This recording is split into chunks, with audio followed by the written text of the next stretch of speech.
Good morning once again, ladies and gentlemen. I'm Sonny Cortez from the Human Resource Development section. Of course, with me is Dr. Noemi Velario, our Senior Education Program Specialist, who will be helping us in our training today. Welcome back to the second day of our in-service training for 2020.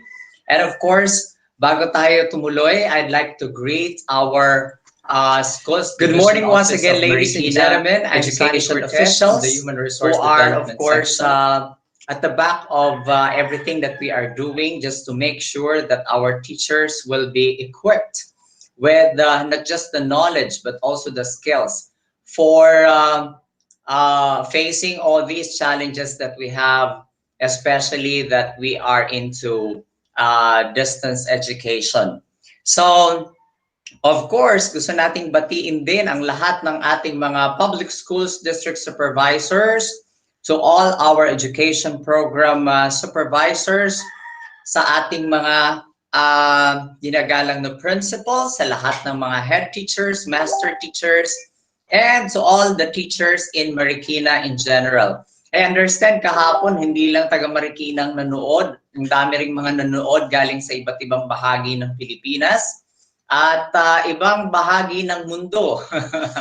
Aming napanood ang kanilang mga comments sa chat box kahapon. So, sa lahat ng mga nanonood ngayon live sa YouTube, maraming salamat. Magandang umaga. At yung mga hindi pa nakasama natin, because we are expecting for more, no? More teachers at present. I was just given the information like we have 1,400 and we are expecting for 2,000, more than 2,000, like 2,600 teachers. So medyo marami pa po tayong hindi nakakasama ngayon. That's the reason why we would like to encourage our school heads to make sure na ma-remind po yung ating mga teachers at yung mga co-teachers din po natin. Sorry, pwede po nating i-remind, i-invite na makasama na natin sila ngayon sa ating session ngayong umaga. So today is December 15. Ilang araw na lang at Pasko na. Ayan, so Merry Christmas in advance at sana masaya pa rin ang ating Pasko, no? Yan, laging tatandaan ang Pasko ay hindi lang panahon ng pagsasaya, pagkain, ayan, sa karamihan, inuman, ano, pagpapaganda ng bahay, but rather sa paghahanda sa pagbalik ng Panginoon. Ayan. So, this morning, before we continue, pasalamatan natin ang Panginoon dahil tayo ay malusog, tayo ay buhay. Kagabi may mga natulog, hindi na nagising ngayon. Pero tayo ay malusog, and God is giving us another chance and an opportunity for us to continue our mission, especially in molding the hearts and the minds of the young. So pasalamatan natin siya. Tayo po ay mananalangin.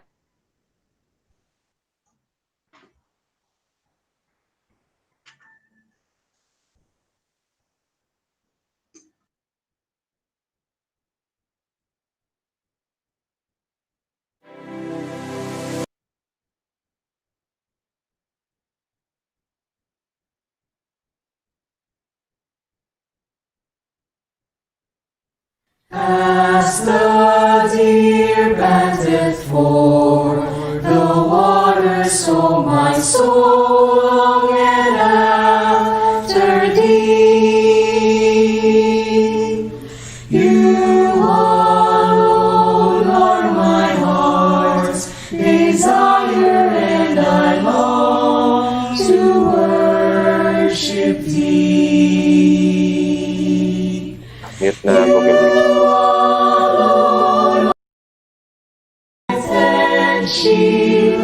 To you alone may my spirit yield. You alone are my heart's desire, and I long to worship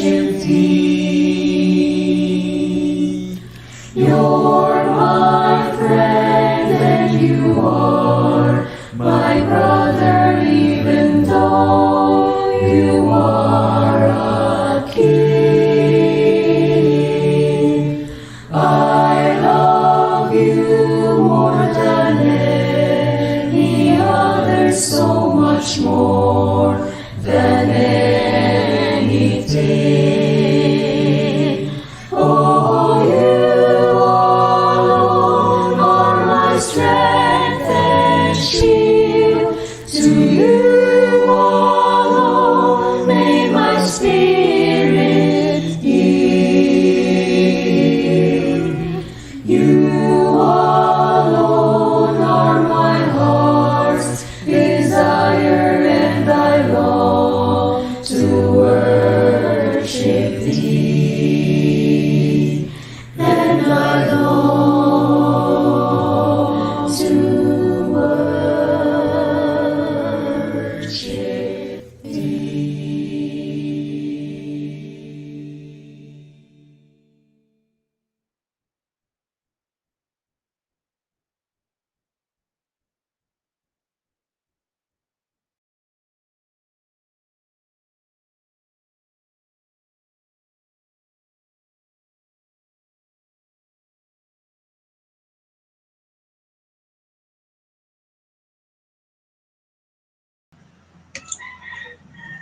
So thank you very much.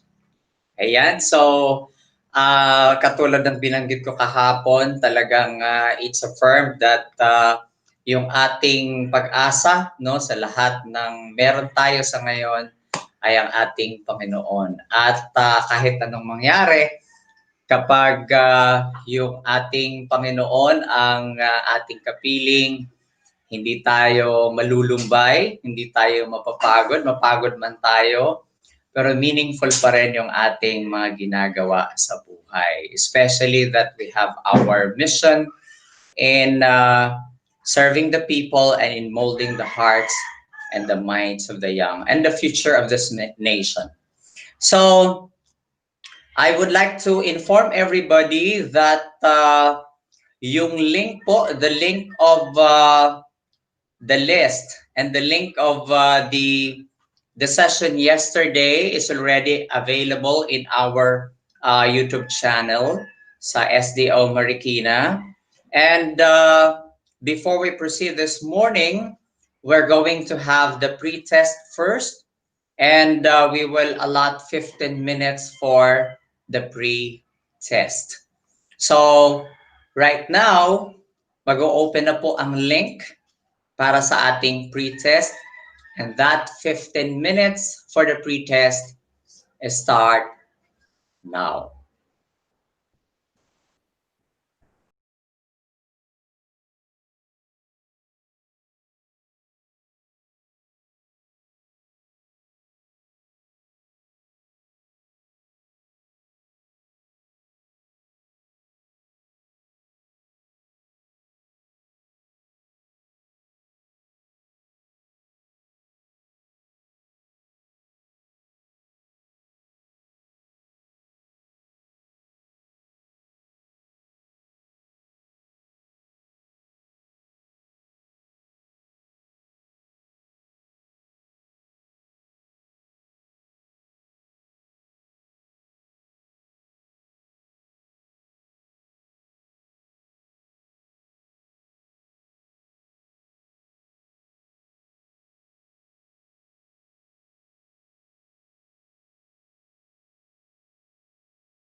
And so goes the 15 minutes for our pre-test this morning.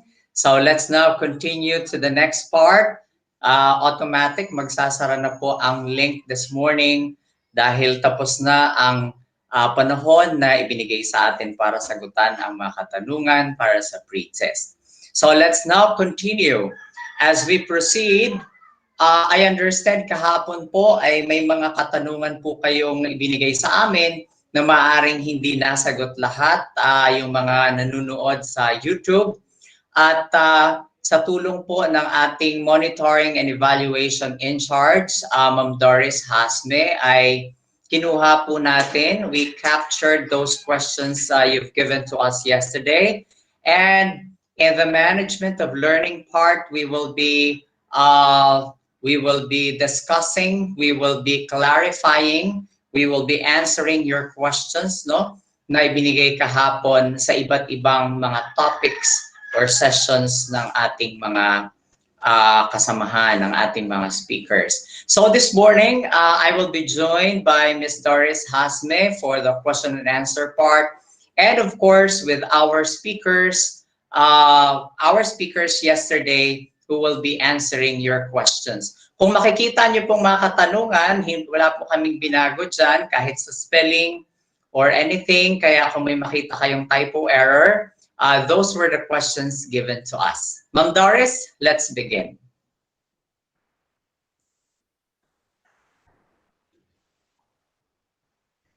Okay, so at this time ay pinoproject na po ng ating in charge sa monitoring and evaluation, Ma'am Doris Hasme. Questions captured from the YouTube chat, Day 1, in-service training or inset. So magandang umaga sa lahat ng ating mga speakers kahapon at shout out sa lahat ng mga education program supervisors.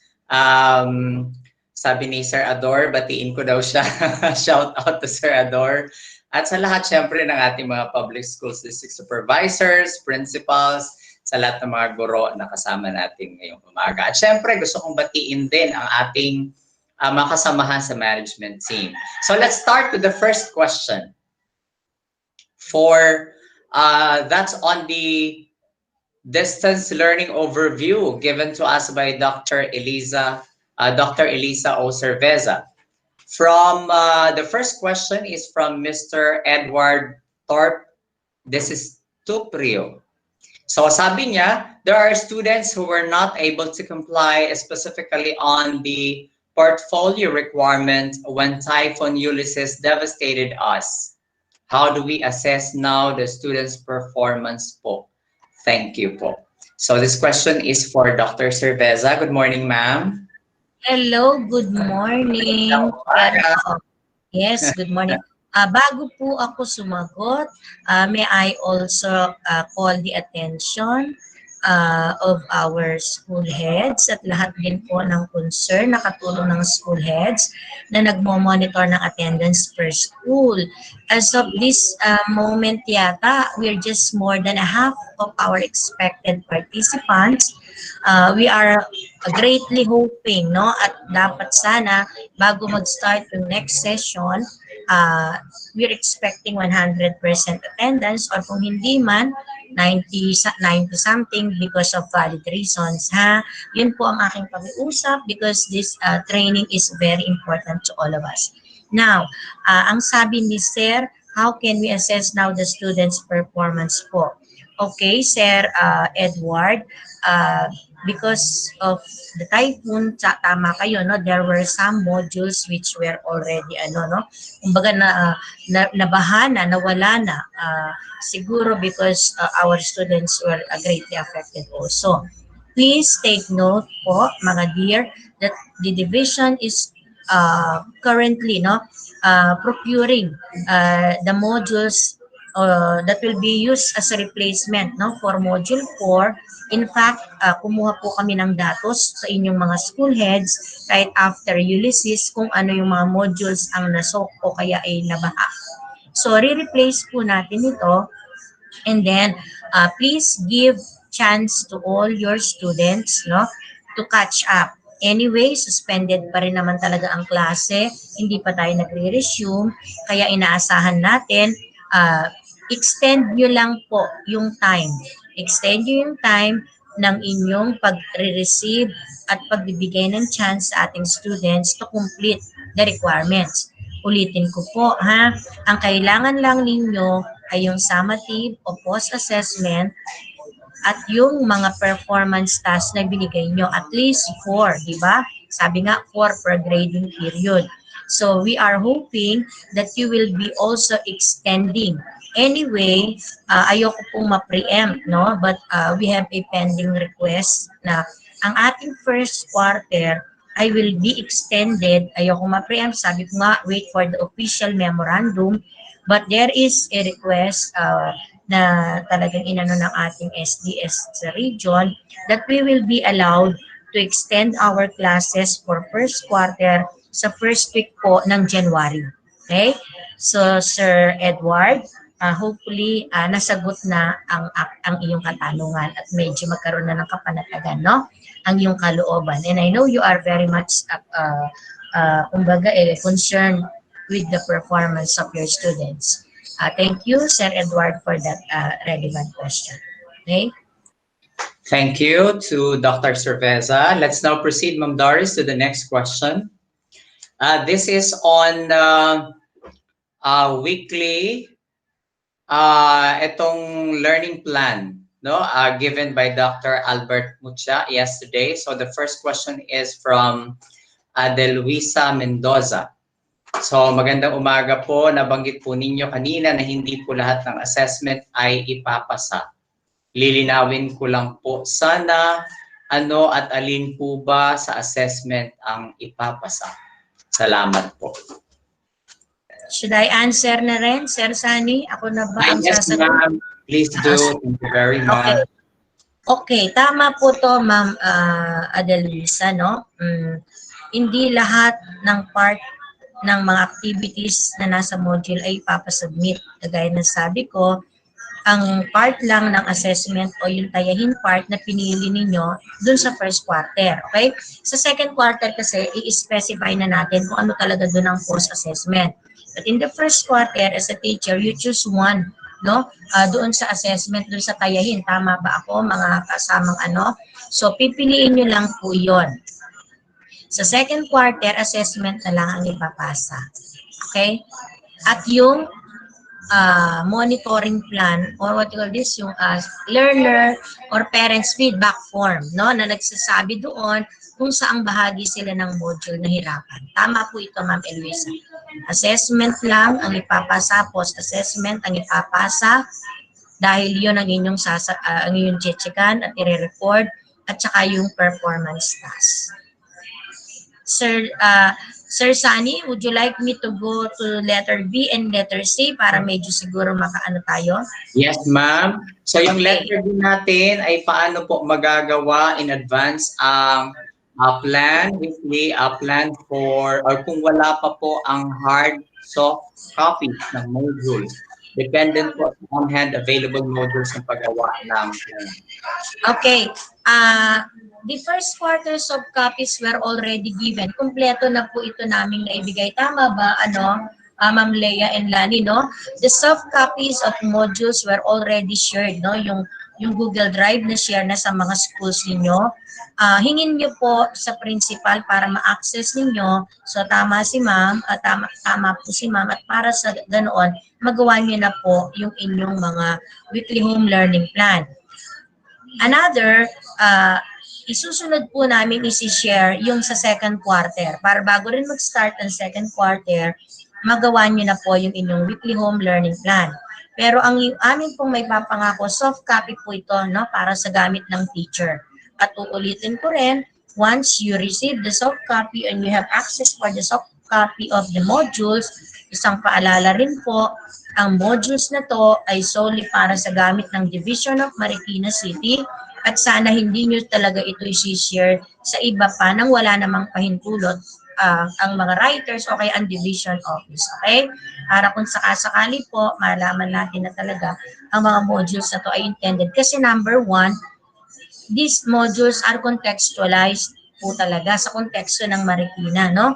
So, dun sa kultura natin, batay sa ating context, kaya hindi rin naman ito magiging relevant siguro, maaring sa ibang lugar. Kaya, this is solely for Marikina, okay?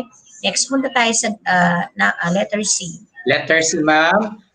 From Violeta Dig, ang pagkakaunawa ko po, ang guro ang magbibigay ng intervention sa eskwela modular class. Paano po isasagawa ito ng guro? Ang intervention, ang talagang gagawa ay ang guro. So, wala tayong problema sa mga estudyante na may access sa internet at nakakapag-attend ng synchronous classes ninyo, tama?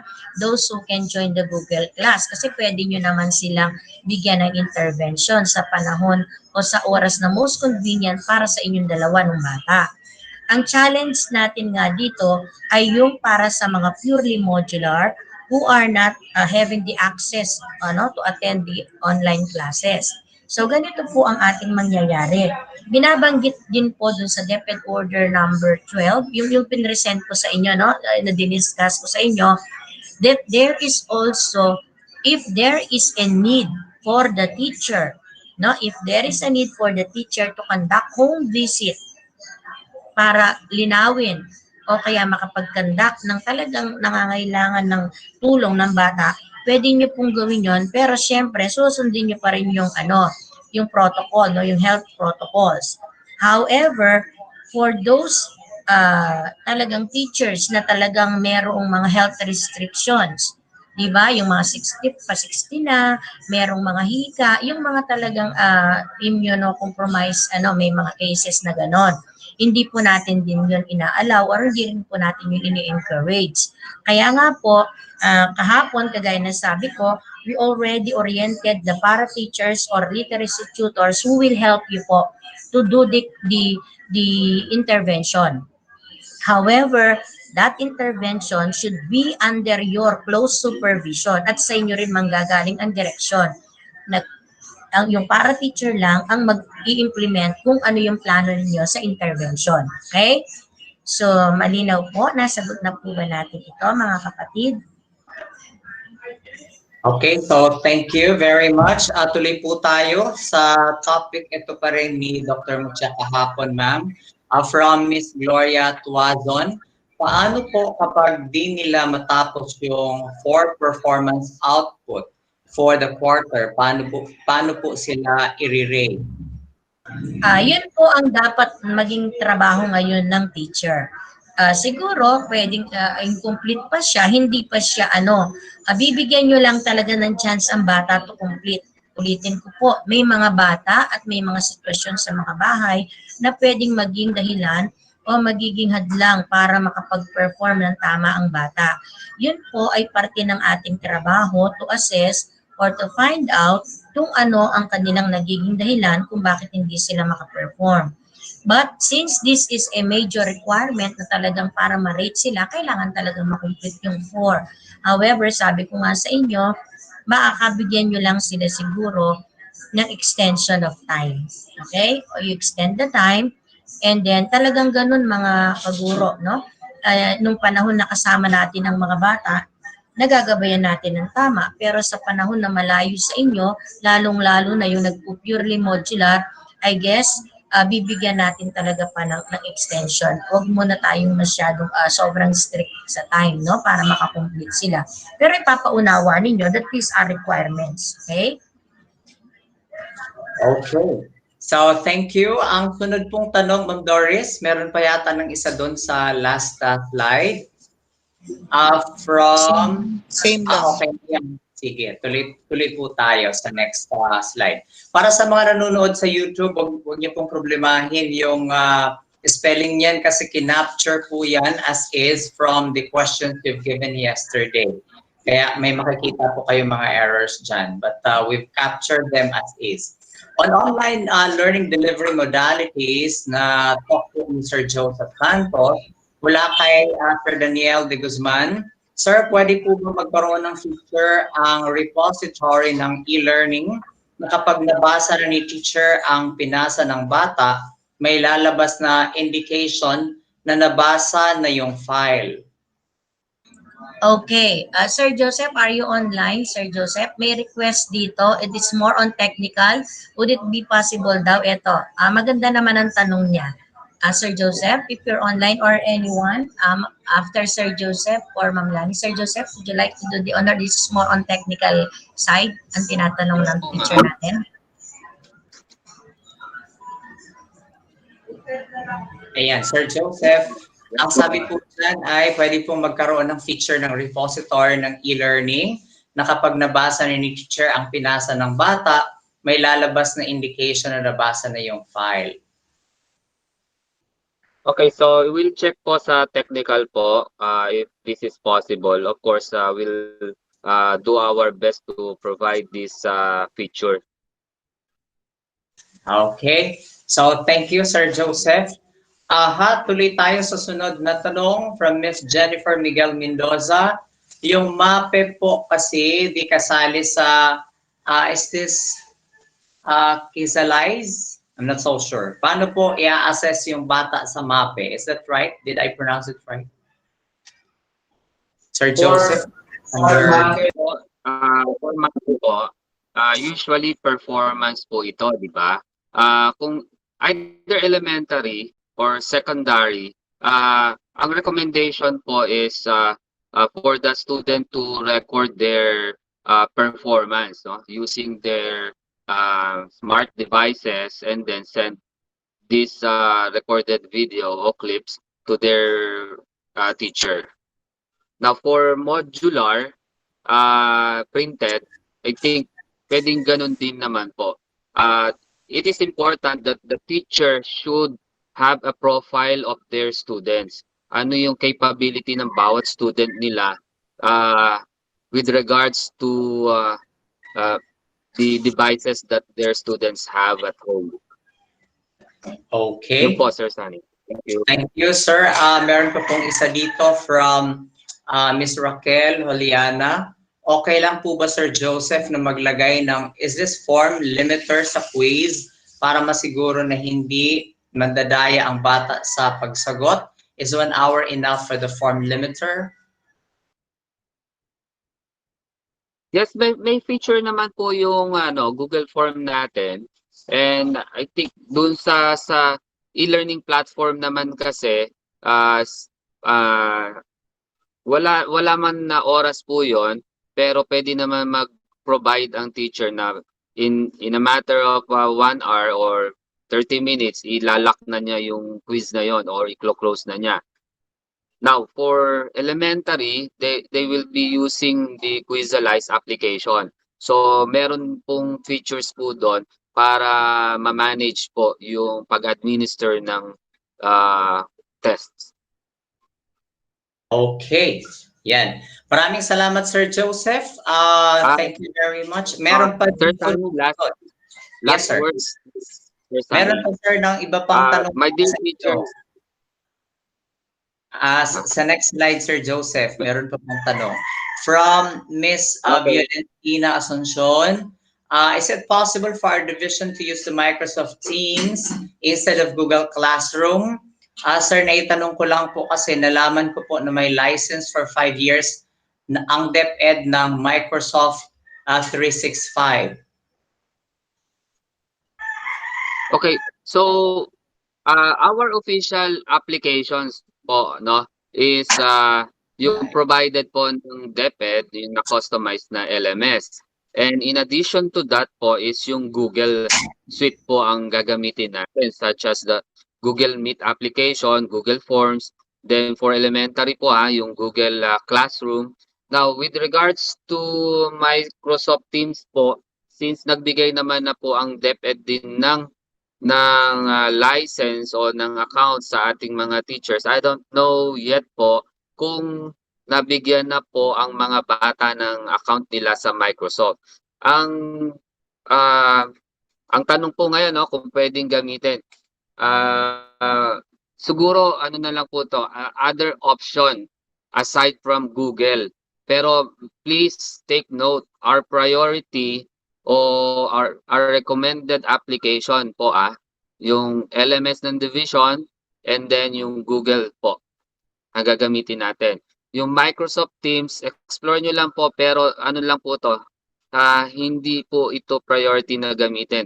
Please, dear teachers po, take note po, kapag marami po tayong applications kasi available online, kung hindi po tayo magkakaisa kasi sa paggamit ng platforms, sabog po ang sistema natin. So please po, please. I know you want to use such application, no? I don't know if you want to be different from others, pero in this time po, we don't have to be different from others po. Kailangan magkaisa tayo sa paggamit ng application. May common po at standard po dapat tayo.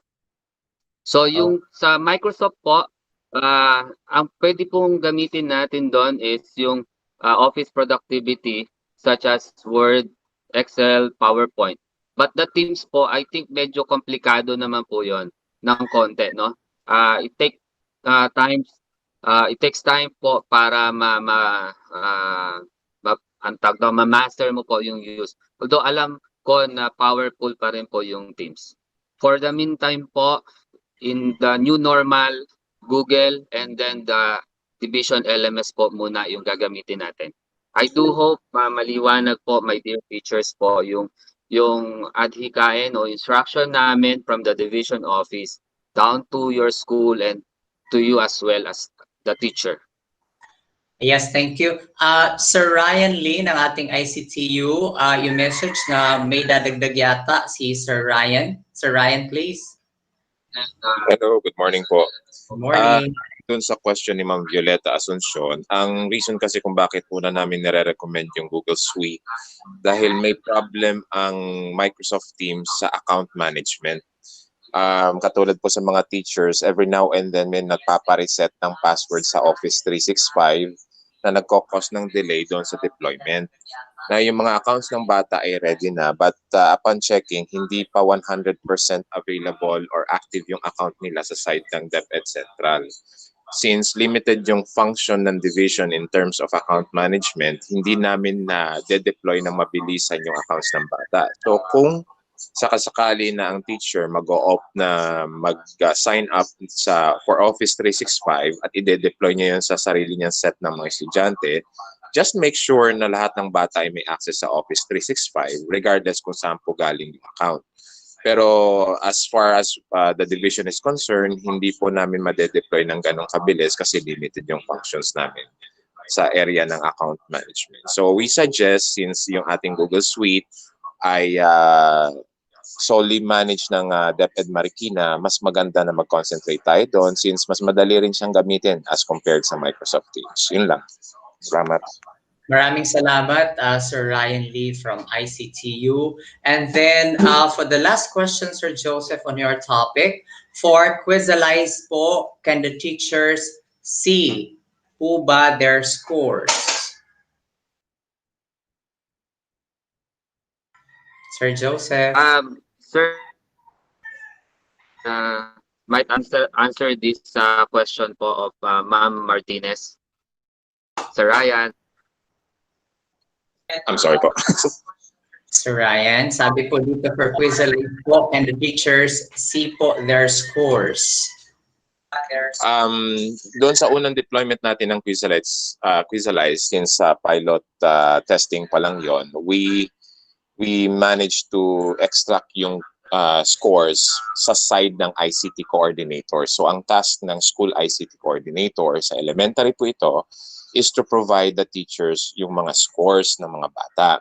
Now, hindi ko lang alam kung paano, kung nagagawa yun ng ICT coordinator, pero malinaw ang instruction. Upon taking the quiz, kailangan nilang i-generate yung scores at i-provide sa inyo. Now, sa next deployment natin for quarter 2 hanggang 4, magpa-purchase na tayo ng accounts for teachers. Pero ito ay para lang sa online teachers. Hindi kasama dito yung naka-modular. Dahil hindi natin pwede silang bigyan dahil baka pilitin nilang mag-adjust na naman yung mga bata doon sa kanilang sistema. So, for online teachers, may accounts na po kayo sa next implementation which will start January. At makikita nyo na po yung mga scores ng bata. And at the same time, pwede kayong mag-deploy ng mga quizzes ninyo na kayo mismo po yung nag-encode o nag-design gamit yung platform na Quizalize. Okay, so siguro nasagot po ang mga katanungan ninyo under sa topic ni Sir Joseph. Let's now proceed to the next set of questions under blended learning delivery modality, which was delivered by Miss Emily Santos, one of our PSDSS. Galing kay Sir Bon Ventura, ilang activities po dapat ang ibigay per subject para di naman overwhelm ang bata? Mukhang nasagot na natin ito kahapon, Dr. Cerveza, no? I think we need to proceed to letter B from Miss Maria Rodora Ariate. For clarification po, ilan po dapat ang activities ang isusubmit ng bata sa bawat subject? At i-consider na po ba yun as performance task? Mukhang tapos na rin ito yata, no? Magkasunod yung dalawa. Unless may gustong banggitin si Dr. Sayan. Yes daw. And for letter C, mula kay Mrs. Maybell Roa, if back to normal na po lahat, face-to-face na, saan na po maaaring gamitin ang modules po? Next, up to how many years or school year po pwedeng magamit ang modules? Salamat po. Unahin ko yung unang tanong. If face-to-face, okay, pag nag-face-to-face din tayo, we will still be using the same module po. No? Okay, hindi naman lahat kasi ng mga activities natin, kung minsan alam naman natin yon, di ba? Pagka tayo ay nag-face-to-face na nagkaklase, di ba yung iba talagang activities na hindi natatapos within a 40-minute period or 1-hour period, binibigay din naman nating assignment. So gagamitin pa rin natin, we will be using also the same modules. So instead na magpe-prepare kayo ng other activity sheets, kung ano yung nandun na rin sa module ang ating gagamitin. Now, hanggang kailan po o ilang taon pwedeng magamit ang module? Hanggang hindi pinapalitan ang curriculum, hanggat yung mga learning competencies ay pareho, pwedeng magamit. Now, ano lang ang dapat gawin sa modules? Baka outdated na yung mga impormasyon. Yun lang ang ating gagawin, no? Say for example, may mga topics tayo about COVID, kung next year, pagpalain ng gusto ng Panginoon, wala na yung COVID, then we can use pa rin naman siguro as part na siya ng history. But definitely, the teacher, lalo na kung face-to-face, napalitan na lang natin yung mga kwento na natin na nasa module na sa tingin natin ay outdated na, which are no longer true sa darating o kasalukuyang panahon. So we can make use of these modules at alam din po natin na ang ating mga modules ay dapat natin gamitin sa ADM or Alternative Delivery Mode. Alam din natin na ang ating lugar na kinatatayuan ay isang lugar na minsan ay prone, lalo na yung selected lugar na mababa, no? Pag panahon ng tag-ulan, pagka may bagyo, nasususpend ang klase. So these are the same modules that we can use so that class suspension will not prohibit or will not, kumbaga, maging hadlang para maging tuloy-tuloy ang ating pakikipag-ugnayan in terms of instruction sa mga bata during suspension of classes. So dun po natin magagamit ang modules. Or the future of education, bahagi na yung distance learning. In terms of congestion, pag dumating ang time na may congestion sa classroom, yung mga estudyanteng sinabing, pwede po bang online na lang din kami, ituloy na lang namin, magagamit po natin ang module. Sa mga batang, halimbawa, magkasakit o kaya magkaroon ng problema at maghadlang ang pagpasok sa school, para po wala tayong dropouts, these modules can also be used. Okay? Thank you. So maraming salamat po sa, I think, Ma'am Doris, those were the 4 sets of questions. Meron pa ba? Ayan, meron pa rin from Miss Marites Del Valle for clarification lang po regarding the number of performance tests. Only 4 performance tests. Mukhang naibigay na rin ito natin, Ma'am Dr. Cerveza, kahapon, ano? Ang tanong ni Ma'am, baka may gusto siyang idagdag. Sinabi po minimum of 4, no? Lalo na sa ngayon, we will also stick to that na gawin na lang natin pong 4 para hindi naman mahirapan ang ating mga estudyante lalo na sa distance learning, no? Sa panahon na hindi natin nagagabayan. Pero ulitin ko, kung may valid reason ka na gawin mong 5 dahil nakita mo na that this is very relevant and important, pwede naman. Pero we will stick to hanggat maaari 4 muna sa mga panahon na malayo tayo sa estudyante. Okay? Yes, ma'am. Si Sir Ador, mukhang may gusto yata siyang idagdag doon sa last question Yes, kanina, letter C. Yes, Sir Ador. Senador. Yes, good morning Sir Sunny. Good morning sa lahat po. Kanina po, ang tanong ni Ma'am Mabel Roa, if back to normal na po, lahat face-to-face na, saan na po maaaring gamitin ang modules po? Next, how many years, school year po pwedeng magagamit ang modules? Salamat po. Actually po Ma'am Mabel, kung papansinin mo ang part ng module po natin, yan po ay lesson plan parts mismo po siya. Kaya you can use yan hanggat ikaw po ay nagtuturo as your blueprint. Yun lang po ang aking dagdag kasagutan doon sa tanong na letter C, Sir Sunny. Marami pong salamat. Ulitin ko rin, Sir Ador, no? Reference for lesson plan. Okay? Opo, Reference. Baka mamaya, Sir Ador, pag nag-face-to-face, hindi mag-lesson plan, ha? I-capture yun. Tama si Sir Ador, reference nyo for your lesson plan kasi ililip nyo lang lahat doon yung mga activities nyo na pwede pa at relevant. Di ba, Sir Ador? Thank you, Sir Yes, Ador. ma'am. Okay. So maraming salamat, Sir Ador and Dr. Cervez.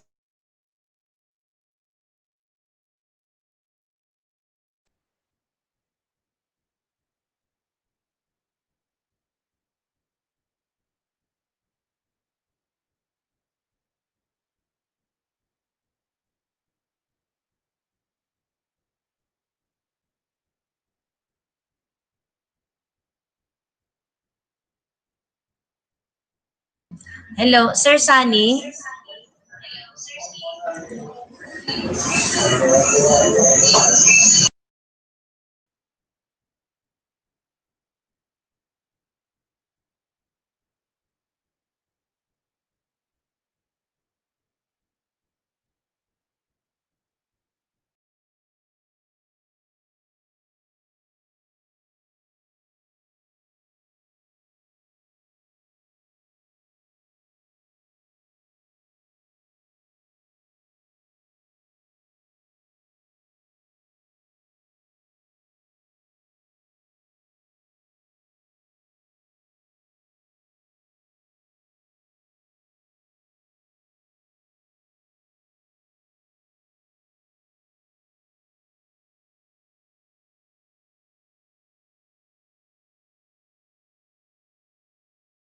Okay. Ito po, sandali medyo na-overwhelm yata tayo. Baka po tayo, ganito. Ang topic natin today is on assessment. Okay? Siguro, the other questions about assessment, i-reserve lang muna natin. Mamayang dulo natin sila i-capture o sagutan. Okay? Pwede po ba yon? Kasi baka ma-preempt. Hintayin natin after assessment, then saka natin sasagutan, although ka-capture na po natin. Okay? So, para po mamaya, baka meron kayong gusto mo tanong, hindi na po maulit. Okay ba yon, Ma'am Doris? All the questions on assessment, siguro after the presentation natin sila sasagutin, if that is possible. Opo. Okay, thank you very much.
Good morning po sa lahat. Ang ating MCA kasalukuyang nagkakaroon ng technical difficulties. So, habang hinihintay natin siya makarecover, we'll proceed with the first session, which is assessment overview, to be delivered by Ms. Janet S. Kahugiran, our EPS for English.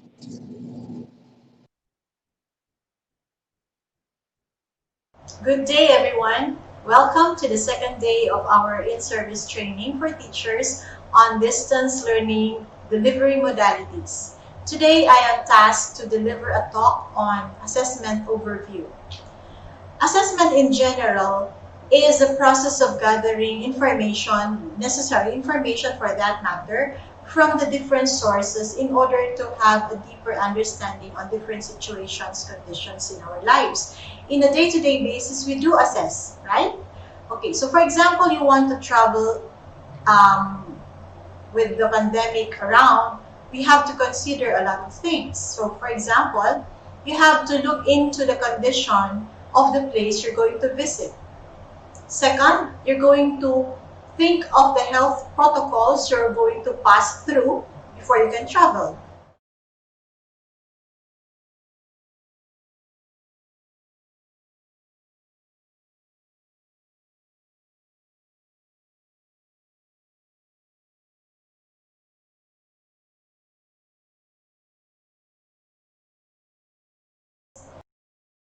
Of course, the expenses incurred in such travel. Is it worth it? So you really have to assess if it is feasible really to travel. So that is assessment in general. Now, if we're going to apply assessment in education, we always equate it with classroom assessment. Okay, so we'll see. Classroom assessment, according to the DepEd Order number 8, series of 2015, policy guidelines on classroom assessment for the K-12 basic education program. It says here, it is an integral part of curriculum implementation. It allows the teachers to track and measure learners' progress and to adjust instruction accordingly.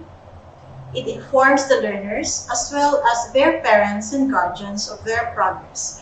So, if we're going to consider the face-to-face type of teaching, the old normal that we have, we really go through the different assessments. When we start doing our review, motivation, unlocking and everything, all those activities, when we do our lesson up to the last part, which is the evaluation before you give the homework, if it is needed, then we are already having the assessment. Now, let's take a look at assessment, classroom assessment on DepEd Order number 31, series of 2020, which is the interim policy guidelines for assessment and grading in light of the Basic Education Learning Continuity Plan. It says here that classroom assessment is an ongoing process of identifying, gathering, organizing, and interpreting quantitative and qualitative information about what learners know and can do. So this kind of assessment is done when learners already try to answer different activities in the modules that we have. So from the part of what I know, which is the pre-assessment activity, down to the last part, which is the additional activities, there is already assessment going on. No? You are already identifying, gathering information, what are the things that they know already and what are the things that they still need to know, and how are they progressing from each activity, from one activity to another. Okay. Then, based from what was discussed yesterday by our ASDS, Dr. Cerveza, we have the DepEd Order number 12, series of 2020, which is the adoption of the Basic Education Learning Continuity Plan. This is for school year 2020-2021. And part of this is the adopting the most essential learning competencies. Now, from the thousands of learning competencies in the K-12 basic education curriculum, the Bureau of Curriculum Development, Curriculum Standards Development Division, developed the MELCs to address the challenges brought about by the global pandemic. So you might think that they reduced the number of competencies. No, they lumped the competencies. That's why each competency now is so broad that when you look at into the modules that we have right now, each competency is already given different objectives or subtasks into objectives, and those objectives are translated into learning activities inside the module. Okay, let's continue. Now, the DepEd Order 31, because of that DepEd Order 12, it has to go with another type of assessment, which is the DepEd Order 31 series of 2020, which is the interim policy guidelines for assessment and grading in light of the Basic Education Learning Continuity Plan. Now, there are principles that we're going to consider. The first one is assessment should be holistic and authentic in capturing the attainment of the most essential learning competencies. So, complete measurement is there because the complete module is presented. There is an activity wherein learners will answer, as I've mentioned a while ago, the pre-assessment activity down to the last activity. So the activities there are congruent to the MELCs, or the most essential learning competencies. Second, we also have assessment is integral for understanding student learning and development. So it is very essential to analyze the learner's progress. Are they progressing? Are they improving from one activity to another? Can they tackle the different activities inside the module? Are they don't they find difficulty in the different activities there? So you really would really assess if they are passing through such difficulty. Okay, and we also have another one. A variety of assessment strategies is necessary with formative assessment, taking priority to inform, teaching, and promote growth and mastery. So how is this done? What are those assessment strategies presented? Okay, you have the quizzes, no? And then you have also the self-reflection tool, because learners would also fill out the self-reflection tool. What are the things inside the module that were so easy for them to answer, and what are the things that were so difficult for them? And we also consider the different outputs that they're going to produce for the mastery of the learning competencies. Now, let's continue. Another principle is that assessment and feedback should be a shared responsibility among teachers, learners, and families. Why shared responsibility? First, responsibility because teachers should really be very conscientious in choosing the appropriate strategy in providing assessment. And also the learner should be able to answer all those activities presented by the teacher.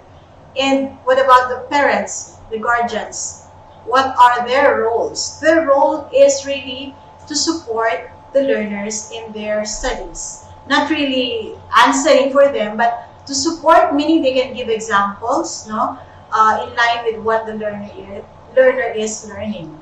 Okay, and the last principle is assessment and grading should have a positive impact on learning. So when we say positive impact on learning, they should be able to apply what they have learned in real life situations. Then you can say that they have really mastered the competency way even after they have learned the lessons. Okay, and consider also in this DepEd Order 31 the scope of this memo or DepEd Order.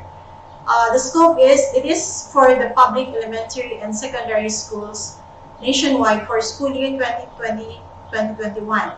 Now, what about the private schools? Now, the private schools, they're allowed to modify the policy as long as it is within the philosophy, their own philosophy and vision and mission approved by the Department of Education regional offices. Okay, so let's continue. Now, we are already familiar that there are two types of assessment. The first one is the formative assessment. Now let us define what is a formative assessment.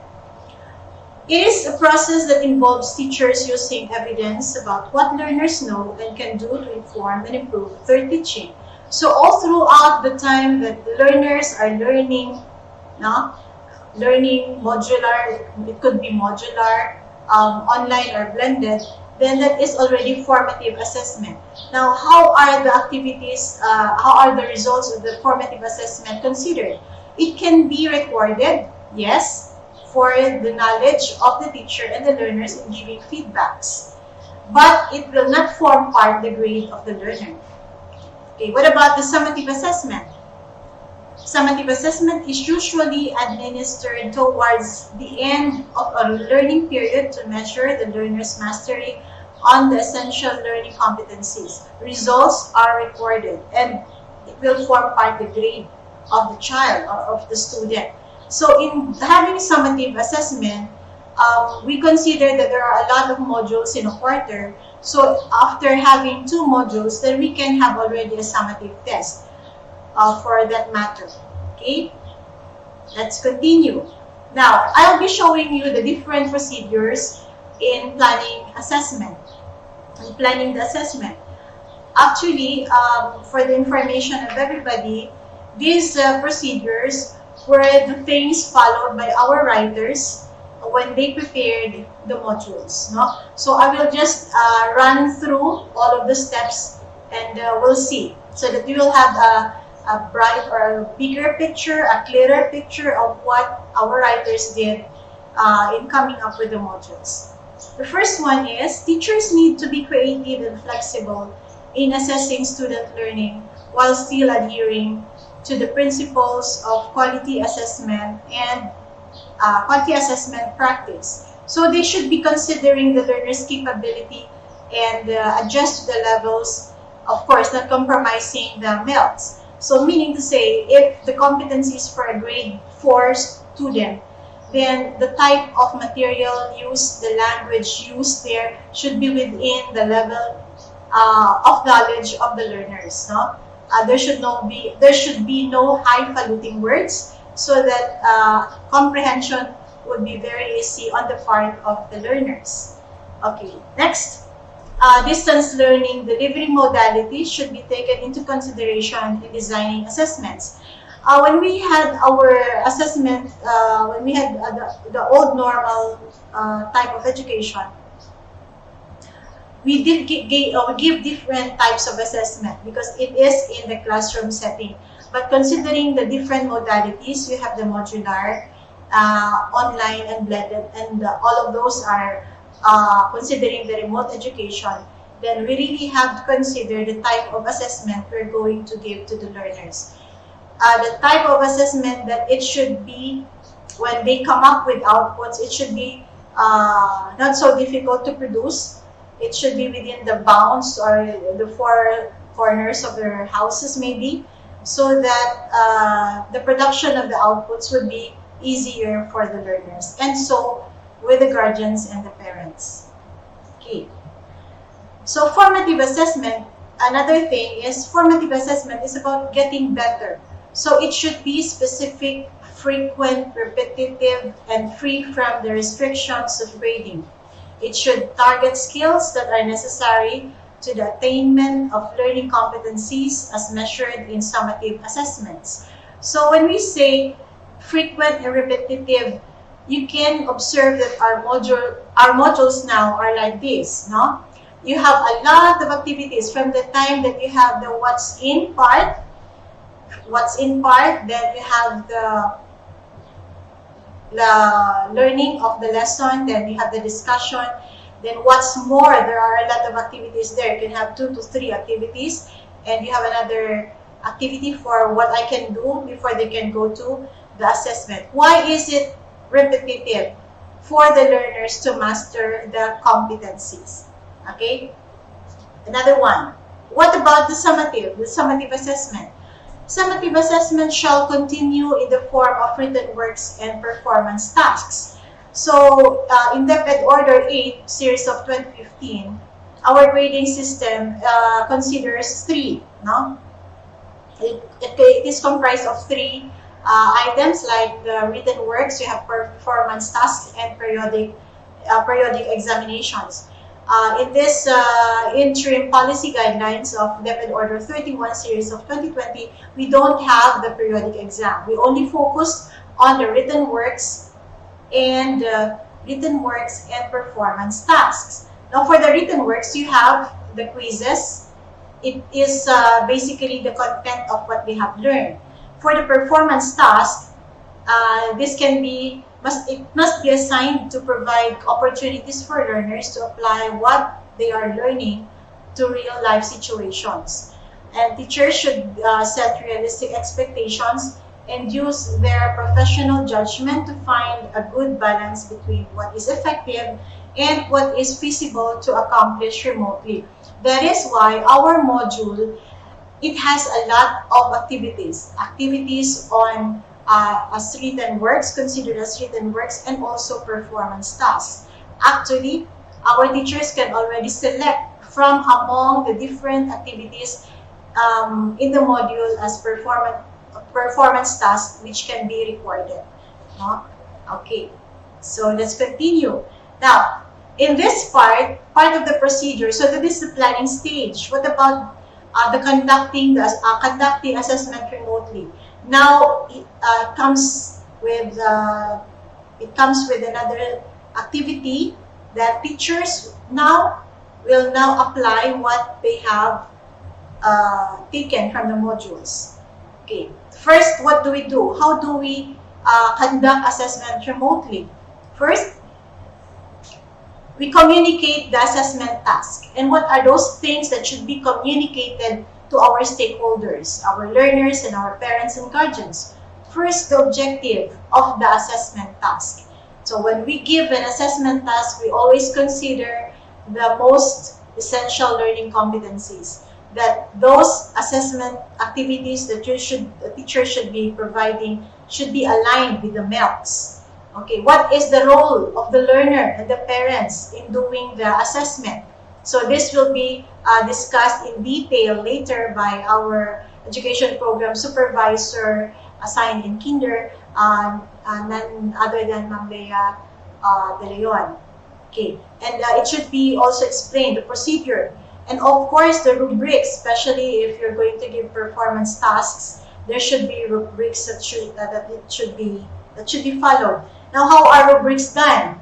Now, in your modules, there are already rubrics. The rubrics there, statements there are aligned with the MELCs. There are also a clear expectation, and the levels of performance are indicated in the rubric.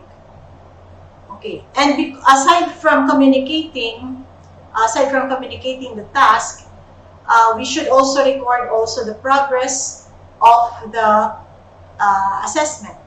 Okay, so what are the things that we consider in recording? We record the self-monitoring tool that is already found in the Annex E of DepEd Order 31 series of 2020. We have the self-reflection tools by our learners, and of course the learner's portfolio, wherein we can now assess their learning through the different outputs that are placed in the portfolio. Now, it is necessary that feedback and remediation should be provided to our learners. Now, you might ask, when is feedback given? Do we give feedback only during or after the summative performance or tasks? Actually, according to DepEd Order 31, providing feedback should be done during the formative assessment and the summative assessment. Formative, why? So that learners would be able to catch up on the things that they have not mastered on. And for the summative assessment, if they continue to get low grades in the summative assessment performance task, or it could be performance task or written works, then there should be a remediation that should be conducted every 5th week of any quarter to prevent the learners from failing in any learning area. Okay, and of course, part of the assessment is also the grading system. The grading system is also different from what we have in the DepEd Order number 8 series of 2015. For this interim policy guidelines, we have only two, again, as mentioned earlier, the written works and performance tasks. We also use the student's portfolio for this. And for the written works, there should be minimum of 4 written works and 4 performance tasks within the quarter. Now, this is minimum. You can have more than this, but of course, not less than 4. For the performance tasks, there are already a lot of activities, performance tasks, activities in the module that you can consider and which you can use in recording as grade, that will form part of the grade of the child. But if you think that the activities there are quite difficult because it is not within the level of your learners, then teachers are allowed to come up with their own written works and with their own performance task. You can have collaboration with other teachers, no? For example, science, mathematics, and English teachers can collaborate to come up with one output. But one output, but there will be 3 grades, 1 grade for English, math, and science. So example is maybe an experiment, no? An experiment, the process, how the different processes used in the experiment that would be found in the rubric in science. Then the computation, if there are computations needed, so that would be the rubric for the mathematics subject. And how was the experiment presented? How was it written? How was the grammar correct? Correct usage, consider of mechanics in writing, we consider that, all of those things, punctuation marks and everything, capitalization, so that will be the rubric for English. So see, we can help our learners come up with one output with having 3 grades. Now this will be discussed thoroughly later on by Sir Gal Alburo in the integrative performance tasks. Okay? And again, you might be familiar already with the distribution of the grades or percentages for the summative assessment components per learning area. This is for grades 1 to 10. So we also have here written works and performance tasks. So for language, AP, and ESP, you have 40% and 60% respectively for the written works and performance tasks. And then science, both, they have 50%, and MAPE, EPP, and TLE, 30% and 70%. Now observe how the percentages are distributed. Okay, so you can see here that the bigger percentage is given to the performance task.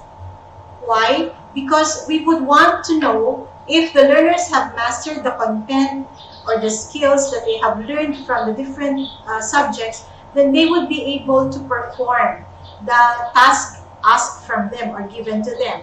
So in so doing, the bigger percentage is given to the performance tasks. Okay, now that's for grades 1 to 10. Now let's go to the table 2, which is for the senior high school. Again, look at the distribution of percentages. You have the written works and performance tasks again. From all other subjects, 40 and 60%. Then for the work immersion, research, business enterprise, simulation, exhibit, performance, both 50%.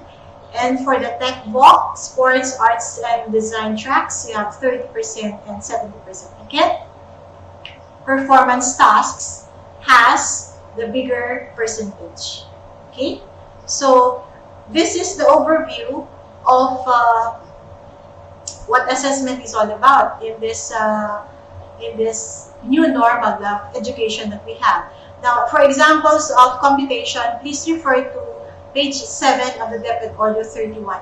And by the way, the transmutation is still We will still be using the transmutation table for in grading system and this grading system from DepEd Order 8 series of 2015. Okay, so to end my talk, I'll leave you with this quotation. Learners need endless feedback more than they need endless teaching by Grant Wiggins. Good afternoon, good morning, good day everyone. I hope I was able to deliver the things that are necessary for us to know as regards assessment. Thank you very much and God bless us all.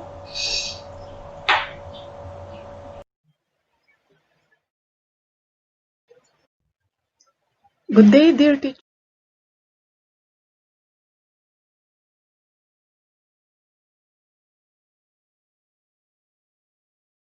Assessment.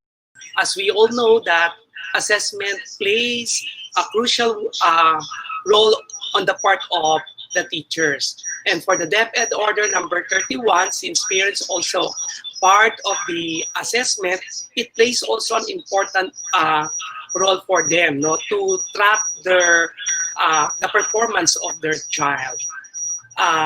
There are some questions here coming from our teachers. I think we have to entertain now questions coming from them. And Ma'am Jeanette, one questions that I got here from Ma'am Sylvette Sabaupan refer to DepEd Order number 31, series of 2020, attainment of MELCs. If the modality po is modular, please give some suggestions to be able to align assessment according to this most essential part po about being authentic. Can you answer that, Ma'am Jeanette? Sir, nasa PM chat mo. Mm-mm. Sir Adol. Ma'am Jeanette, we can now entertain the question of Ma'am Sylvette Sabaupan.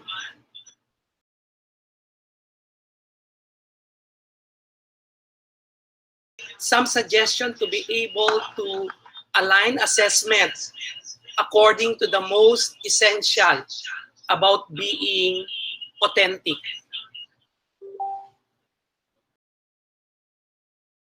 Okay, what I think Ma'am Jeanette is preparing for that question. Let's proceed to the second question given by Miss Karina Roby. If students must accomplish 4 performance tasks for the whole quarter, how many written works must they accomplish? Okay, I think itong tanong ni Ma'am Karina Roby kanina, no? It was already mentioned by Ma'am Jeanette Kahugiran kung ilang written works must be accomplished. May sinabi naman kanina na ang tawag dito at least, no? Okay, 4 performance tasks and 4 written output of our learners. At least lang yon. Pero at this moment, dahil alam po natin ang situation natin, situation ng mga bata, even our magulang, hindi na natin siya pararamihin pa. For us also to compute it easily, no? Okay, or to rate it easily. So, sundin na lang natin sinasabi ng DepEd Order number 31, series of 2020, that we have at least 4 performance tasks and 4 written output. Okay, yun po ang na-mention din kanina ni Ma'am Jeanette Kaugiran in her talk about assessment, on the overview of assessment. Thank you so much, Ma'am Karina, for that wonderful question. Okay, I think Ma'am Jeanette, can you answer now the query of Ma'am Sylvette Sabaupan? Ma'am Jeanette?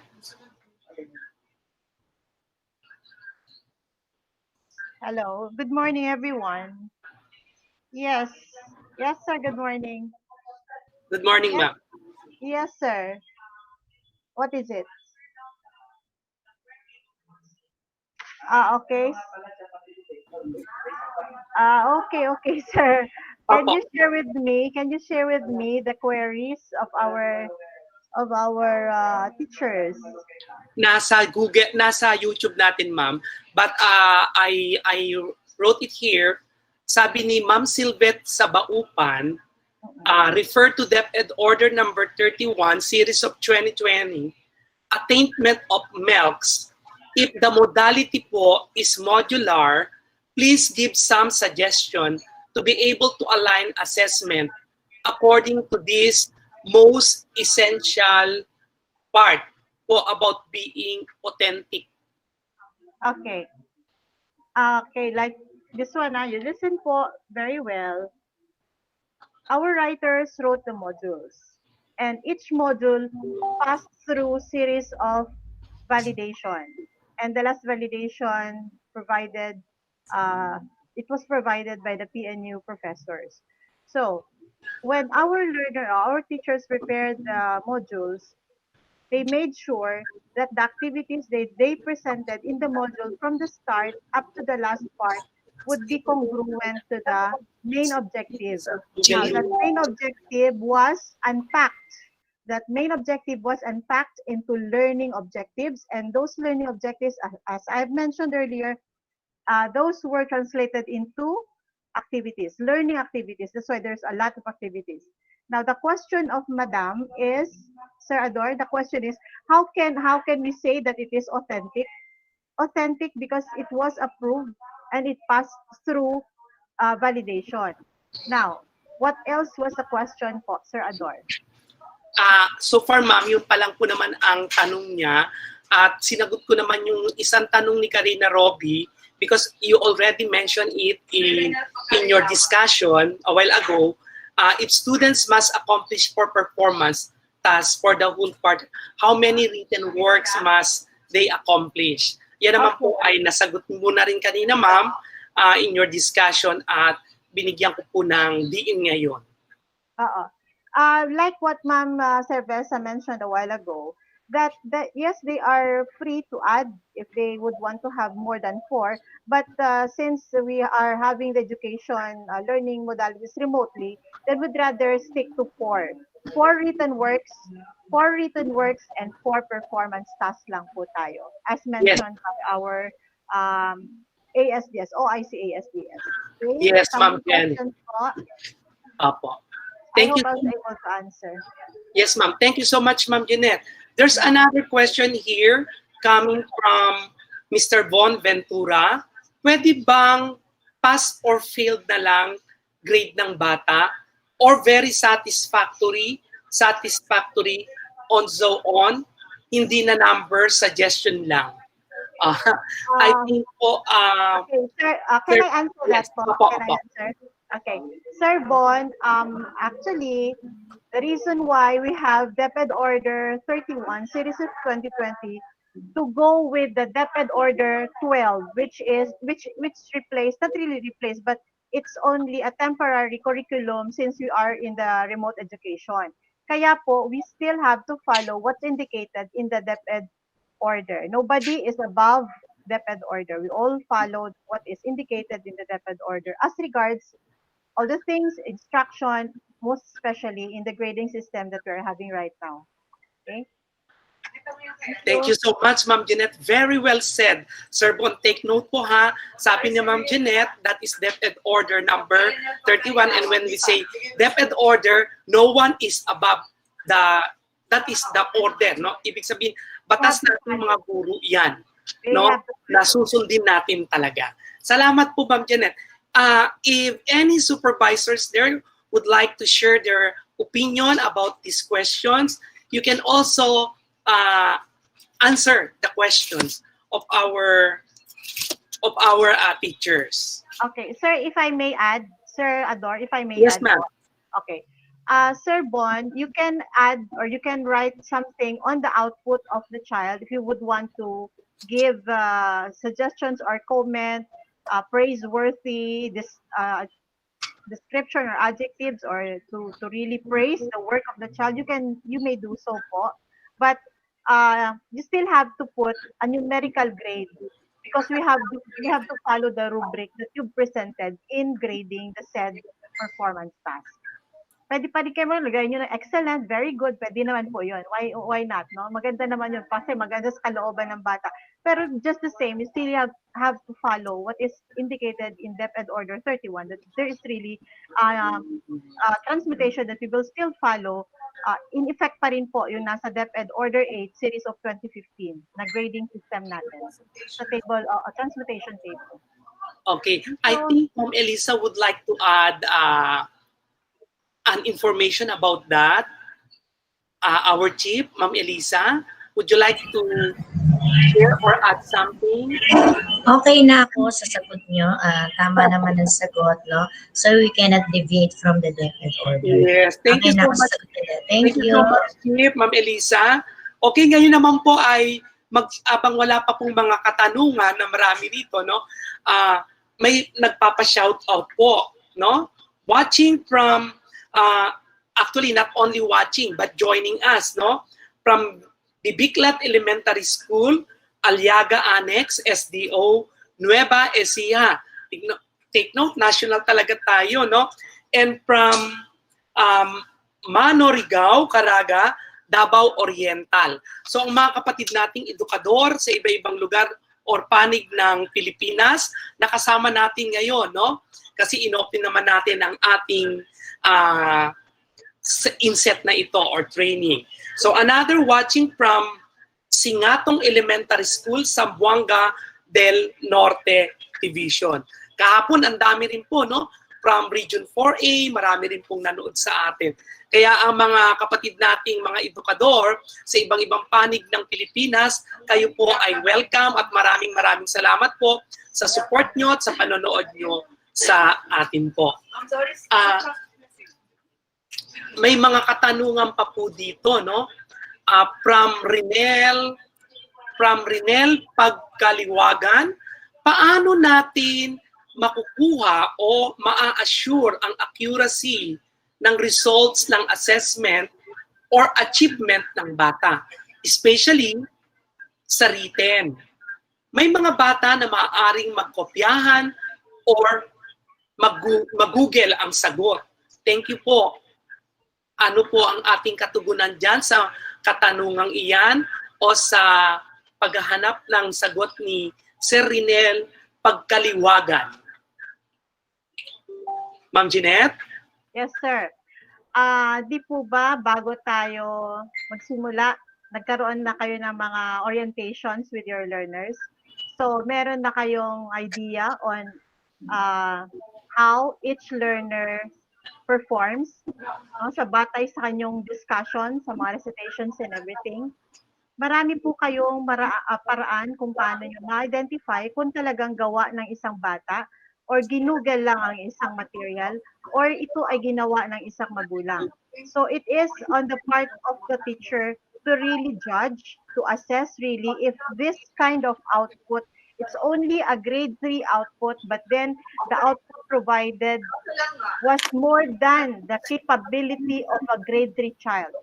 So can you not assess if this output really came from the Google or what, yung mga outline search nila, or gawa ng isang adult, no? So doon lang po makakaya ninyong, you can now assess if the output presented by the child is authentic or not. Huwag po tayong lalayo sa level ng bata. Kung kayo ay grade 3, then the output should really be performed by a grade 3 child. Alam niyo na kung anong ibig ko pong sabihin. If I may add, tama si Ma'am Jeanette, if I may add, no? Ganito kasi, dito na ngayon papasok yung ating tinatawag natin, yung pag-strengthen ng values, no? So, napakahalagang ipaliwanag natin sa ating mga parents at sa ating mga estudyante, no? Na we are not after the result of assessment, but we are really after the development of the skill. Kasi, pwedeng yung result ng assessment kung tinuruan nyo mataas. Pero ang tanong, na-acquire ba talaga yung skill? Na baka yung the same skill na yon ay gagamitin sa mga coming, sa mga next skills dun sa next grade level. Kung hindi na-acquire yung skills, magkakaproblema din po ang bata. So this is very important, no? Yung ipaliwanag natin sa ating mga magulang that more than anything else, ang dapat matuto ay ang kanilang anak kasi baka ang mangyari silang matuto and then pag natapos na yung distance learning, babalik sa formal or face-to-face and then sabi ko nga, etong mga skills na dapat na-develop sa kanila na prerequisite skills sa mga next grade level, magkakaproblema ang bata. So sana ganun natin siya ipaliwanag. No? Na kahit tinutulungan natin sila, ginagabayan natin sila, importanteng sila pa rin ang gumawa at ma-acquire nila yung necessary skills na dapat. Okay? Thank you. Napakagandang sagot, napakagandang pagpapaliwanag ng ating chief po ng CID and acting officer in charge ng ating ASDS, si Ma'am Elisa Cerveza. Ma'am Elisa, Ma'am Jeanette, maraming salamat po. May dagdag katanungan pa po dito coming kay Princess Nani, which is more important po, giving assessment or grading. How or what are we going to use to assess our students? Are we going to use criterion or norm reference assessment? Okay po. Ma'am Jeanette? Sir Ador, Ma'am Janet, kasi looking at the chat box, no,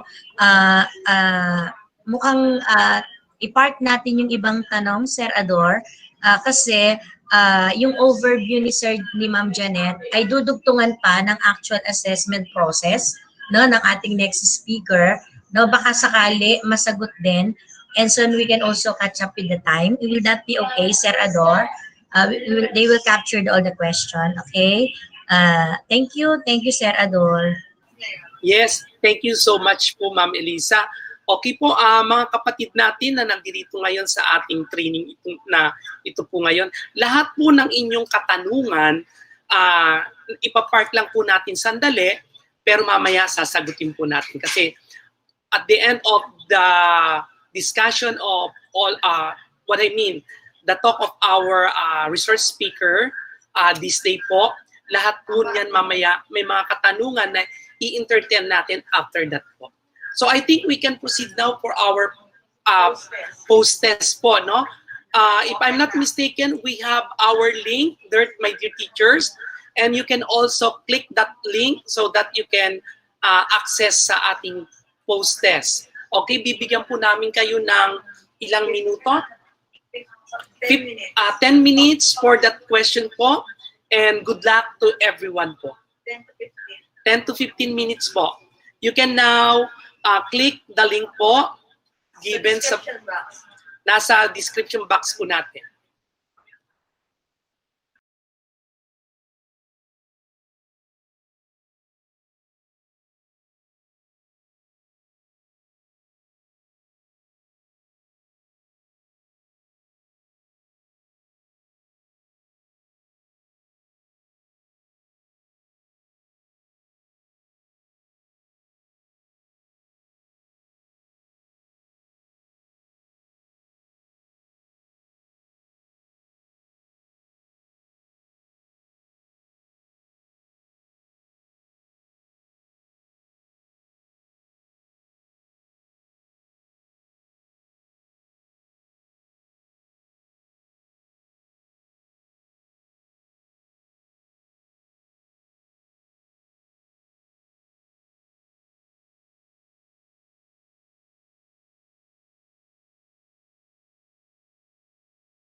Uh, I think everyone done already answering the question in our link. It's very important, really important that we have to keep on listening to our speakers so that we can answer all the assessment after their talk po, no? After ng ating mga speaker. So I think we can now proceed to our next speaker, our second speaker for this day po, focusing on the assessment process for modular learning delivery modalities, no other than our education program supervisor of kindergarten and K to 3, Miss Leia A. De Leon. Good morning, Ma'am Leia. Good day, everyone. Welcome to the second. Good day, dear teachers in the Division of Marikina City.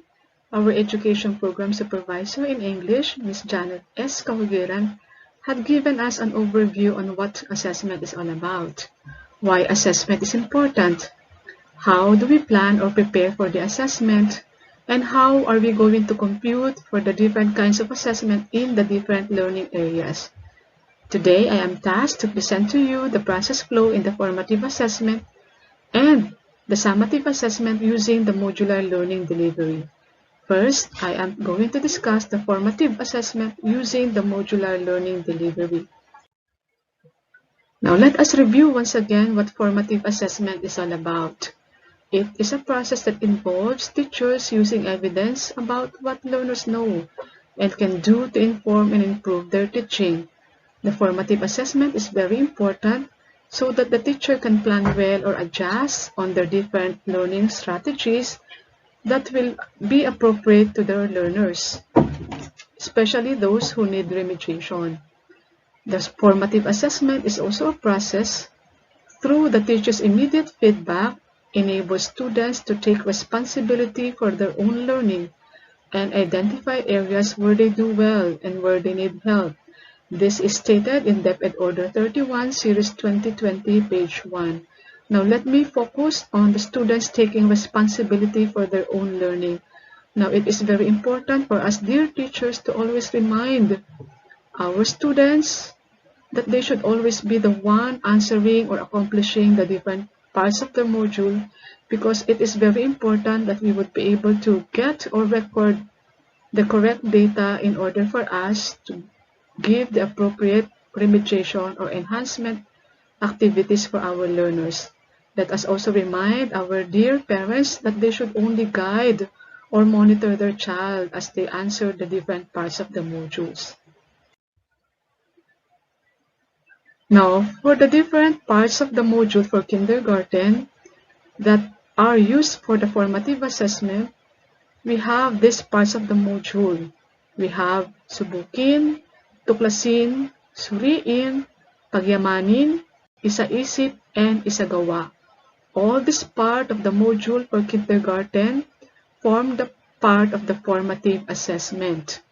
These parts of the module are used for the ECD checklist and the progress report card. As we all know, for the kindergarten learners, we do not use the pen and paper test, but instead we have the ECD checklist and the progress report as a way of monitoring the progress of our learners. We also have the descriptive type of grading wherein we use B, C, and D in the progress report in order to report or present to the parents the progress of their learners. B stands for beginning, D is for developing, and C is for consistent. All the parts of the modules are aligned in the most essential learning competencies. Therefore, the modules will already serve as a reference for the teacher to monitor the checklist and the progress report of their learner. How about the parts of the grades 1 to 12 modules that are used for the formative assessment? We have here subukin, what I know, which is the pretest, tuklasin, what I need to know, suriin, what is it, pagyamanin, what's more, isa-isip, what I have learned, isagawa, what I can do, tayahin, or the assessment part, And lastly, karagdagang gawain or the additional activities. All this part of the module form or serve as the formative assessment. All of this should be checked or monitored by the teacher, but they are not graded. This part of the module will only serve as a reference for the teacher to make the necessary adjustments or prepare activity sheets or additional performance tasks for learners who need remediation. Now, let's discuss the process flow in the formative assessment using the modular learning delivery. I will be discussing to you the different roles of the teacher, the roles of the learner, and the roles of the parents or the guardians. Now, let's have the first role of the teacher. First, they have to communicate to the learners and or to the parents or guardians the parts of the module for the formative assessment and its purpose. The teacher may set a time or schedule when they would like to discuss this to their parents on the different parts of the modules and on how they are going to answer the modules. Now, for the learner, it is their role to answer the different parts of the modules, specifically on what I know, or subukin, which is the pre-assessment activity, what's more, or pagyamanin. We have a reminder here for our learners that they may answer only one activity among the 3 given activities in the module. We have observed that in other learning areas, there are 2 or 3 activities given. So we are only asking for our learners that they may answer only one activity so that they will not have difficulty or that they will not be burdened in accomplishing the different tasks in the modules. Now, what are the roles of the parents? They only need to check the answers of the child using the answer key at the back part of the module. We have there the answer key for what I know or subukin up to what I can do or isagawa. Next step, the teacher will have to refer to the parent or the learner's feedback form to consolidate and analyze the learner's performance. They will have to consolidate here what the answers of the teacher, the answers of the parents or the learners on how they were able to accomplish the forms in the module and what part of the module are they having difficulty in answering. Now, what is the learner's role? They will have to answer also the parent or the feedback form and submit the copy to the teacher following the given schedule in the weekly home learning plan. Now, there is another reminder here that the modules will not be returned to the teacher or to the school, but we are only going to return the feedback form following the schedule stated at the weekly home learning plan. So there is no need for the parents or the learners to submit the module, but instead that they are only required to submit the parent or the learner feedback form, for this will serve as the reference in answering the different parts of the module that will serve as their assessment part in the formative assessment. Now, for the parent or the guardian, they will also answer the parent or the learner's feedback form, especially if their child is only in the kindergarten to grade 3, and they will have to submit this to their teacher following the given schedule. Third step, the teacher will have to identify the learners who need remediation on the specific skills to be developed.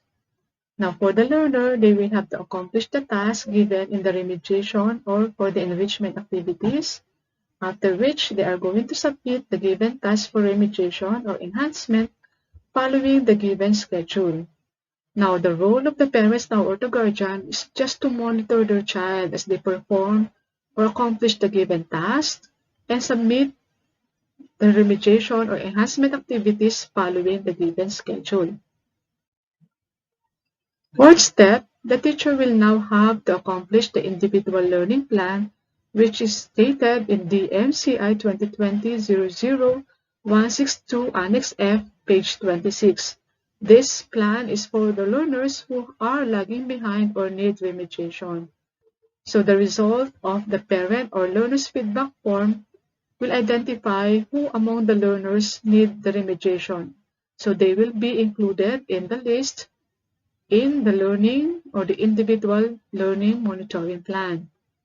Now, the learners here will have to accomplish the given task in the remediation and enhancement activities, and they will have to submit all of these activities based on the given schedule by the teacher. Now, for their parents, they also have to monitor their child again as they perform or accomplish the given task and submit this one following the schedule given by the teacher. Now, we have here the sample formative assessment as stated in Depth Order 31, page 10.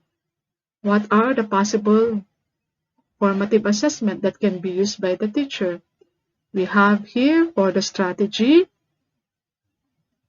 establishing clear learning target and success criteria. The teacher may pause the learning targets before the start of the lesson to get learners to think about what they will be learning and how these are connected to the prior knowledge and personal experiences. Another strategy is eliciting useful evidence of learning. The teacher can also provide effective feedback, wherein the teacher can record and upload an audio or video file containing feedback on the learner's performance. The teacher can also send written feedback via email, SMS, or mobile message. If necessary, add photographs or screenshots of learners' outputs to support the feedback. Other examples here. Another strategy is engaging learners in assessing and improving each other's work. Another one is increasing learners' ownership of their own learning. So you can read these examples of the formative assessment, pages 10 to 11. Now let me discuss to you the second type of assessment, which is the summative assessment, but still using the modular learning delivery. Let us go back again. What is the summative assessment? It is an assessment that is usually administered toward the end of a learning period to measure the extent to which the learners have mastered the essential learning competencies, the results of which are recorded and are used to report the learner's achievement. This is in reference to Depth Order 31, 2020, page 1. So the type of the summative assessment is recorded, and this is now graded and reported in the learner's progress report card. Now, under the summative assessment, there are two types of summative assessment. First one are the written works. The written works are administered to assess essential knowledge and understanding through quizzes and long or unit tests. Items should be distributed across the cognitive process dimensions as mentioned in Depth Order 8, 2015, page 7. The written works uses a combination of selected response and constructed response formats so that all are adequately covered, as stated in Depth Order 31, 2020, page 4. In our modules, the post-assessment is already included in the modules found at the last page. Specifically for the second quarter, the post-assessment are already included in our modules. So the teachers will no longer have difficulty preparing their own written works. The teacher may also prepare their own written works aligned with the most essential learning competency if they see that there is a need for them to prepare one that is appropriate for the type of learners or for the needs of the learners that they have. Now, it was mentioned there a while ago on the cognitive process dimension. Now, these are the dimensions in the cognitive process. Let's just recall the hierarchy of objectives. These are the remembering, understanding, applying, analyzing, evaluating, and creating. Being remembering is the lowest form of objective, and creating being the highest form of the objective.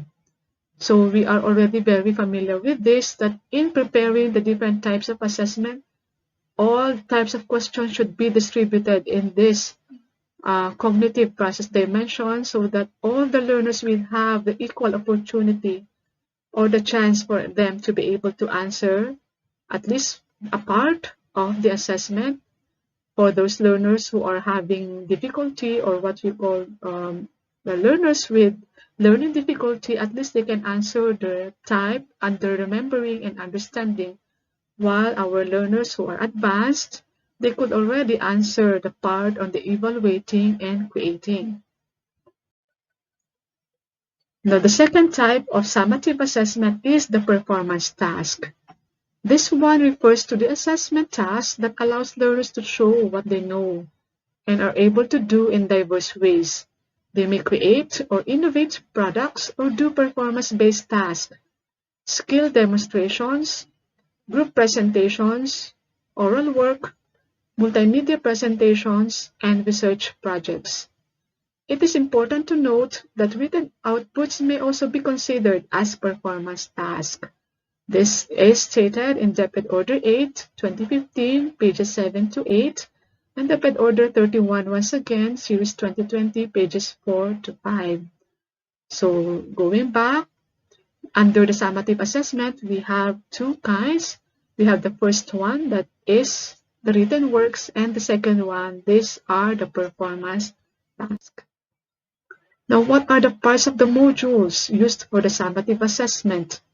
As I have mentioned there a while ago, all the parts of the modules now have already the post-assessment, or in the subjects using Filipino as the mode of instruction, they have their maikling pagsusulit. So the post-assessment or the maikling pagsusulit fall under the written works. So all of these are recorded and reported to the parents or to the learners. Now, what are our process flow now in the performance tasks using the modular learning delivery? Still, we have the different roles of the teacher, the learner, the parents, or the guardians. For the teacher, they will have to communicate or inform the learners and the parents on the design and standards for the grading, the assessment. So it is very important that the learners or the parents have an idea or they are oriented on how they will be graded or assessed so that they would be able to perform well on the different parts of the module. Now, for the learner, they need to understand the importance of the summative assessment as part of the grading system so that they could do the performance tasks or the activity sheets well if they would like to have higher grades or if they would like to improve on their grades as well. Now, for the parents and the guardian's role, they need to monitor again or assist their child as they perform or accomplish the different tasks. Let us always remind our parents that they will just have to guide or monitor their child. They will not be the one to answer or accomplish the different parts of the modules. Second step, the teacher will now have to plan the assessment aligned with the most essential learning competencies assigned for the week for the assessment, and they will have to refer or see the budget of work or refer to the post-assessment provided for each module. Now, for the learner, once again, they will have to read and understand and accomplish and answer the post-assessment, and they will have to submit the post-assessment sheet to the school or to the teacher following the given schedule. Once again, they will not submit the modules, but they will only have to submit the post-assessment sheet or a kind of paper or the answer sheet where they have written the answers for the assessment. Now, for the parents or the guardian's role, they will again guide their child as they accomplish the post-assessment test and submit also the post-assessment sheet to the school or teacher following the given schedule. Thirdly, the teacher now will have to check and record the post-assessment as part of the written work in the grading system. Now, a note here or a reminder for our teachers, we only need or have a minimum of 4 written work should be given per quarter as stated in Deped Order 31, 2020. So if you have 8 modules in a quarter, we only need, or you have at least 4 written works and 4 performance works for performance tasks to be recorded. Fourth step now for the teacher is to return the recorded post-assessment test to the learners or parents for the review and reference study. After checking their post-assessment test, it is important that the teacher will have a post-conference or discussion with the parents so that they will be able to discuss what is the result of the post-assessment of their child and how they would be able to guide their learner or their child so that they could improve or monitor on the progress of their child. Now, for the learner, they will have to analyze the result of the post-assessment and do further study if needed. If the learner had taken or had a grade of below 75, they need to study more so that they would be able to cope up and be able to get 75 or more in the succeeding post-assessment test. Now, for the parent or the guardian, they also have to analyze the result of the post-assessment of their child.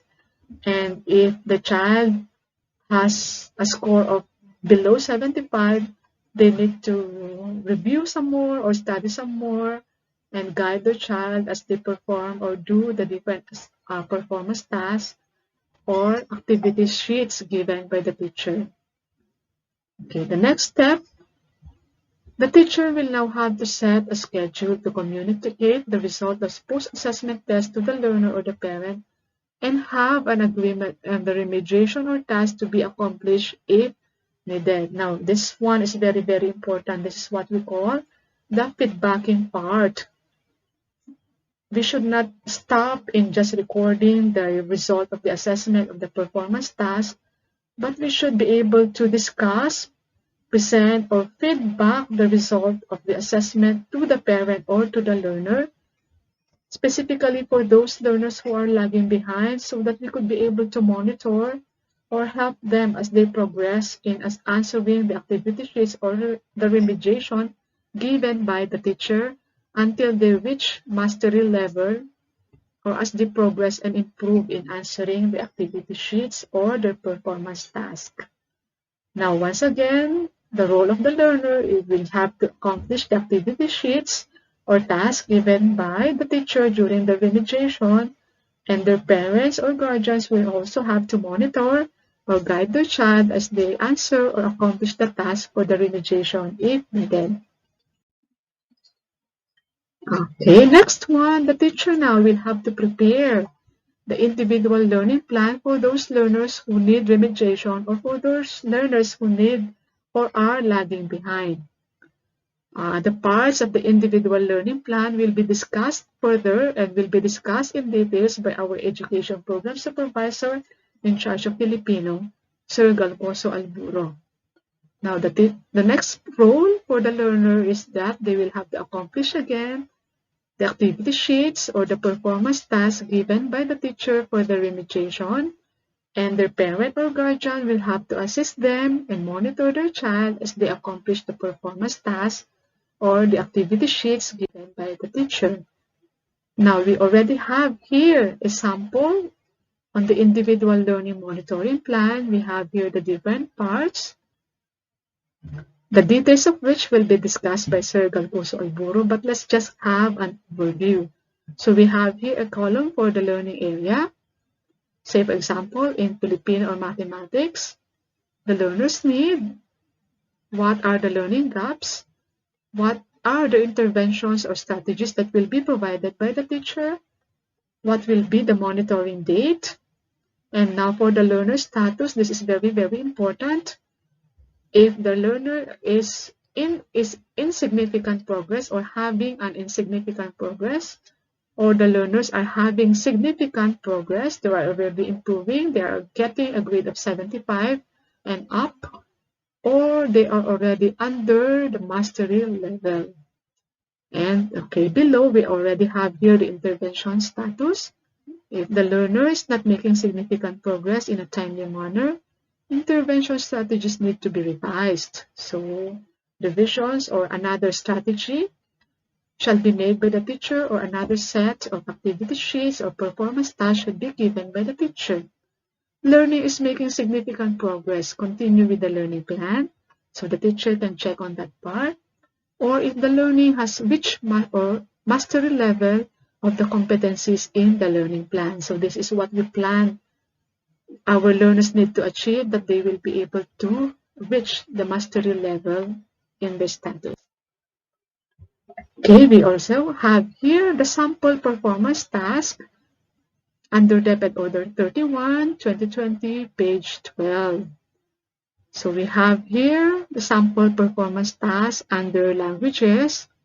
They can have debates, interviews, multimedia presentations, panel discussions, presentations, project making, role-playing, speech delivery, storytelling, and reading.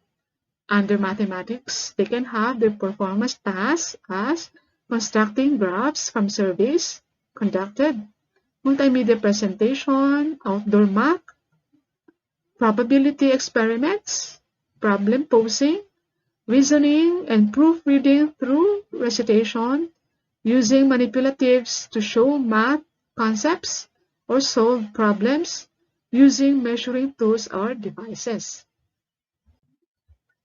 Okay, other examples for the different learning areas, we also have under Aralin Panlipunan, they can have the performance tasks on community involvement, debate, interviews, issue awareness, news reporting, presentations, and multimedia presentations. They can also have role play, simulations. Under MAPE for music, they can have the following under performance task: multimedia presentations, musical presentation, skill demonstrations, singing or playing instrument.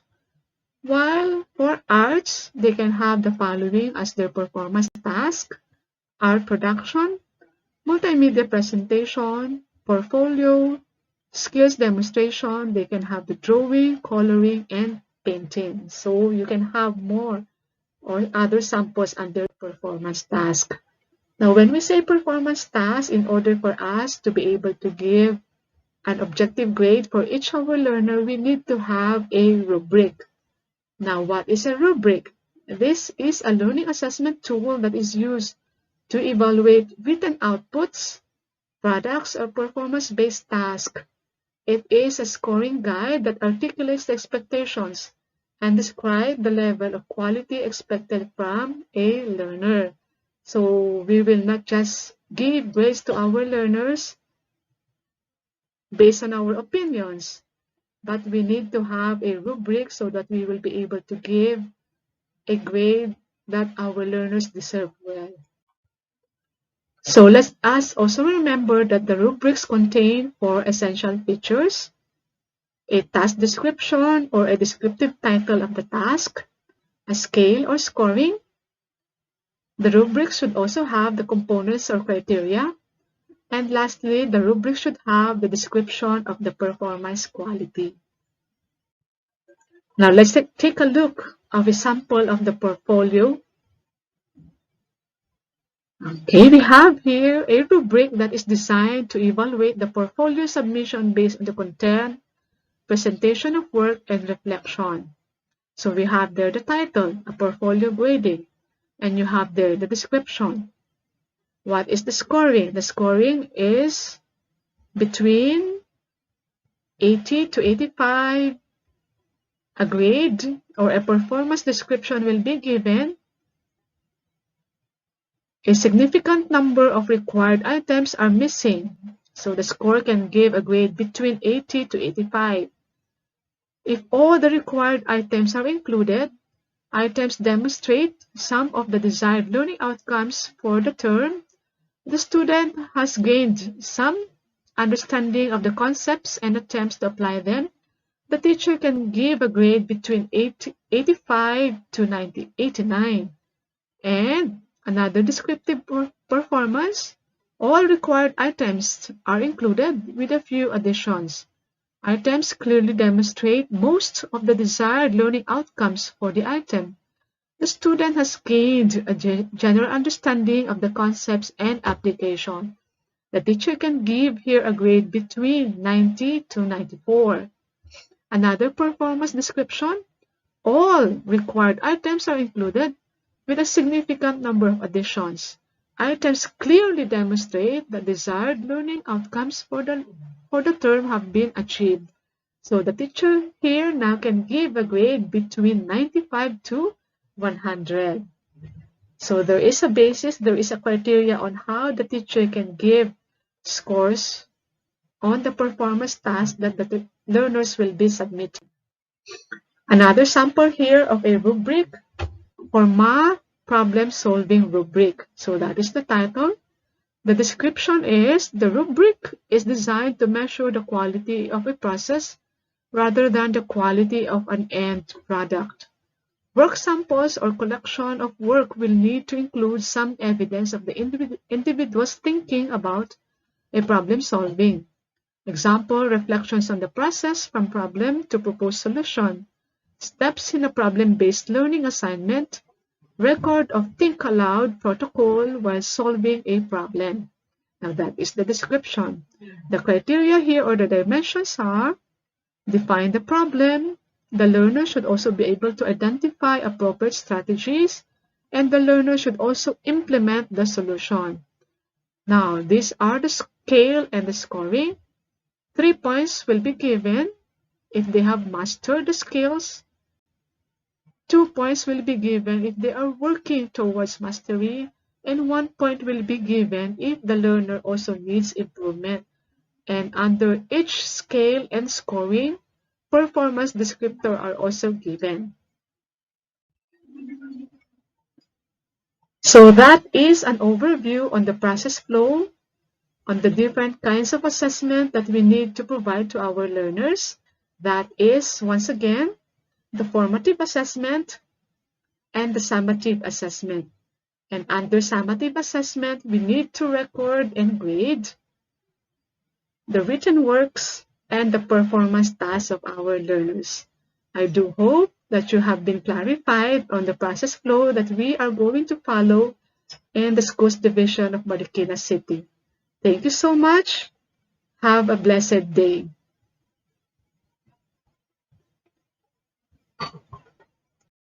Magandang umaga. What an angelic voice.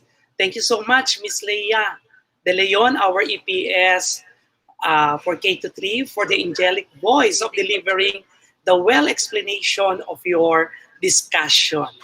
The process flow of formative assessment using modular learning delivery. You explain the teacher's role, the learner's role, as well as the parents or guardian's role.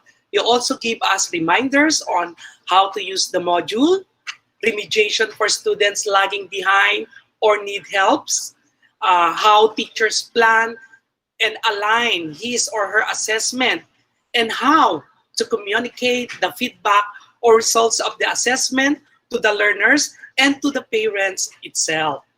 You also give us the strategies for synchronous and asynchronous, and she likewise reiterated the recorded part of assessment, that basis for giving grade for our learners, the summative assessment, and the performance tasks, which are clearly stipulated in DepEd Order number 31, series of 2020, and DepEd Order number 15, series of 2015. She also posted the individual learning monitoring plan. Napakaganda. Talagang guided ang ating teachers to use that individual learning monitoring plan. Okay, this time we will now entertain some question posted in this chat box of our YouTube. Okay, I think may mga tanong dito. Una kay Ma'am Rice, no? Si Ma'am Rice, paano po kung bagsak po yung students sa module? What will the teacher do? Can you give us an answer for that, Miss Leia? Thank you so much, Sir Ador. Can you hear me, sir? Yes, ma'am. Thank you. with regards to the question of ma'am, our modules or the self-learning modules are not part of the test of our learners. So these will just serve as a learning material, or these modules will serve as their teacher. Since we do not have the face-to-face class, our learners will be using the modules so that they can learn the different competencies and skills that our learners need to equip with for this school year. So wag na po nating problemahin na bagsak ang bata sa module kasi hindi po examination or test ang binibigay natin sa module. But these are just learning materials for them. Thank you, Sir Ador, and Ma'am. Thank you so much, Ma'am Leia. There's another question here coming from Miss Alma Bosch ng Barangay Elementary School. Bakit po inalis sa module ang summative test? Sa math, this second quarter, paano po ang modular class? Yes, Sir Ador, I think we already have agreed on this part for the quarter 2 modules, that all the post-assessment tests should be included. They are part of our modules because this will be recorded already as part of the written works. Yes. So for the second quarter, Ma'am Alma, the summative or the post-assessment tests are already included in our modules. And yes, Ma'am Alma, and I already Yes, Sir Ador. with the group of mathematics, Ma'am Alma, how to use that summative test. Okay. Thank you po, Ma'am Alma, for raising that question also. Another question from her, ipinaiiba po ang drive sa summative test. Paano po ang printing nito para sa mga modular class? Okay. Okay. Ma'am Alma, if I'm not mistaken, we already discussed that in our meeting. I do not know if you were around that time when I discussed that to the group. Okay po. I think, okay, ako na po, I think, bahala mag-explain uli nun kay Miss Alma. Okay. Thank you so much, Ma'am Alma. Meron pa po ba tayong mga tanong? I think maliwanag naman yung presentation ng ating speaker, no? Ang ganda-ganda, pati na kanyang boses, talagang napaka-polite, napaka-soap, ang sarap pakinggan. Okay. Hindi nakakabingi. Okay. So, from Mr. Rolando Taro, paano po magkakaroon ng right feedbacking sa online class sa mga outputs ng bata kung si teacher ay may 6 na section na hawak with 50 plus students per class?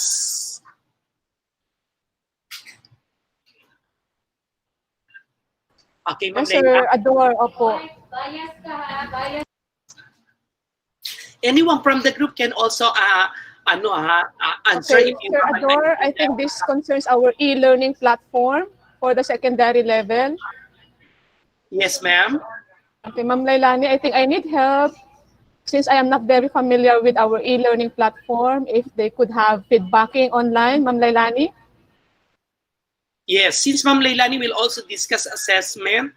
With regards to online, sir, this will be discussed afterwards. Medyo ma-preempt yung kanyang discussion. Yes. We'll answer it right now, no? So I think Yes, Sir Ador. This will be presented by our education program supervisor, Ma'am Yes, Lailani. we'll answer that later on. I think napakaganda naman ng tanong ni Sir Rolando Taro, but we will park that for a moment kasi for our next speaker, no, she will discuss more on online assessment, online learning delivery. Okay, let's proceed to the question of Miss Hazel Carpio. Question sure, ano ba to? Question sure naman na may student lagi na i-remediate. Problem is time constraint tayo sa. So, magkakaroon po ba ng enough time o isasabay lang ito sa pagsisimula ng new lesson para sa mga students? Medyo... Thank you, Ma'am Hazel Carpio, for this question. I think we as teachers, we always have the remedy or the right strategy that we can employ for each kind of learner that we have. Specifically for our learners who need remediation, kailangan talagang gawan po natin ng paraan. We need to reach out to this type of learners that we have, since hindi nga sila nga yung type ng learner na medyo hindi nakakasunod. They need our guidance. So kailangan po gawan natin ng paraan. Sabi nga Sir Ador, pag gusto, may paraan. Yes. Okay. So laging may paraan yan, lalo na ang mga teachers natin. I know you are all very creative, so you can perform or have a strategy on this kind of question po. Thank you. Okay. So I think as also teacher po, no, dumaan naman tayo sa pala. I think we have a strategy on how we will conduct our remediation also to our learners, no? Dapat dun papasok ang pagiging critical thinker ni teacher, no? Ang kanyang mga creativity on how they will conduct that remediation also. Okay, thank you so much, Ma'am Leia. Okay, another question from Miss Perlita Barcelona. For clarification lang naman po ito. Ma'am, since the content of the modules for modular students will not be recorded, meaning we are going to make assessment based on the MELC for recording. Tama po ba? Thank you so much, Ma'am Perlita Barcelona. Yes, with regards to your questions, the parts of the module, as I have said this morning, they will just be a part of the formative assessment, which is recorded but not graded. So with this one, the teachers for the second quarter modules, we already have attached there the post-assessment, which is recorded now, will form the written works of the teacher. So, but then if the teacher believes that they have to prepare another set of post-assessment, they can make their own. But they have to make sure that this is aligned with the most essential learning competencies, and it should be aligned with the objectives. Thank you, sir. Okay, thank you so much, Ma'am Leia. Align with the learning competencies or the objectives of the lesson. I think kung wala na po tayong iba pang katanungan, let us give time for Ma'am Jovita Consortia, Ma'am Manny, to answer the question given by the MAPIT teachers a while ago. Pwede ba nating tawagan si Ma'am Manny Consortia? Ma'am Manny? Yan, Are you there? Okay. hello. Yes. Good morning. Oo, kasi meron akong, actually may nakita akong dalawa na isinulat yung concern sa MAPE about performance task and written test, no? Kasi ang concern nila, dahil meron kaming 4 na component, ano yun, 3-4? Yun yung concern eh. Paano yun, ma'am? Kung actually may isa din na nag-message sa akin na ang concern niya, 2 daw lang per component. Pero kasi ang MAPE consider as 1 subject. So yung 1 per component, enough na yun para doon sa MAPE. So equivalent niya, 4 pa rin. No? Lalo na ngayong second quarter na meron tayong tigda 2 module lang per component na may total tayo na 8. So, dun sa 8 modules na yon sa second quarter, meron lang tayong 4 na written test at 4 na component. Divide natin sa bawat component, sige isa lang. Okay? Hindi siya 16. Ha? Nalilito siguro. Siyempre, napakahirap sa MAPE. So, sa mga cohort, siguro kausapin ko sila para ma-explain kung mabuti, pati yung grading system para mas easy ang MAPE. No? So, yun yung concern ng MAPE na ganun lang, consider tayo as 1 subject. So, hindi natin pabibigatin ang ating mga gawain, ha? Okay na ba yon? Si Marie Chris at saka si Joyce at saka si Meg na nag-message sa akin. Okay? Okay. Thank you so much, Ma'am Manny. No? Okay. She already explained to our MAPE teachers on how to record the summative, how many summative tests and performance tasks, and she will also give, I think, to conduct meeting with the department heads or coordinators for for them to relay also the system, no? Kung paano nila gagawin yon para mapadali ang trabaho, mapadali naman ang buhay, hindi mahirap. Ano? Okay, let's proceed with another question. A question coming from Miss Gilier Bilen, and her question is, can you give an efficient way to check submitted output by modular students? Okay, efficient way to check submitted output by modular students. Madami po kasi masyado. Okay, Ma'am Lea? You want me to answer? Or Ma'am Leia? Ma'am Elisa, yes, Ma'am Elisa. Sige. Sabi ni Ma'am Leia, tutulungan ko si Ma'am Leia, no? Okay. Ayaw ko rin ma-preempt yung ating susunod na mga speakers, no? Because part of the session is the integrative performance task. Okay? Yes, Integrative performance task, Sir Guillermo, no? Kasi i-discuss ng mga next speaker natin how to minimize the number of outputs that may be or should be submitted by our students, no, sir? So, i-discuss po yan, and I'm sure after the discussion to be presented by Sir Gal and the next speakers naman, mukhang masasagot ito, Sir Guillermo. But we will assure you that we will all help all the teachers how to minimize all of this. I-discuss po ito. Magandang tanong ito, Sir Guillermo, no?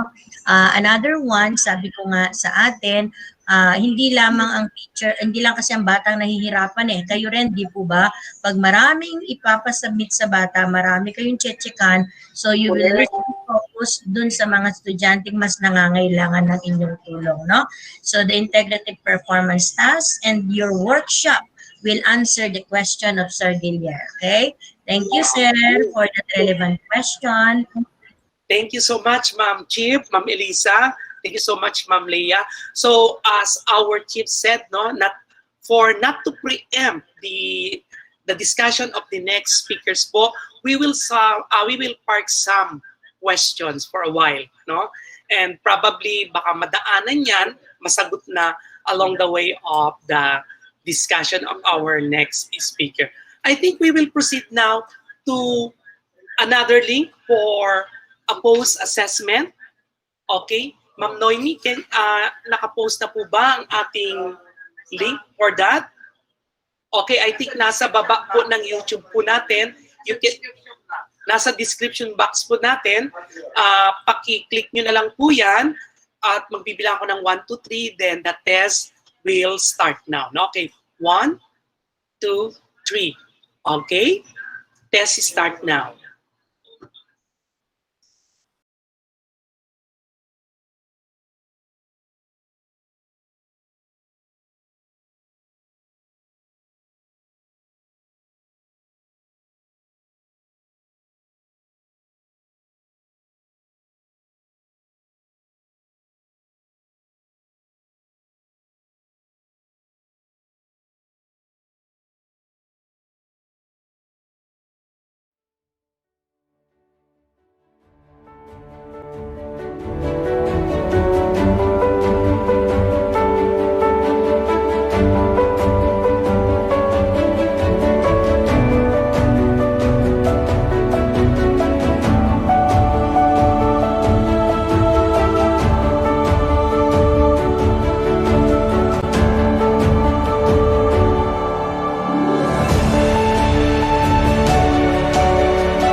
Okay, I think everybody is already done in taking the post-assessment and uh, in giving another way for our next speaker for another assessment process for online learning delivery modalities. Let me call our speaker, Miss Leilani and Villanueva. EPS po siya ng ESP in collaboration with our Information Technology Officer, Mr. Ryan Lee Rehencia. Okay, let us now give the floor with Miss Leilani Villanueva.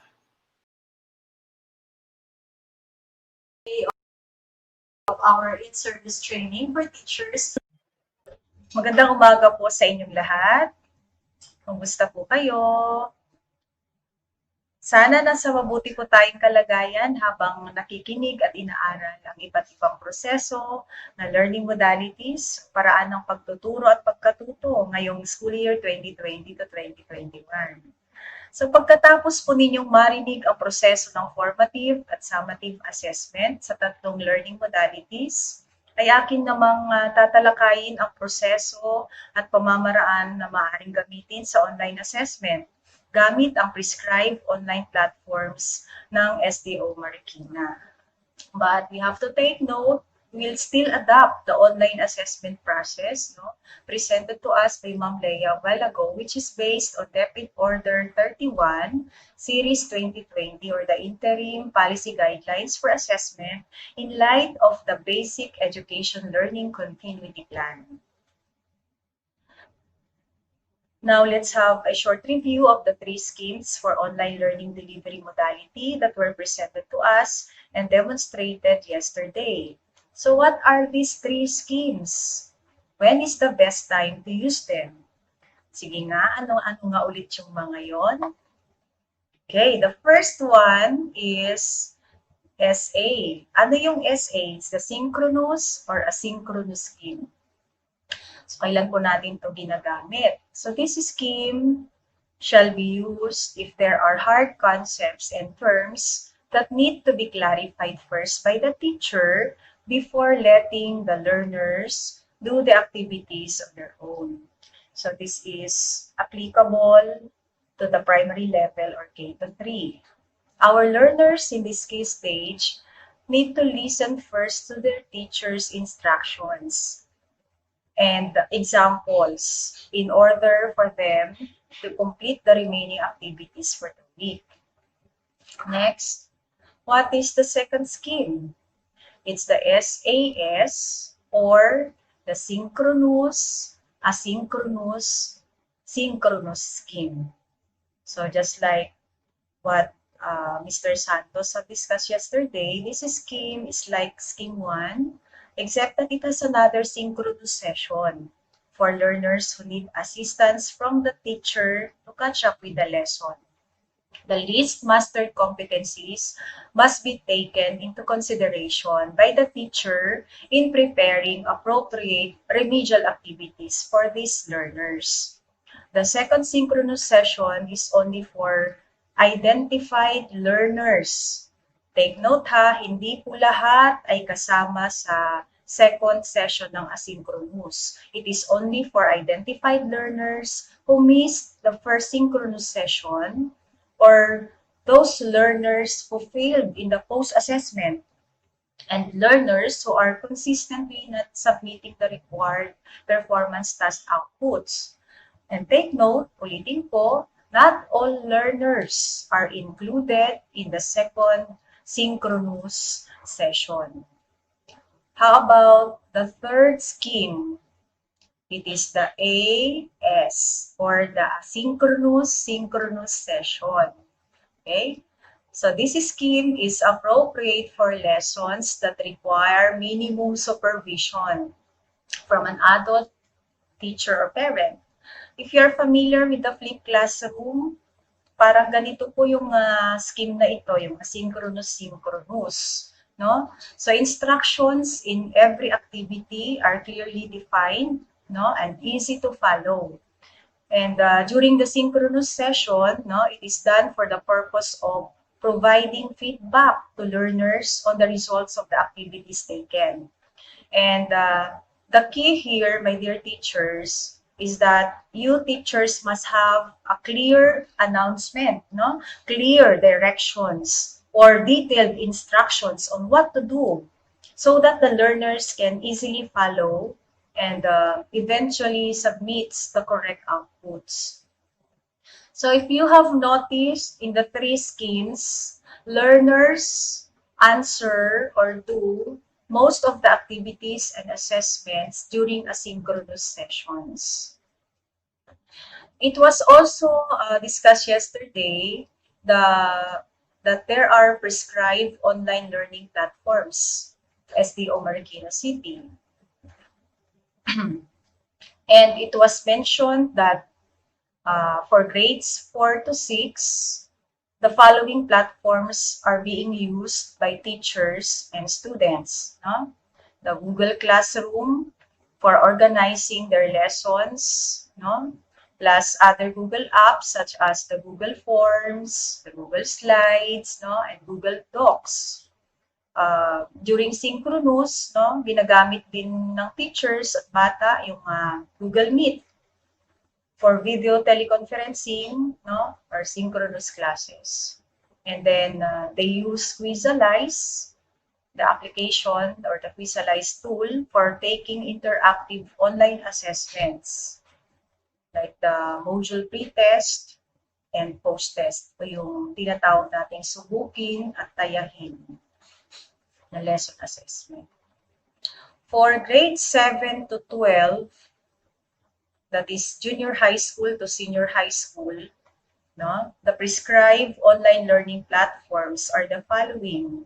One is the e-learning platform na alam naman natin na ito ay operational na since 2013 at meron po tayong e-learning, Center of E-Learning School, which is the Jesus de la Peña National High School.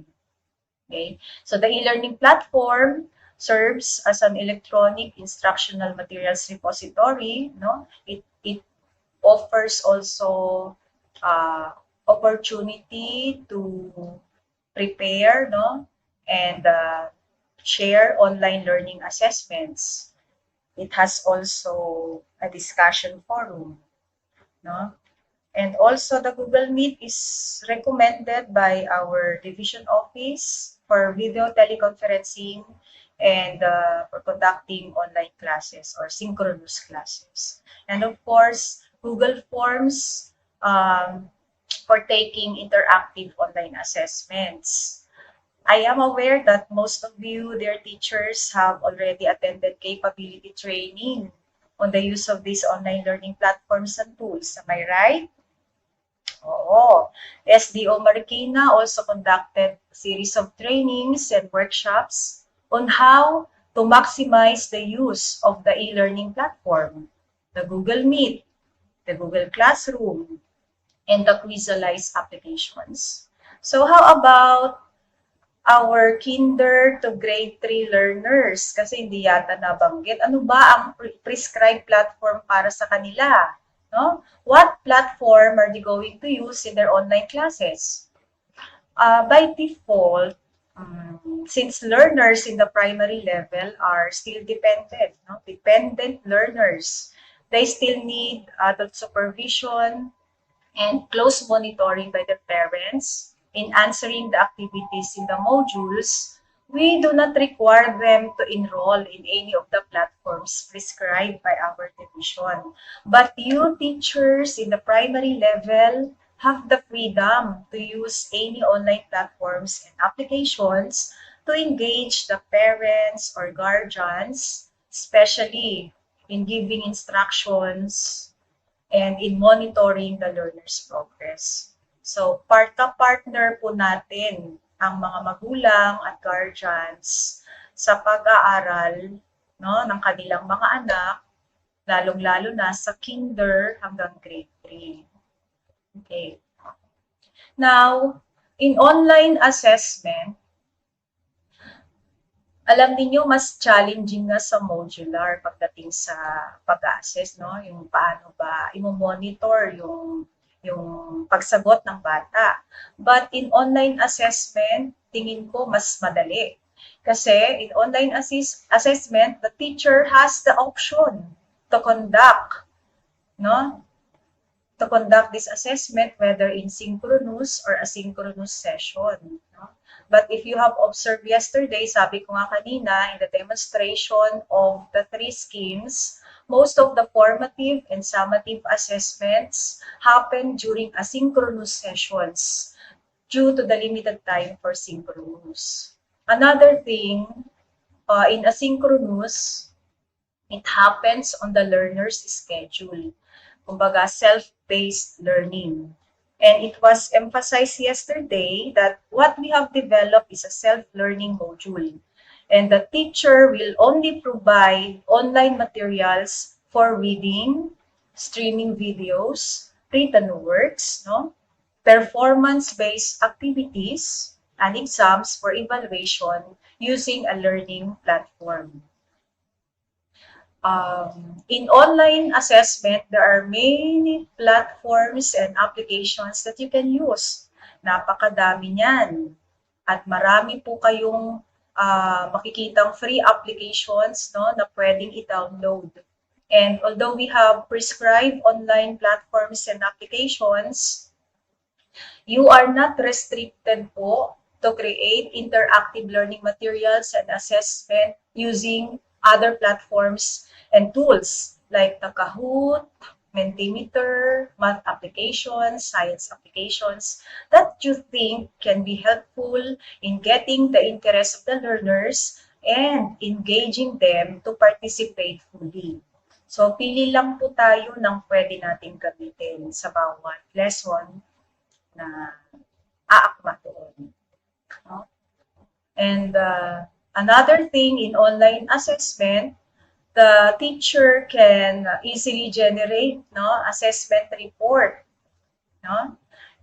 The teacher can easily generate the summary of assessment with graphical representations like bar graph or pie graph. In online assessment also, you can, dahil nga mas madaling mag-generate ng assessment report, mas madali rin tayong makapagbigay ng feedback to learners and parents, no? You can immediately get the result of the activities and summative tests or quizzes undertaken by the learners from the online applications and platforms, no, used by the teacher in facilitating the assessment. You can immediately give feedback to learners and parents on the result of the assessment online. Kahapon, diba, nakakatuwa yung mga na-raise na questions kung sigurado ba tayo na yung learner talaga ang nagsasagot online, diba? It's, as teachers and as parents also, no, let us always give them the benefit of the doubt.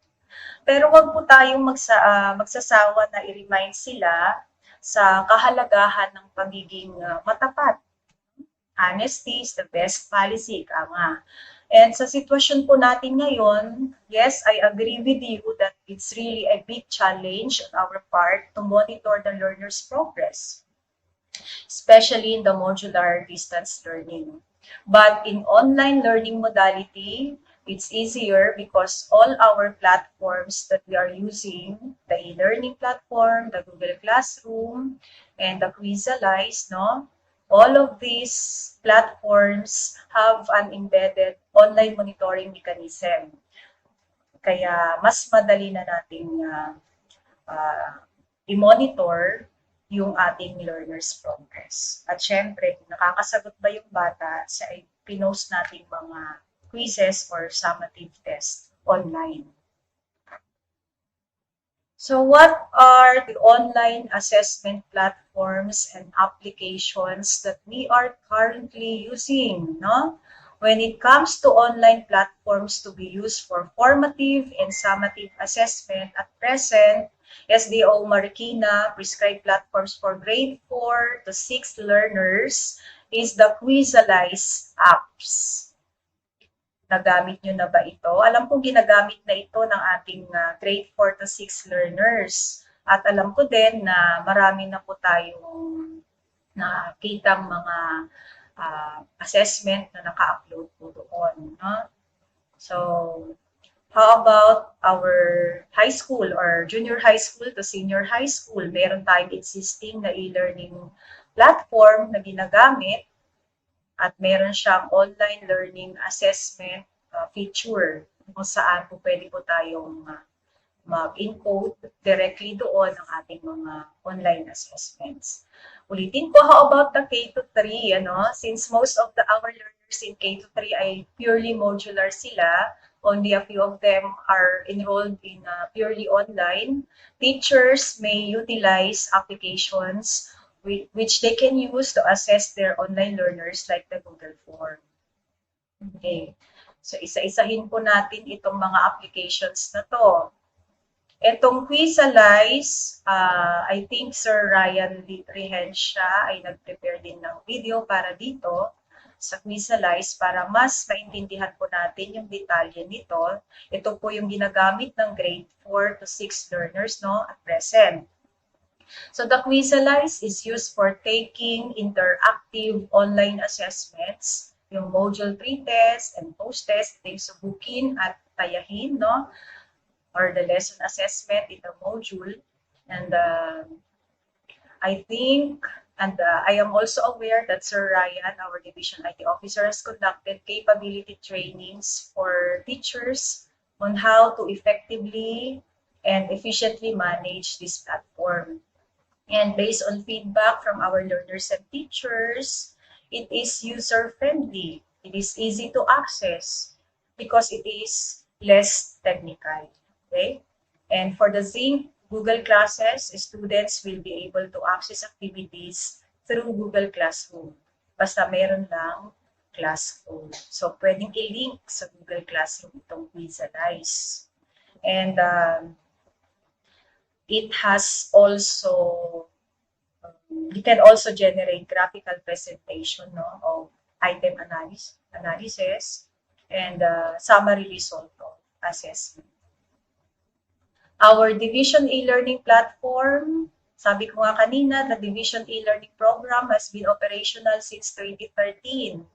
And since then, there are features and functionalities that were added to make it more user-friendly and responsive to the needs of our learners and teachers.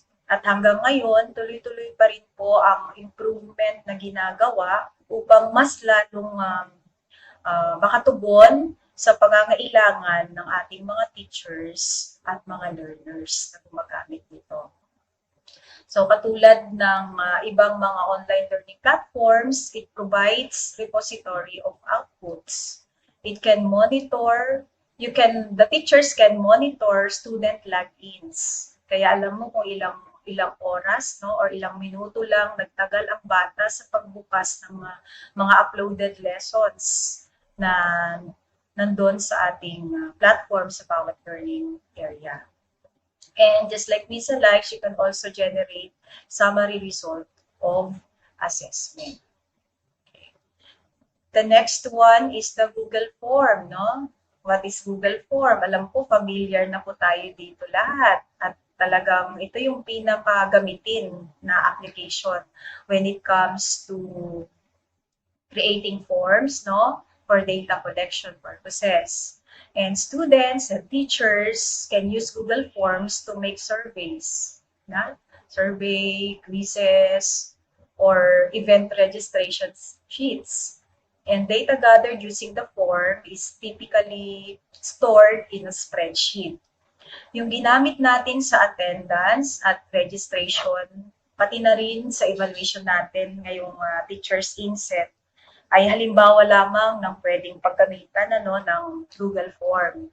Lalong-lalo na rin sa paggawa ng mga quizzes. So, talagang pwedeng-pwede talagang gamitin ito sa paggawa ng mga quizzes or activities. And it has the following advantages, User-friendly, easy to access, and less technical. Easy recording of scores.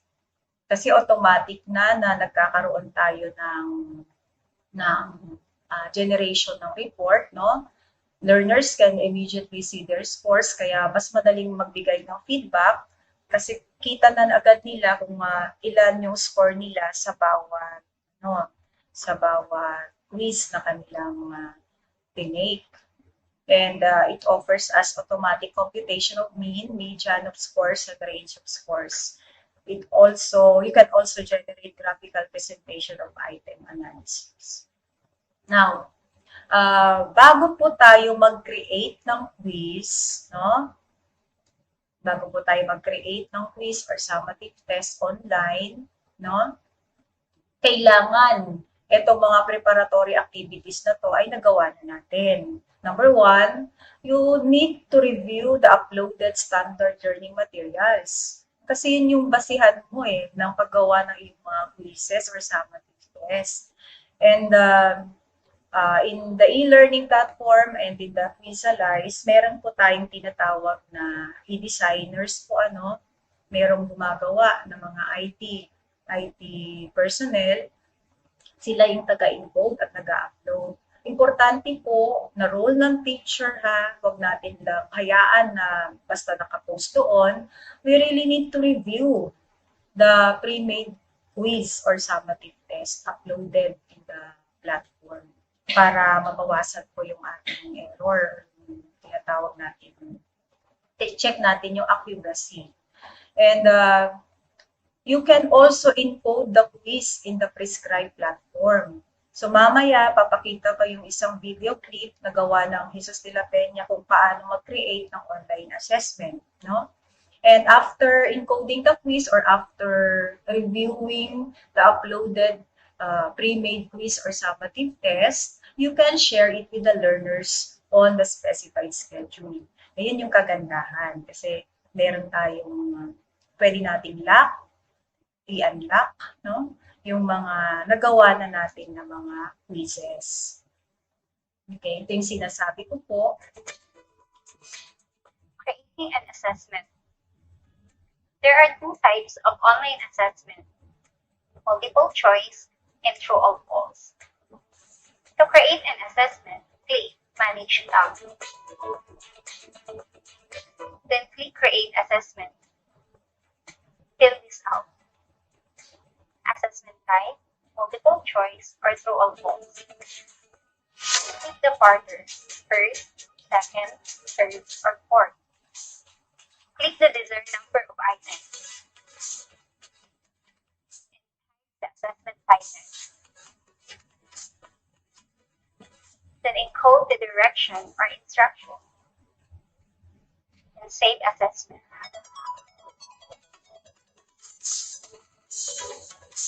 Share, unlock, and assign your online assessment.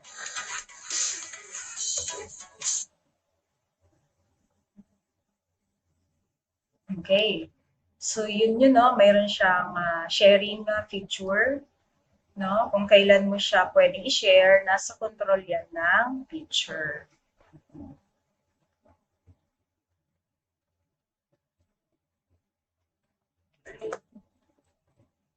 Now, let's proceed to the online learning delivery formative assessment process. Katulad din po ito ng Modular, pero ang kaibahan lang, meron po tayo, naka-online siya, naka-online. At lahat po ng ating online assessment, pag na-upload na siya, ano ang gagawin ni teacher, The teacher instructs the learners to go online, study, and answer the different parts of the module using the Google Classroom with Quizalize app or using the e-learning platform, Yun lang. Siyempre, yung learner magla-login gamit ang kanyang username and password assigned to him or her. Using their DepEd email address, learners access the Google Classroom with Quizalize app or the e-learning platform. Next, the learner completes the assigned activities. Doon sa e-learning, meron po tayong announcement portion na kung saan doon nagtatype ang ating mga e-teachers ng mga detailed instructions niya na susundin ng mga bata within the week, para dun sa lesson na yon.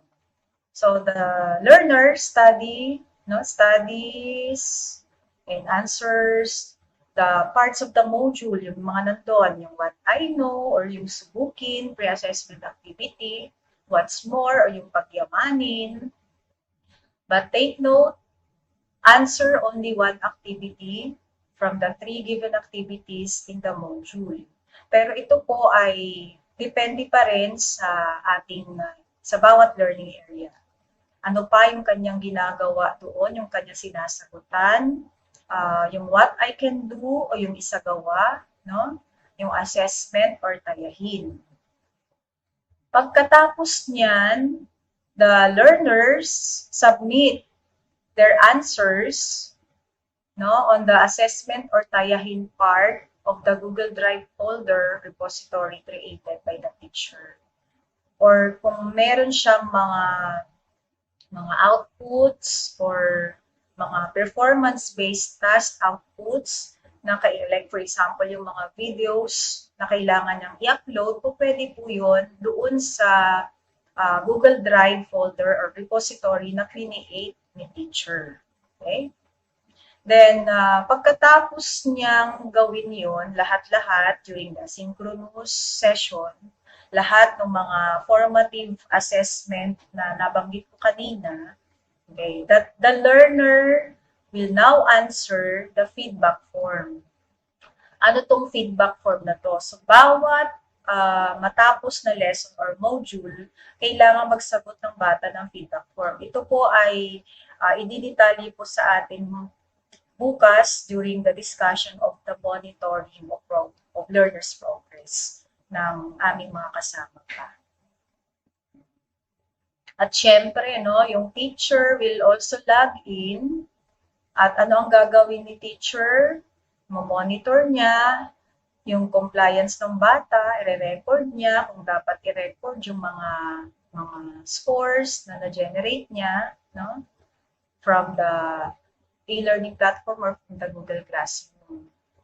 At syempre, magpo-provide din siya ng feedback sa ating mga learners. Kasi sabi ko nga kanina, napakaganda po ng ating mga online learning platforms kasi meron tayong mechanism to monitor, no, the learner's progress and at the same time to generate the assessment result. So pag na-generate natin yung assessment result, the learner can see their scores and at the same time, no, the teacher can now provide feedback to them, to the learners. Okay.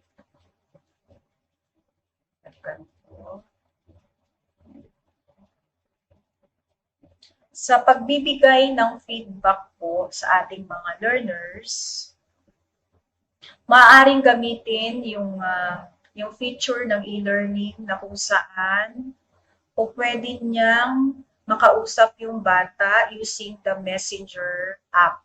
So, meron na rin po tayong Messenger app sa e-learning. Napakaganda po. So, panoorin po natin ito.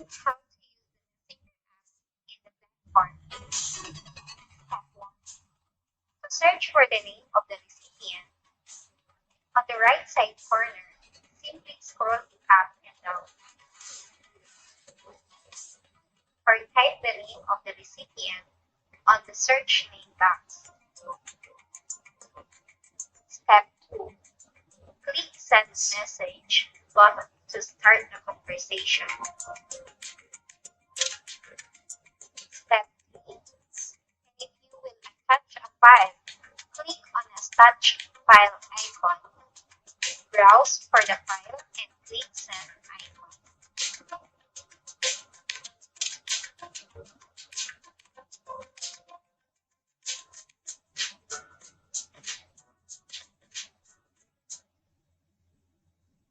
Okay. So, may option po tayo na kung pwede po tayong, ang learners ay pwedeng magpadala ng file through the Messenger application na embedded na po dun sa ating platform. At pwede rin po natin silang makausap, personal or individually po, kung meron tayong concern sa isang learner, dun po natin siya po pwedeng kausapin using the Messenger or the chat box. Ano po. Okay. Now, let's proceed to the online learning delivery summative assessment process. Katulad din po ng formative assessment. Alam po, sa oras na ito, alam nyo ng kaibahan ng formative and summative assessment kasi na-discuss na sa atin kanina ni Ma'am Janet at ni Ma'am Leia, no? So, dito naman, katulad kanina, parehas lang din naman ang ating gagawin. The teacher will instruct learners to go online on the scheduled day of assessment. The number of items varies. So the assessment should be prepared ahead of time and send it online to the learners. And using their DepEd email address, the learners access the Google Classroom with Visualize app. At using their username and password naman, they can access the e-learning platform. Ano ang role ng guardian, pag sa pagkakataong ito, Ang the guardian should ensure, the guardian or parent should ensure the stability of the internet connectivity sa kanilang bahay. Although it's beyond our control, sabi nga kahapon, it's beyond our control yung mga issues natin sa internet connectivity. And then, the learner answers the post-assessment. The learners answer the post-assessment or yung tinatawag nating summative assessment part. Dun sa module, pag modular ka, makikita mo dun sa dulo ng ating mga modules, self-learning modules, yung post-assessment or maikling pagsusulit sa mga Tagalog naman na learning area. Maikling pagsusulit or post-assessment. Learners answer the post-assessment or summative assessment part on the Visualize app. For the performance task, they submit the performance task, their outputs, saan? Sa Google Drive folder or sa repository created by the teacher.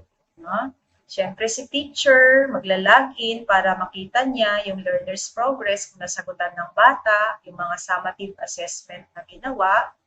At pag nakita niya, he or she can generate the summary report or yung tinatawag nating results of the summary assessment. At good thing, sabi ko nga kanina, meron po tayong mechanism po dun sa ating mga online learning platforms prescribed by the Division Office kung paano mag-generate ng summative assessment results. Then, ano ang gagawin ng teacher? The teacher will analyze the results, identify the learners who lag behind. If 75% of the class passed the test, anong gagawin ni teacher? The teacher shall provide immediate feedback to the parents or learners. At ito yung pinaka-importante sa lahat, he or she will identify now the learners who need intervention or remediation. Conduct intervention or remediation to the 25% of the learners who failed in the test. So if 50% of the class failed, the teachers reteach the competency, applying a more appropriate strategy to ensure mastery of the competency. Okay. The teacher will identify the least mastered skills. Sa pag-a-analyze nyo kasi ng assessment result, the teacher shall identify the least mastered skills and provide reassessment. So if results are, say, satisfactory, learners can go to the next module or to the next lesson. The same process will be done in the succeeding lessons or modules. Okay?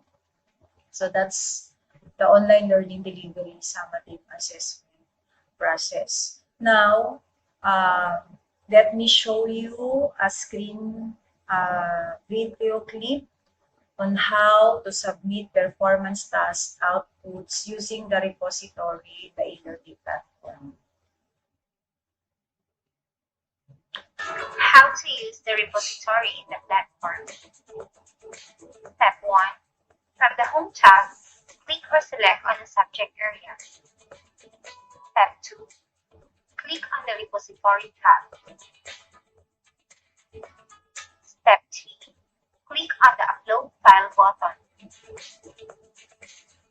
Step 4. Choose a specific folder, add file description, and choose File button to add file. Step 5. Click on the Save File button to upload.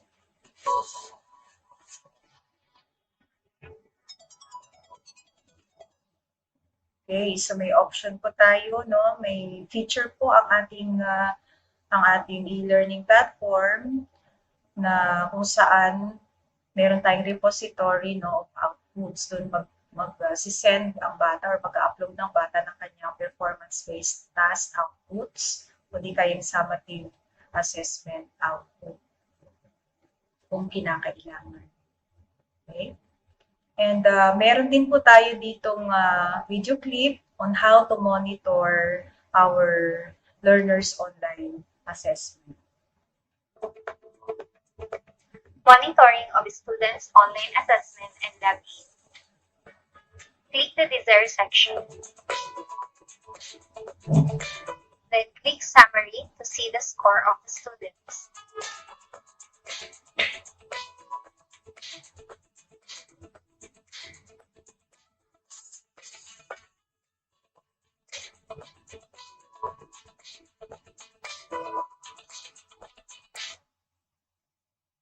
Okay?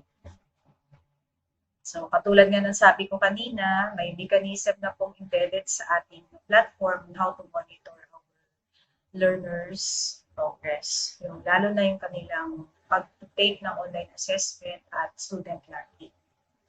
No? So, How to okay. So, after the preparatory activities, nalaman na rin natin yung ating online learning formative and summative assessment process, no? Let's have the post-assessment activities na summarize na lang din ito. Na-summarize ko na siya, no? So, the post-assessment activities, remember all of these. Number 1, check the generated summary of assessment. Okay?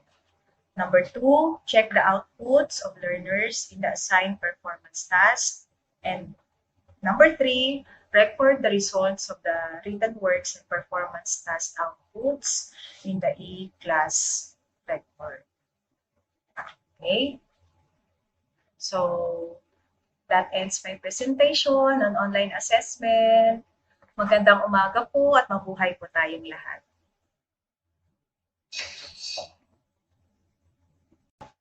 Good day, dear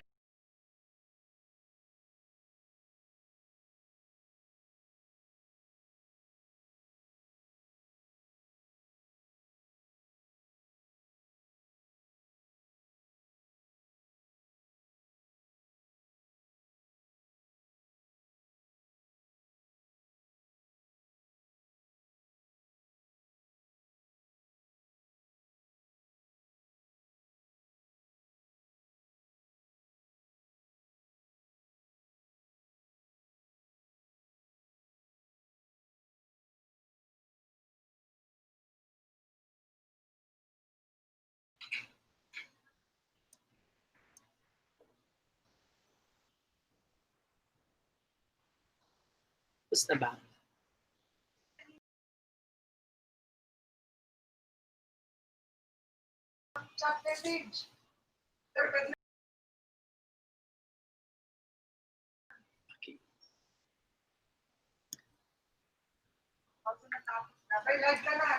Okay.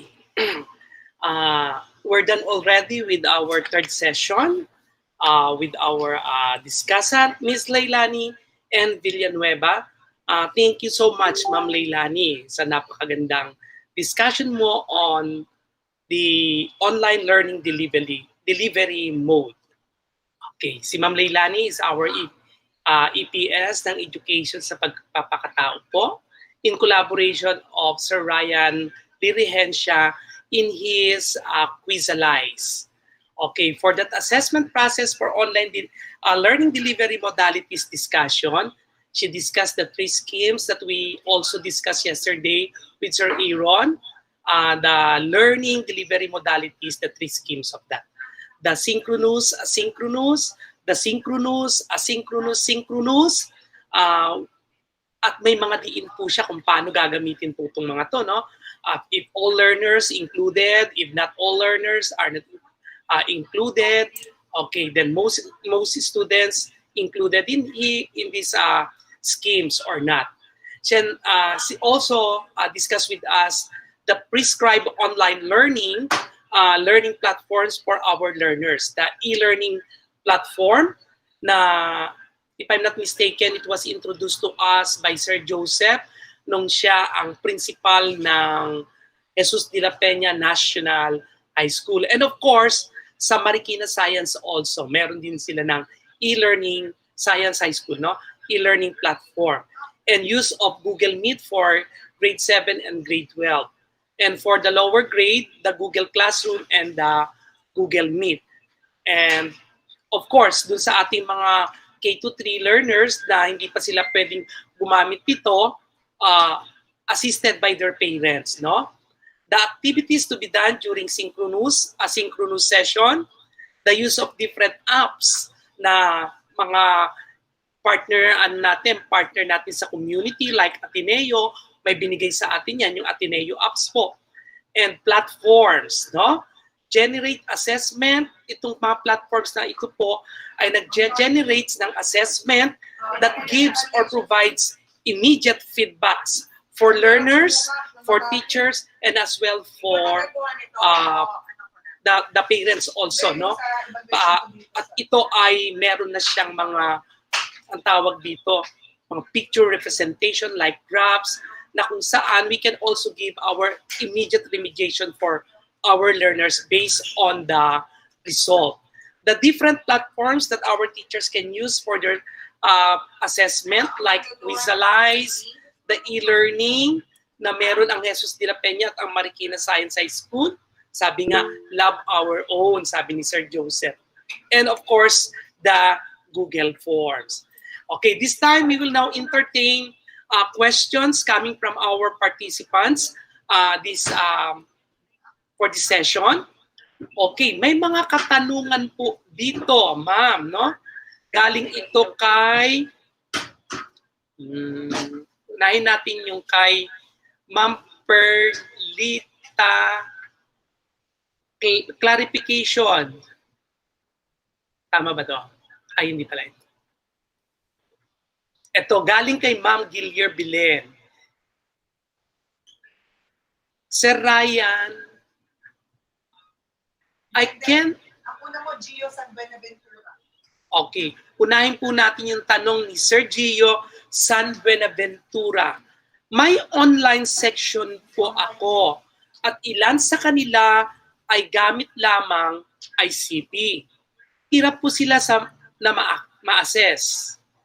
Unlike student with PC or laptop, recommended po ba na ilipat sila sa modular or stay pa din po? Suggestion by Gilier Bilen. Ayun muna, yung una. Sige, sagutin po natin, Ma'am Leilani. The first question posted here from Gio San Buenaventura. Ma'am Lei?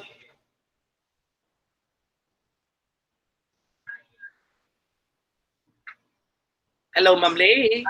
Sir Ador? Yes, ma'am. Ma'am Lani is requesting me to answer the, okay po. The question. Okay, our chief will answer the question coming from Mr. Gio San Buenaventura. Yes, ma'am. Sir Gio, pwede naman pong lumipat pero hindi po tayo ang didirect sa kanila o magsasabi, okay? If the children or the learners find it hard for them na talagang hindi na sila makakope dun sa requirements para sa online, manggagaling po sa kanila. We have to give them the chance. Ang ating focus kasi talaga ay learners, no? So we are going to assist all of them para kung saan sila talagang mas matuto. no? Napaka-importante po noon. So, we will just help them decide kung nanggaling na sa kanila yung requirement na talagang hindi nila kaya, then siguro we can help them move from one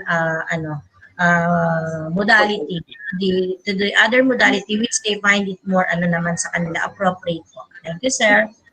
Okay, thank you so much. Okay, Sir Guillermo. So we will let our learners approach us if they want to be transferred from other modalities of teaching and learning process po, no? O pag mahihayin ng mga bata, probably the teachers can approach them if they want to be transferred to another modality po. Okay. Thank you so much, Ma'am Elisa. Okay, I think maliwanag po, Sir Gio.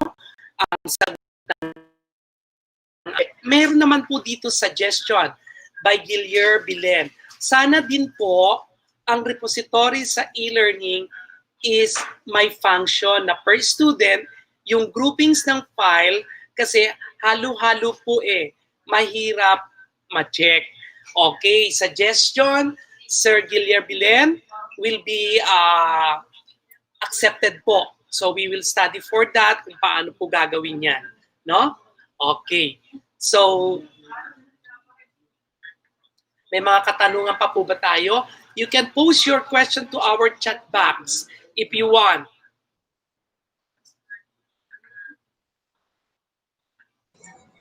Sir, may report number po ba ng items per grade level sa summative test? Okay, may katanungan. Ang tawag Sir Ador, di pa ba nasagot kanina yung tungkol sa repository sa e-learning? Yun ba yun? You're referring to that, Sir Ador? Yes, ma'am.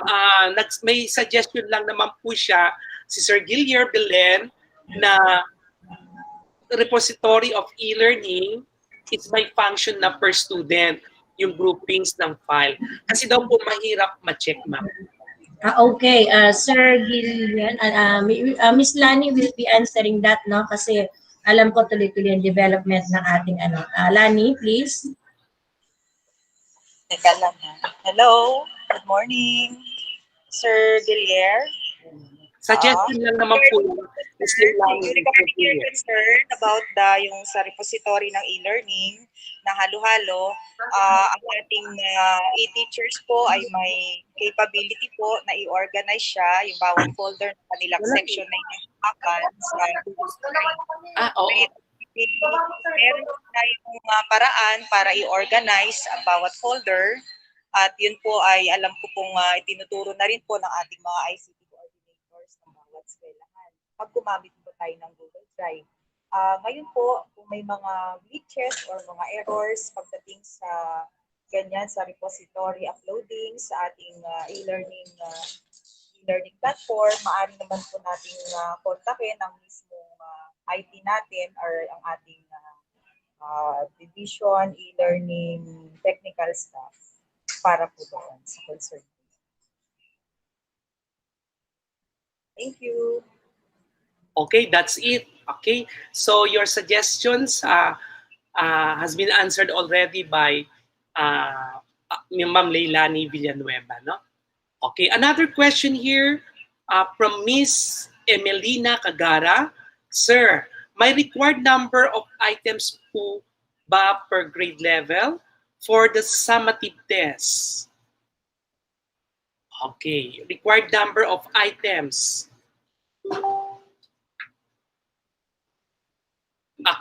On my part, I can answer that for mathematics po. Sa mathematics po, kami po ay nagbigay lang ng required number for summative test since iyan naman po ang inire-record natin na 1 to 20 lang po. Yung sa amin, sa math. But I do not know to other learning areas. I think you can ask your department head or coordinator if our education program supervisor gave them the number of required summative test item. I think they can answer that also. Okay, another question here from Ma'am Yericrisa Manago from Parang High School. Good AM. I am using e-learning. I also maximize the use of DepEd Marikina email. except Google Meet. Lagi po na-disconnect doon. Waste po ng time. I'm using Zoom. Is it okay if I continue using Zoom? Okay, ako, I can answer that, no? If you think you are using that Google Meet or that e-learning, and if you think, Miss Yeri Crisa, nagiging waste of time for you that, and that is your strategy to continue using your Zoom. As long doon ka magiging comfortable and doon matututo ang bata. Mas maraming matutunan. Okay, but thank you for addressing that to us. At least we can find ways on how we can improve the e-learning or Google Meet. Paano? Total marami naman tayo dito mga magagaling na IT persons. Okay. Thank you so much, Ma'am Yeri Crisa, for that good question po. For our teachers, you can use any link as long na doon kayo magiging comfortable na gamitin ito at mas magiging maganda ang pagtuturo nyo at pag-a-assess natin sa mga bata. So, hindi naman po tayo pinagbabawalan, no? As long that you have an access to that. So, itong mga e-learning, yung Google Meet, those are platforms lang naman na nire-recommend din sa inyo to use po, no? Na sa palagay natin makakatulong sa ating pagtuturo po. Maraming salamat po, Ma'am Yeri Crisa. But of course, I will address also that question kay Ma'am Leilani. Probably she will have an additional information on my answer. Ma'am Leilani, do you want to give another opinions for that? Hello, sir. Yes. Regarding the summative assessment po, meron naman po tayong suggested per key stage na number of items na ibibigay natin pag tayo po ay nag-prepare ng summative assessment po. Usually ang suggested po for grade 1 to grade 3 yes. Hanggang 5 items. Ang key stage 2, which is grade 4 to 6, pwede ng 10 or 10 to 15. Ang high school naman, junior high school to senior high school, pwede na siyang 20. Maximum of 20. Mga ganun. Okay, thank you po Ma'am Leilani. Nga pala yung na-mention kaninang 20 items sa junior high school yon. But sa lower grade, pwede nilang babaan po yon, katulad ng nasabi ni Ma'am Leilani. Ma'am Leilani, what about the query of Ma'am Yeri Crisa Maniago? Because I already give an answer to this question. Do you want to add more? Ano po yung query niya? Kasi daw po yung e-learning at saka yung Google Meet is sometimes nadi-disconnect. Kaya for her, that is waste of time. Kasi gumagamit siya ng Zoom niya kasi meron siyang access sa Zoom. Pwede daw ba niya i-continue yung paggamit ng Zoom?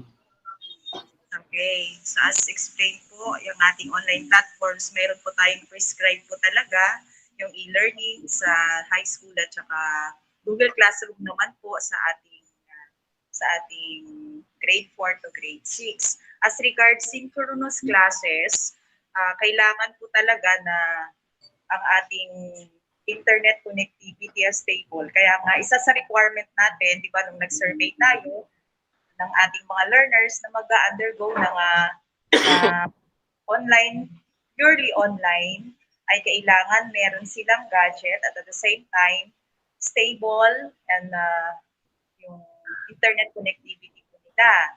So, pag ganyan po na disconnect or na nagkakaroon po ng problema pagdating sa internet connection, it's beyond our control po kasi dahil international issue po ito sa buong Pilipinas pagdating sa internet connectivity.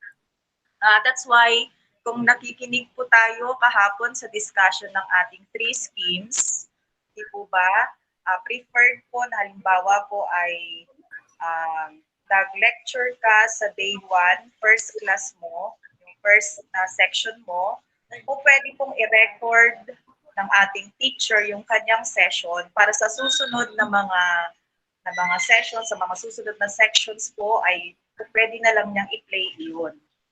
Hindi po ba mas maganda pag ganun, mas less po yung ating effort na gagawin. At at the same time, po pwede hong panoorin yun ng ating mga learners kahit beyond 5 o'clock na or sa gabi, di ba? Kung kailan sila komportable or mayroon silang mas malakas na internet connection. Yun po. Okay, thank you so much, Ma'am Leilani. Another question, I think this is the last question, given from us by Ma'am Shirley Gotangco. May magagawa po bang pabilisin ang system sa e-learning platform ng Marikina sa paggawa ng quiz? Ang tagal po kasi pati po sa pag-upload, mabagal po. Okay, I can answer that, no? Dito naman po sa SDO Marikina po, we find ways paano natin mapapadali ang lahat po. But thank you for addressing that to us. And I think kung mabagal po, we will address that to Sir Joseph, no? Kasi siya naman ang parang proponent ng e-learning dito sa tawag dito sa Marikina, no? Ibato natin kay Sir Joseph yung katanungan. Sir Joseph, pwede pa po ba daw pabilisin ang system sa e-learning platform? Ayan naman ay napakabilis ng Sir Joseph natin. Isang approach lang niyang kay Mayor. I think matutulungan tayo. Alam mo si Mayor, hindi tayo pinababayaan. Ang Mayor natin dito sa Marikina, hindi niya pinababayaan ang DepEd. Okay? Kaya Sir Joseph, can you answer the question?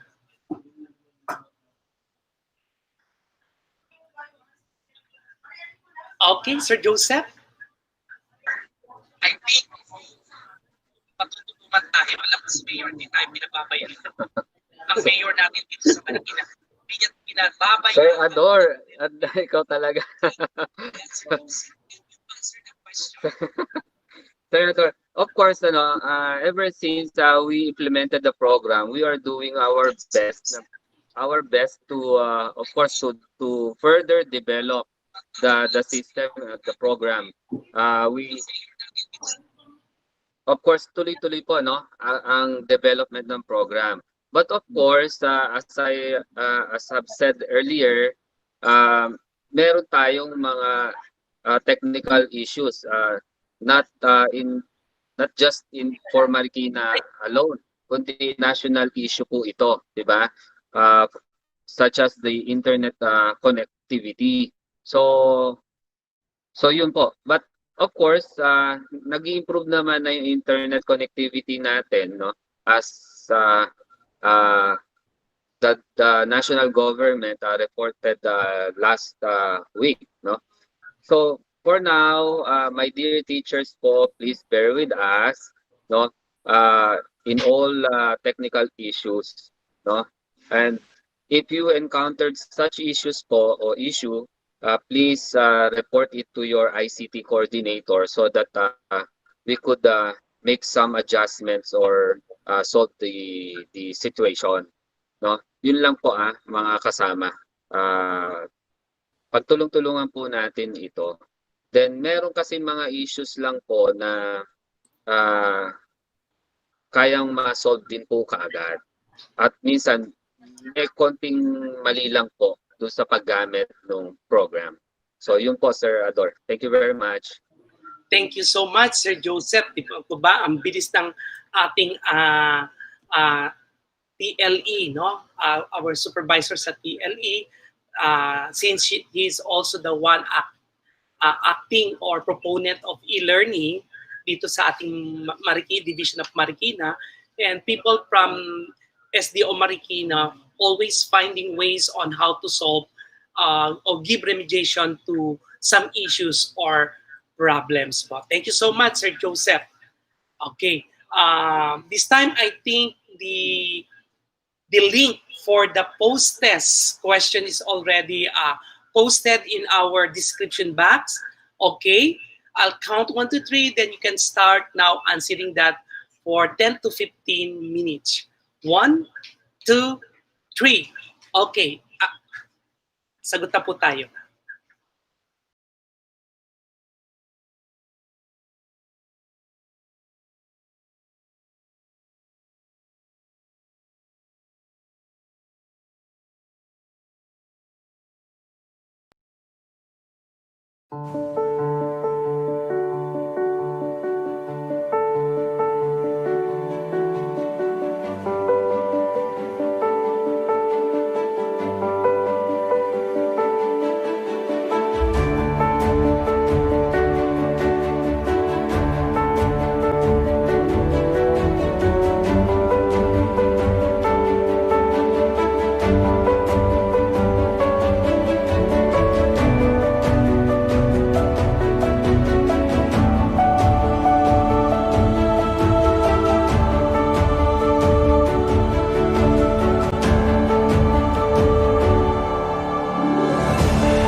Okay.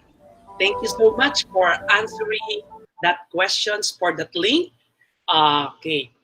I think we will go back this afternoon at around 1:30. So we have a lunch break for a moment.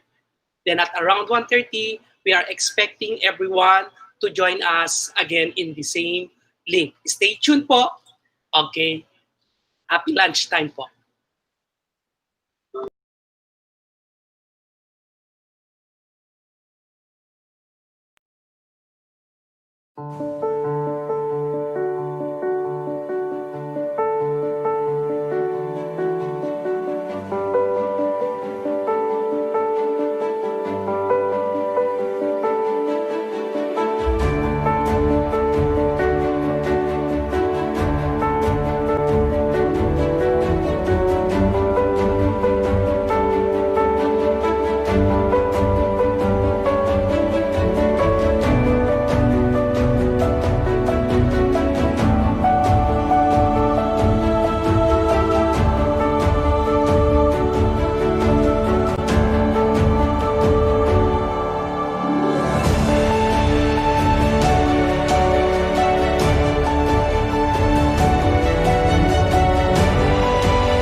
Good day and God bless everyone.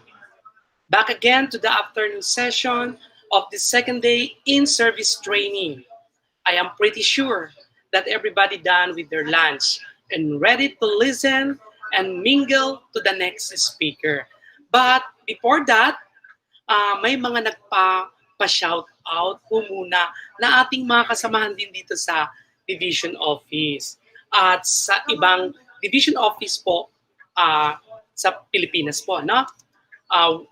Shout out watching from Manorigao, Caraga, Davao Oriental. I think shinare ng kanyang kasamahan, nakikinig sa atin ang link, no? Kaya the same sila ng division office, Caraga, Davao Oriental, ang ating mga kasamahang guro. Meron din po tayo dito sa sariling division natin, SDO Marikina. Nagpapa-shout out ang ating mga department heads and coordinators ng mathematics. Hello po, good afternoon po sa lahat ng mathematics department heads and coordinators. And of course, hindi lang sila, lahat na po kayong mga taga SDO Marikina. Especially another one from principals po, no, mga principals, new and energetic principal po ng SDO Marikina. Good afternoon po sa ating mga masisipag at mababait, magagaling na mga principal natin sa Marikina po. Okay. So, katulad po ng sinabi ko, I am pretty sure that you are already done with your lunch, no? So, before I introduce our next speaker on the assessment process for blended learning modalities, hayaan nyo muna po akong mauna na bumati sa inyo ng have a blessed Christmas season to everyone. And to give space, we have here our education program supervisor, the soft and angelic voice, Miss Leia A. De Leon, to tackle with us the assessment process for blended learning modalities. Good afternoon, Miss Leia. Are you ready?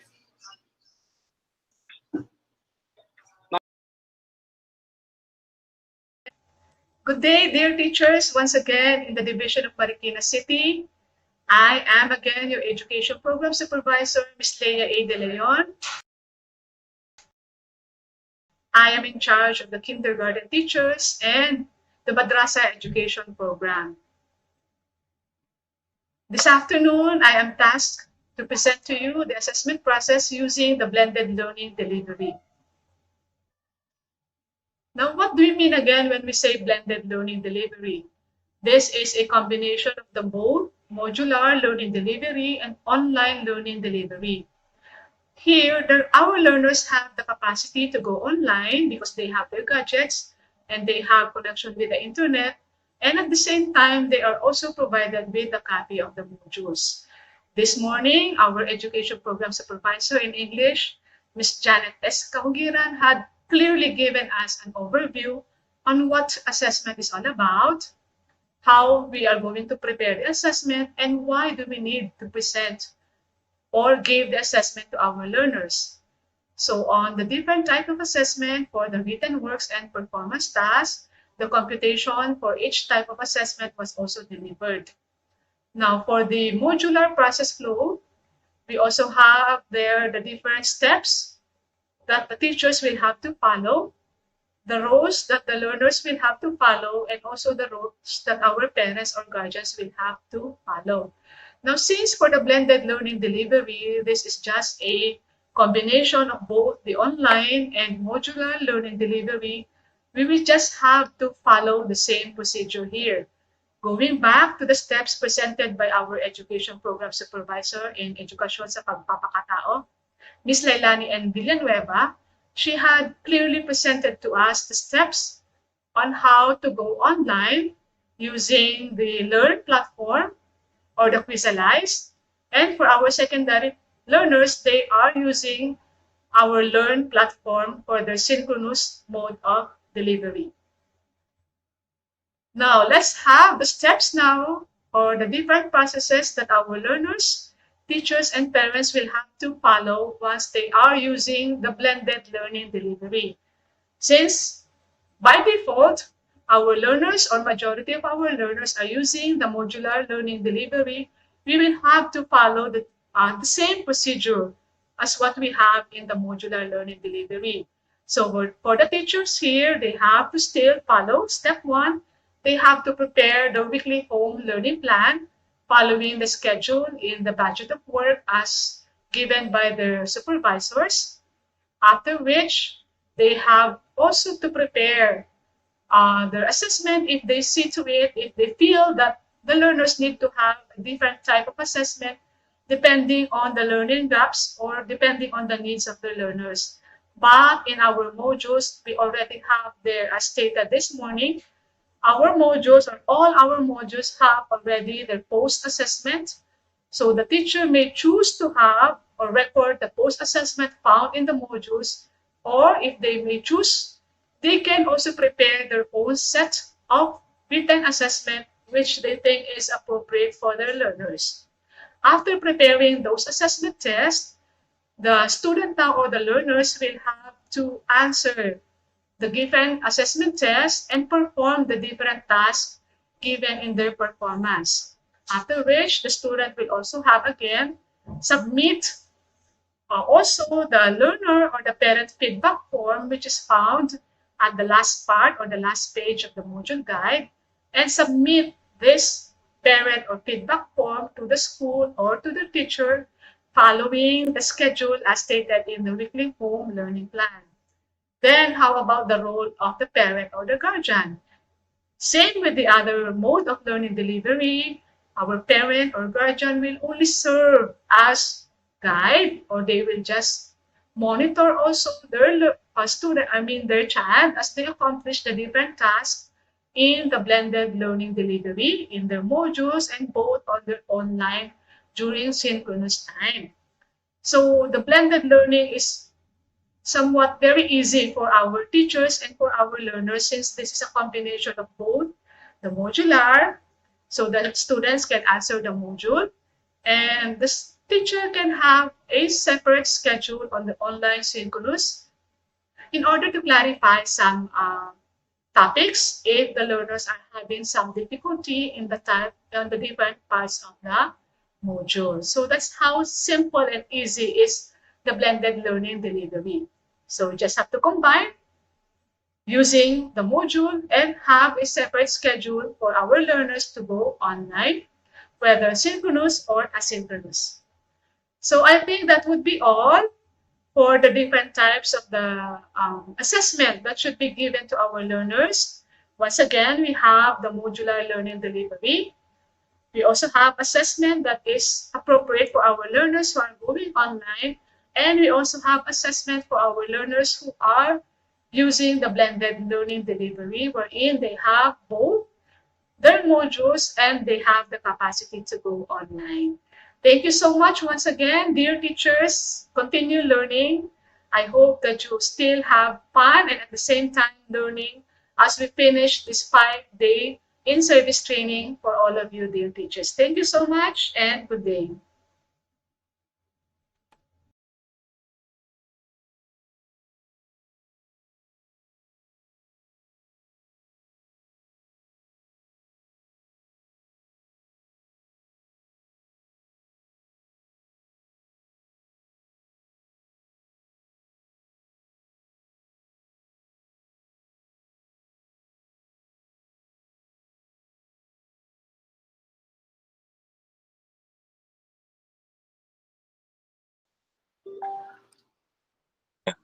Senador, you're up.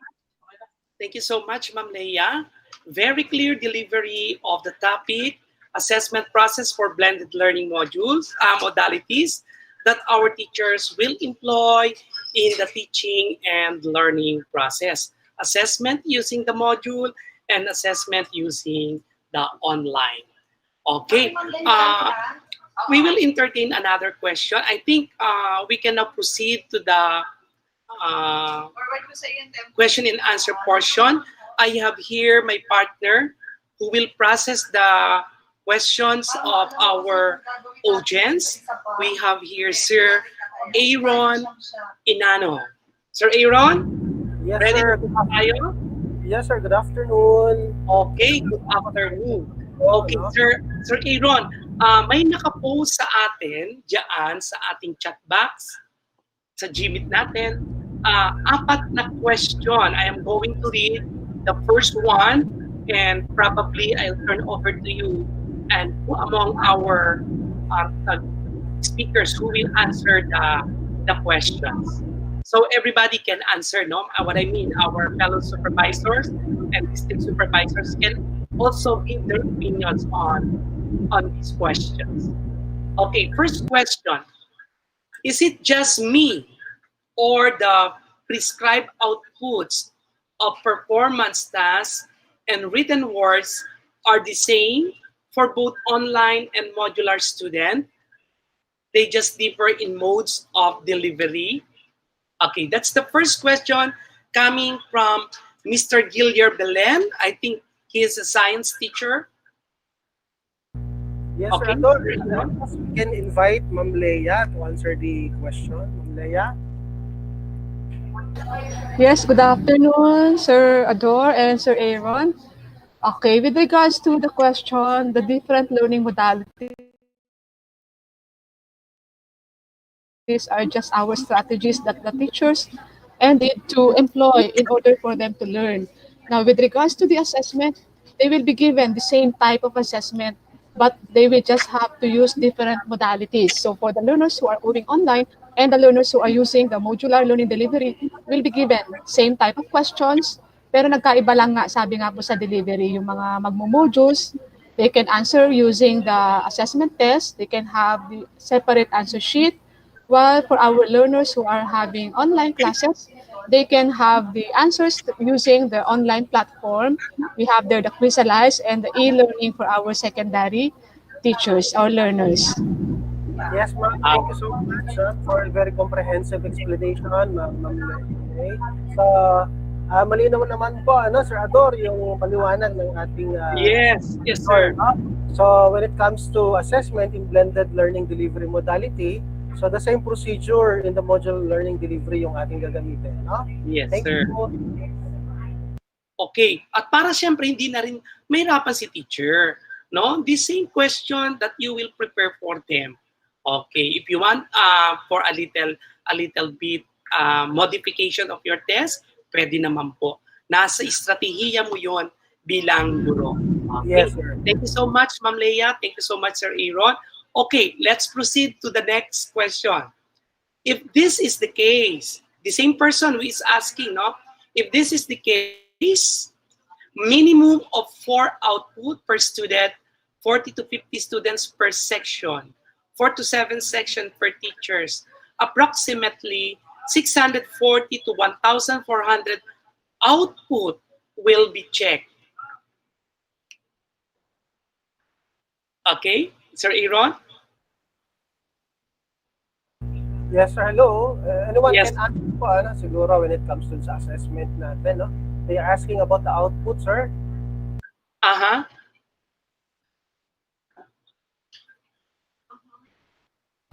Yes, Sir Ador. Yes, Ma'am Leia. You may answer the question if you want. Okay. I think this topic will be clearly discussed by our education program supervisor in charge of Filipino, Sir Galcoso Alburo. He will be discussing on the integration of the performance tasks in the different subject areas so that our teachers will not also be burdened in preparing and also in checking the performance outputs of our teachers. So our learners can have the same output but integrated in the different subject areas. Say, for example, for the languages, English can be integrated in both science and Filipinos. English will be integrated in mathematics and science subjects. Filipino can be integrated in both Aralin Panlipunan, MAPE, and edukasyon sa pagpapakatao. So they can have one output but different rubrics for each requirement for the different subject areas. Yes, thank you so much, Ma'am Leia. I think not to preempt the discussion of the topic for tomorrow po, i-park po muna natin yan. Probably that will be answered tomorrow along the discussion of Mr. Gal Alburo on Yes, his sir. topic, no? Okay, proceed po tayo sa question ni Ma'am Patricia Gomez. Sir and Ma'am, paano po yung nakatutok? Nakatutok naman. Then during sa pag-answer ng session, nagka-problema sa internet. Ayun daw, nakatutok yung bata, no? Tapos biglang nagka-problema yung, habang sumasagot yung bata, nagka-problema yung internet.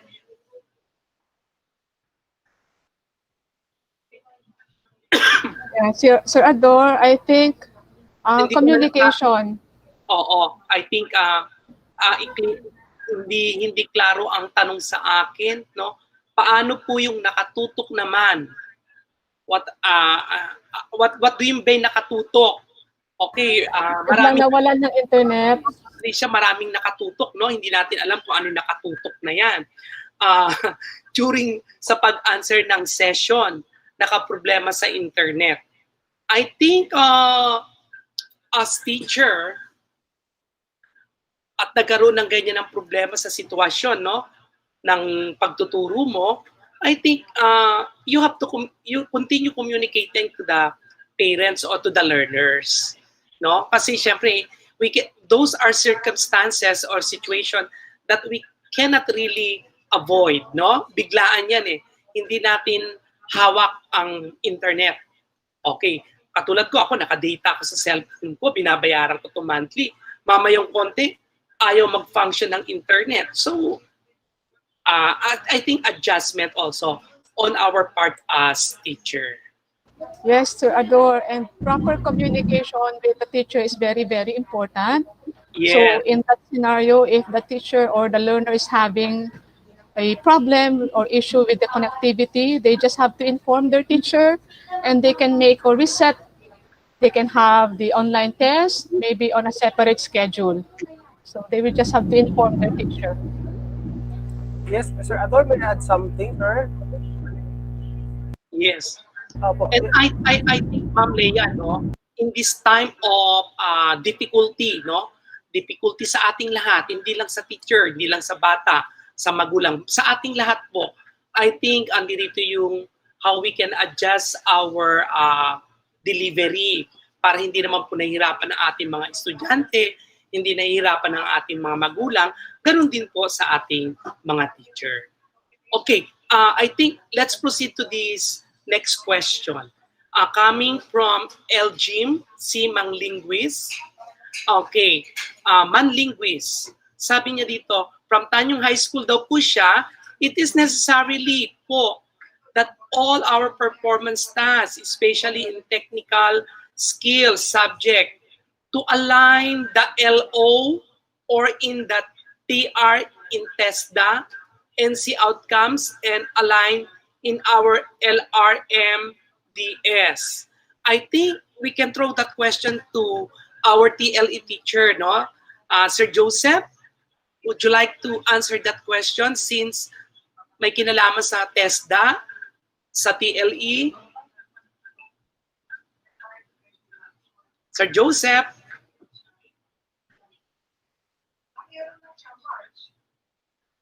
Okay, let's wait for a while for our education program supervisor ng TLE. I think that question is for him. Sir Joseph, are you still with us? Yes, Sir Ador. Of course, naka-align dapat lahat yung yung performance task sa prescribed competencies po. Okay, maliwanag po. Dapat po naka-align. Kasi ito, ang tanong dito, Sir Joseph, ito po, no? It is necessary po that all performance tasks, especially in technical skill subject, to align the LO. Is LO learning output or in the TR in TESDA NC outcomes? Okay. So, of course po, as prescribed po ng DepEd, lagi po tayo dapat naka-align sa essential, no, competencies ng DepEd. Of course, kung gusto niyo mas ma-improve pa, i-align niyo pa rin po sa TESDA. Mas maganda po. At ang kasagutan naman ng ating supervisor ng PLE po, align natin sa competencies. That's all po. Okay, do we have another question?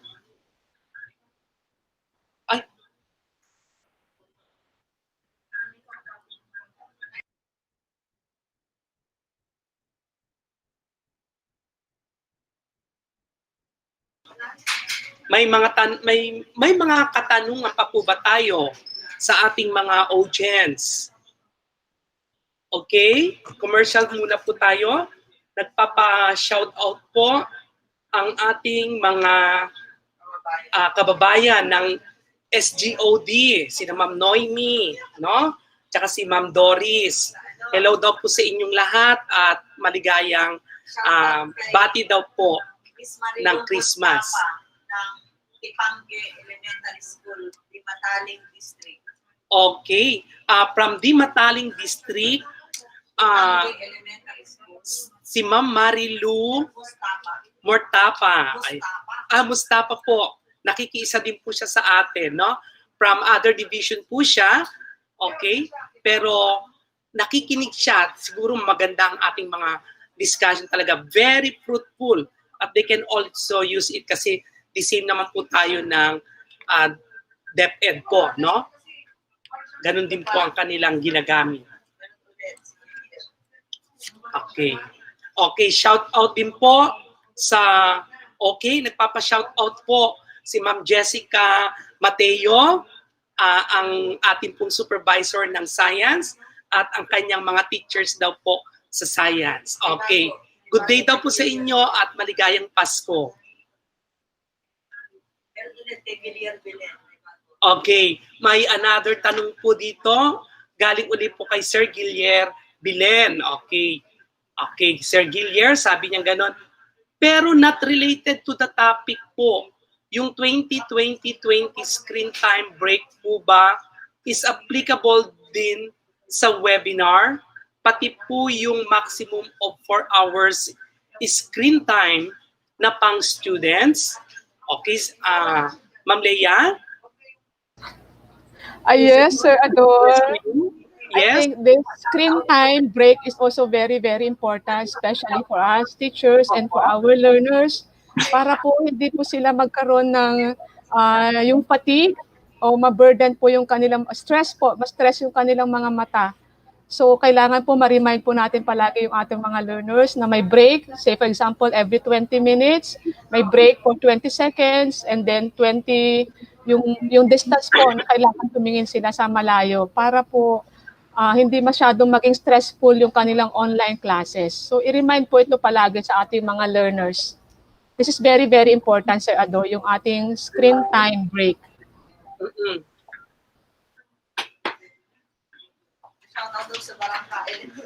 Okay. So, narinig niyo po ang sagot ng ating education program supervisor na si Ma'am Leia. Napakahalaga daw po nung screen time break na yan. Okay, shout out po from Ismael. Hindi ko alam apelyido.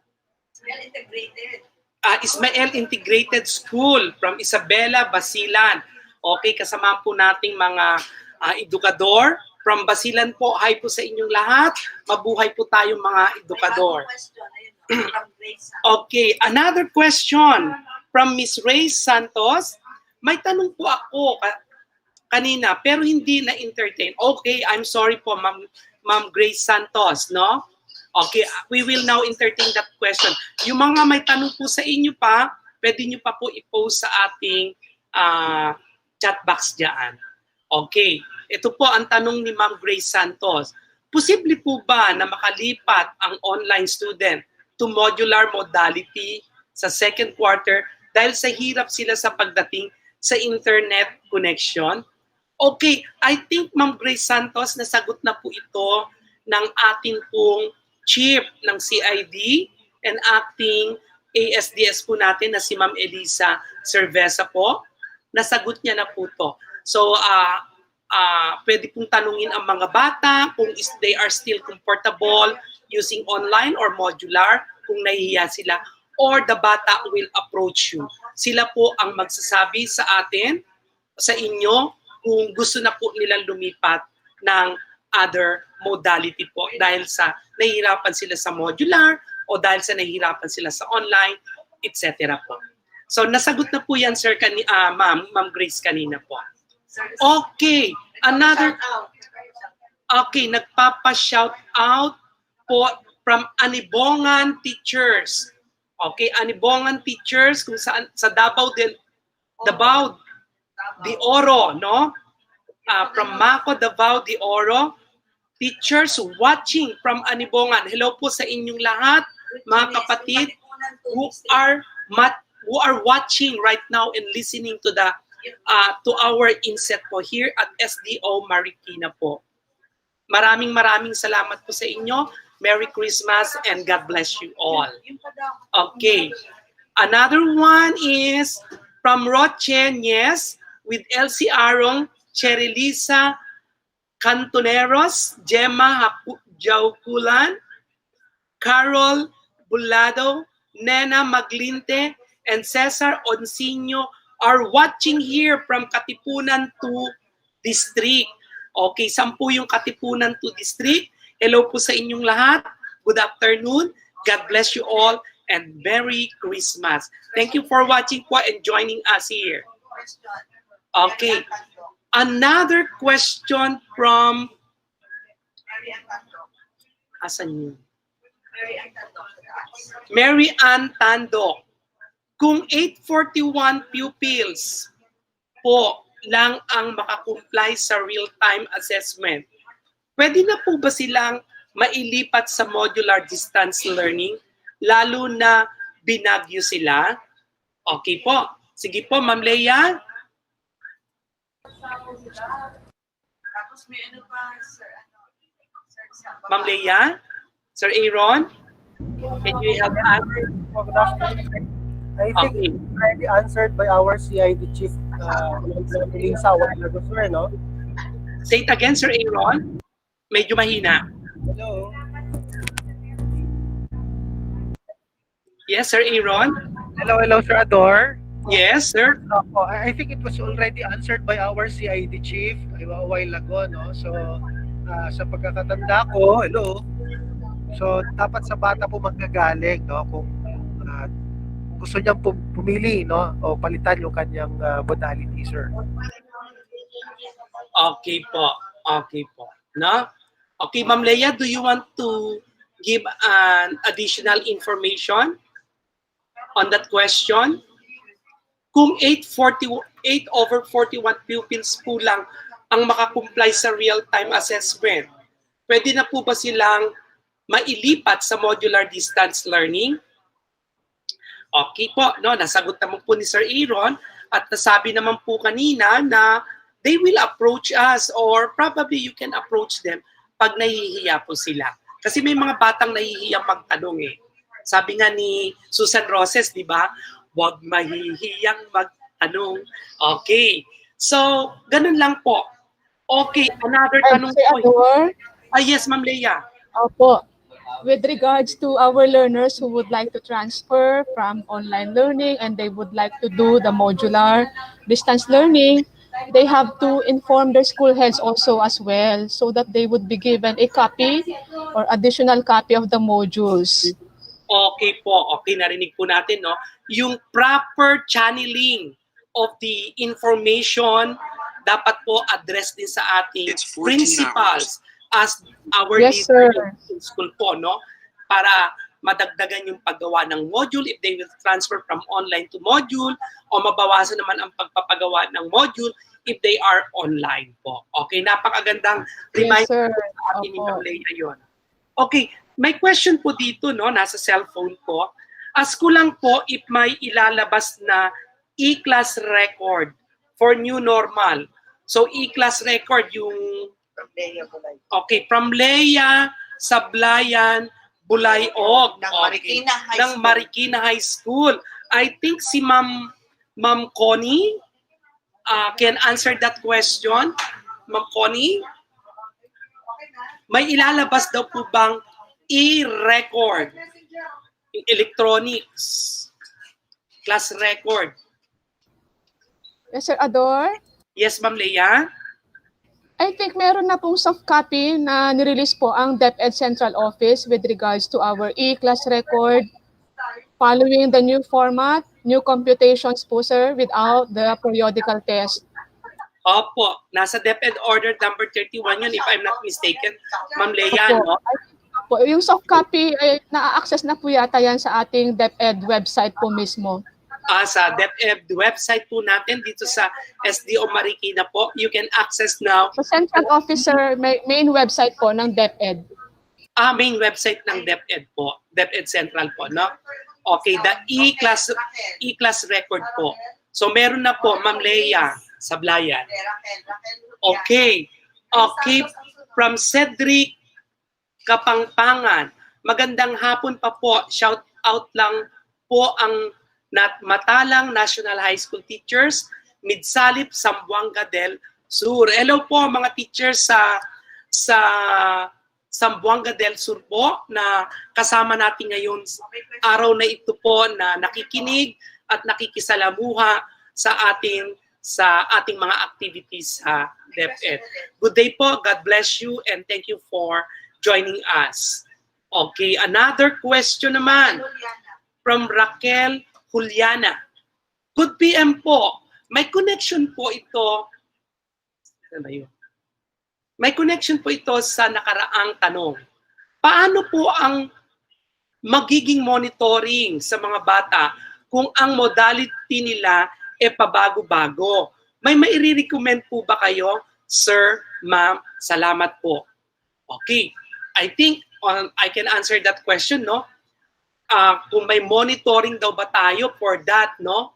So meron po, kung anong ginagamit natin sa online, gamitin po nyo. Pag lumipat siya sa modular, then yung monitoring ano naman natin ng modular po, ganun lang po ang sitwasyon natin. But my own opinion, let's call anybody from our supervisor who can answer that question.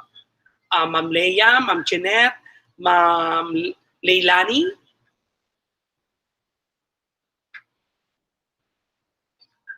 Katanungan po ni Ma'am Juliana. Saan nyo? Okay. Anybody? Ma'am Leia, do you want to add additional answer for this question? Sir, come again. What was the question? Sabi niya ganon, may connection po ito sa nakaraang tanong. Paano po ang magiging monitoring sa mga bata kung ang modality nila ipabago-bago? May maire-recommend po ba kayo? Sir, ma'am, salamat po. Yun. Limbawa, yung Okay, bata, Sir Ador, opo. modular. Tapos from modular, nag-online. Opo. Ano daw po yung monitoring para dyan? Kung may maire-recommenda po daw po ba ang STO Marikina? Yes, sir. I think yung ating parent and learners feedback form will serve as a very valid monitoring tool for our learners, whether they are online or using the modules. Since we are required to submit the parent and feedback form, this will already serve as a monitoring tool. And Sir Ador, the other topics or details of the monitoring will be presented to us by Ma'am Remya Ricabar tomorrow. Okay. Thank you so much, Ma'am Leia. Okay, that question will be answered probably tomorrow on the discussion of Yes, sir. Okay, there will be more details on that. Okay, we will park that question. Then, kaya naman po masagot, no? Kaya lang po, baka nakakahiya naman po sa ating next speaker, no? Ma-preempt ang kanilang discussion. Okay, may tanong po dito, no? Parang nalaktawan po, nalampasan ko, no? Galing po kay Ma'am Karina Roby. Okay, sabi niya, is it a requirement for the students to make a portfolio in all subjects? Okay, yun po ang tanong. Requirement po daw ba na kailangan magkaroon ang bata ng portfolio sa lahat ng subject niya? Yes, okay. Okay, Sir Ador, I think the portfolio is only one of the possible performance tasks of the teacher or the learner that they can submit to the teacher. Sabi nga natin, tomorrow, the topic on the integration on the different subject areas will be discussed by Sir Alboro tomorrow. Okay, yung portfolio, isa lang siya na pwedeng i-gamitin ni teacher as a form of assessment. Okay, other than that, we also have different kinds of performance tasks that we can require for our students, for our learners. Okay, thank you po, Ma'am Leia. Wag na po sana nilang isa-isahin yung portfolio. Gawin na lang po nilang i-integrate, lalong-lalo na sa ating grades 1 to 3, na self-contained, si teacher, hawak niya lahat yung subject area. So mag-integrate po siya para po meron lang siyang isang portfolio for the, sa example, 3 or 4 subjects, para po hindi naman po hirap yung bata. Isa yung portfolio sa math, isa sa English, sa Filipino, medyo burden po yung teacher, burden din po yung bata. Integration will be discussed by Sir Alburo tomorrow. Okay, thank you so much po, ma'am. Huwag natin pahirapan ang ating mga buhay-buhay. Make it simple, no? Live life to the fullest, di ba? Sabi nga ganun, enjoy lang. Huwag natin pahirapan. Huwag natin pahirapan ang ating mga sarili. But that questions will be answered by our next speaker tomorrow. Okay. Follow-up question kay Mary Ann Tando. Pwede na po ba i-dissolve ang online class kung 8/41 pupils lang since last year ang nakakomply sa real-time assessment po namin? Shift na po sa modular distance learning. Okay mga kapatid, 841 lang daw po ang pupils. Pwede na daw bang i-dissolve nila yan at they have to shift now to the modular?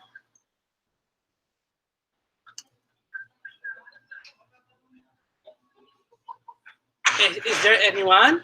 Okay, I think we need the help of our mother dear, Ma'am Elisa Cerveza.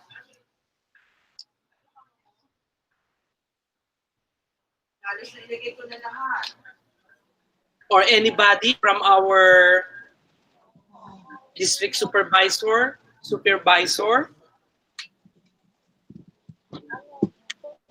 Yes, Ma'am Elisa. Ma'am Elisa, may tanong po dito.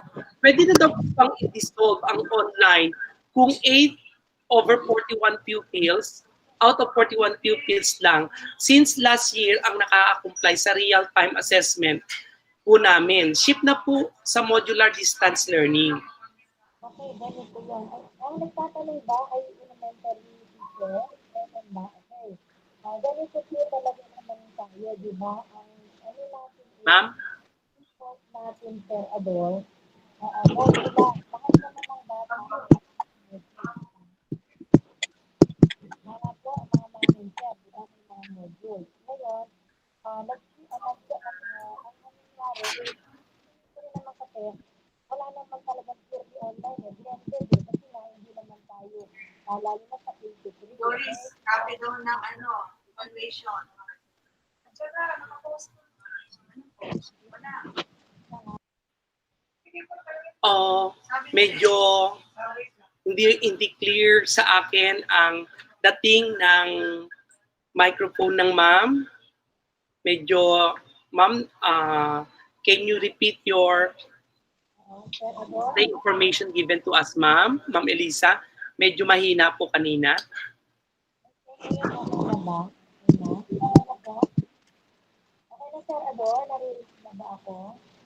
Mahina, ma'am, mahina. Kasi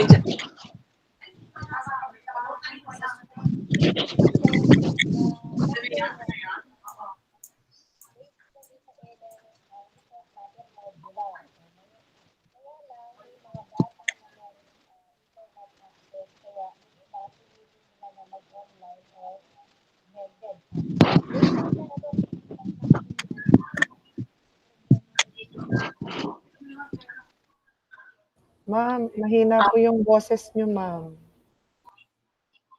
Anyway, nasagot din naman niya kanina yan. Kung 841 pupils lang since last year ang nakaka-comply sa real time, I think you need to inform also the principal. As you are a teacher, you can ask your principal if you can shift now from online to modular. Kasi 8 lang naman ang nakaka-comply. Pero kung ano ang sasabihin sa'yo ng principal mo, pagtyagaan mo yung 8, di pagtyagaan mo ang 8. Ganun lang siguro yun. Kasi nasagot naman na rin kanina ni Ma'am Elisa ang katanungan na yan, no? Laging we have a channeling of information from our principal. Kasi siya ang inyong manager in the school, no? Okay. Okay. Punta naman Sir tayo. Ador, Yes, Ma'am wait for our CID chief. Oo, inaayos lang po yung connection ni Ma'am Cerveza for a while, Sir Ador. I think okay, I think while we are waiting for that may ano dito, may nagpapa-shout out. Okay, shout out daw po sa Jesus de la Peña National High School, ang kanilang department head ng mathematics, si Miss Bielinda Dailo, na department head ng Jesus de la Peña at ang mga teachers niya. Hello po sa mga teachers sa Jesus de la Peña. Merry Christmas and God bless you all. Okay po. Ay, sorry po. Nagpapa-shoutout din po pala ang mga teachers ng Barangka Elementary School at ang kanilang principal po, doon si Ma'am Beto po. Together with Mr. Jemo Parahas. Good afternoon daw po. Joining daw po sila sa ating training. Good day po and God bless you all, mga kapatid. Yes, Ma'am Elisa, back to you.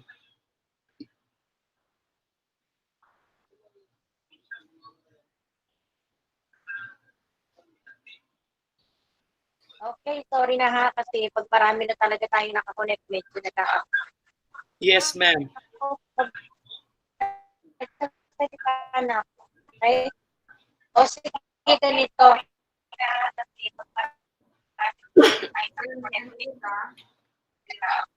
Ernesto. Yato. Yato. Ito susunod. Easy.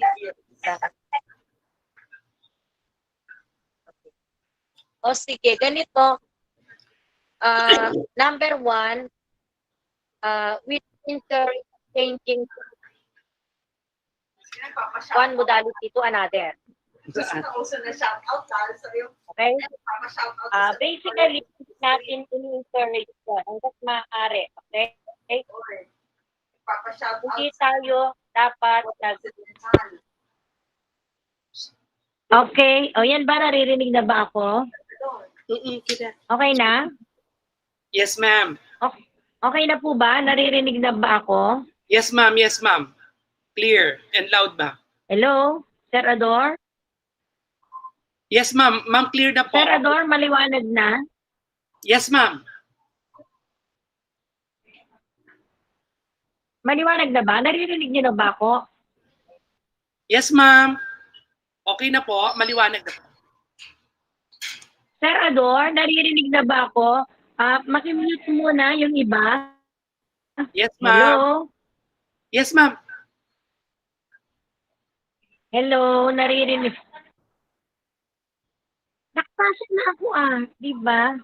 Yes, ma'am. Naririnig po kita, ma'am. Naririnig na ba ako? Opo, ma'am. Okay na po. Okay na po audio nyo. Okay. Thank you po. Number 1, we don't encourage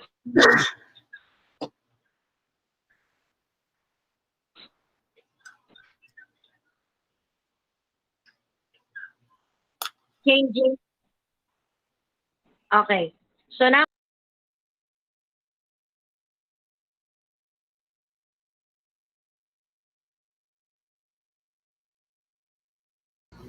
Sir Ador, nawawala po ang connection ni Ma'am Elisa. Okay po. I think we have to proceed first to the second question, to another question po from DC Vils po. Yes, sir. Hello po, sir.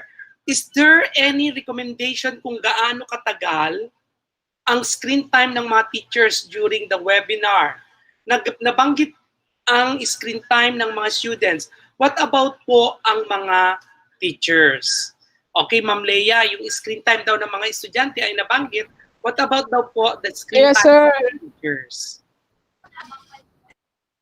Oo, tayo sir, may screen time din. Tama ba, Sir Ador? Yes, ma'am. 8 hours tayong nasa monitor.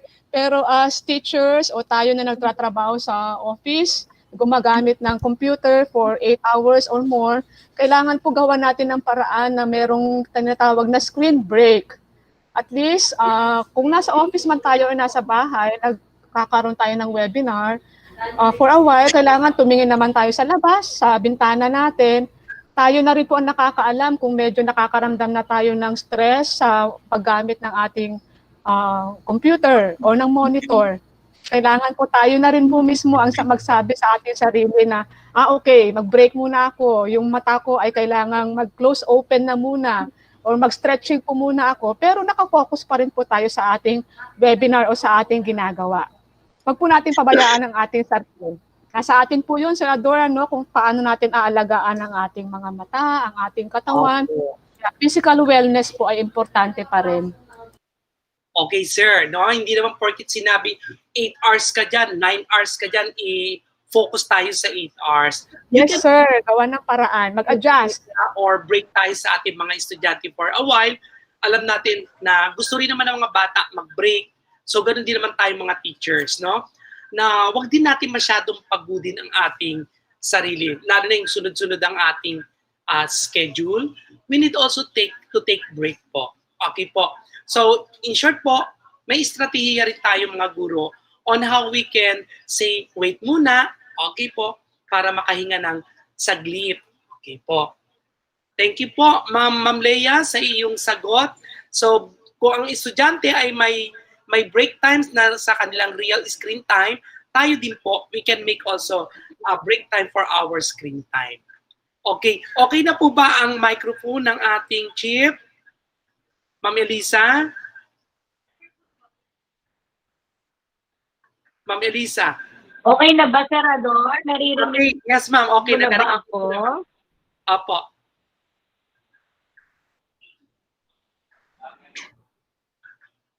Oh, Yes, nawala. sir. Naririnig niyo na ba ako? Yes, ma'am. Ma'am, okay na ma'am. Okay. So, ulitin ko, number 1, we don't encourage changing modalities sa panahon ngayon. Okay?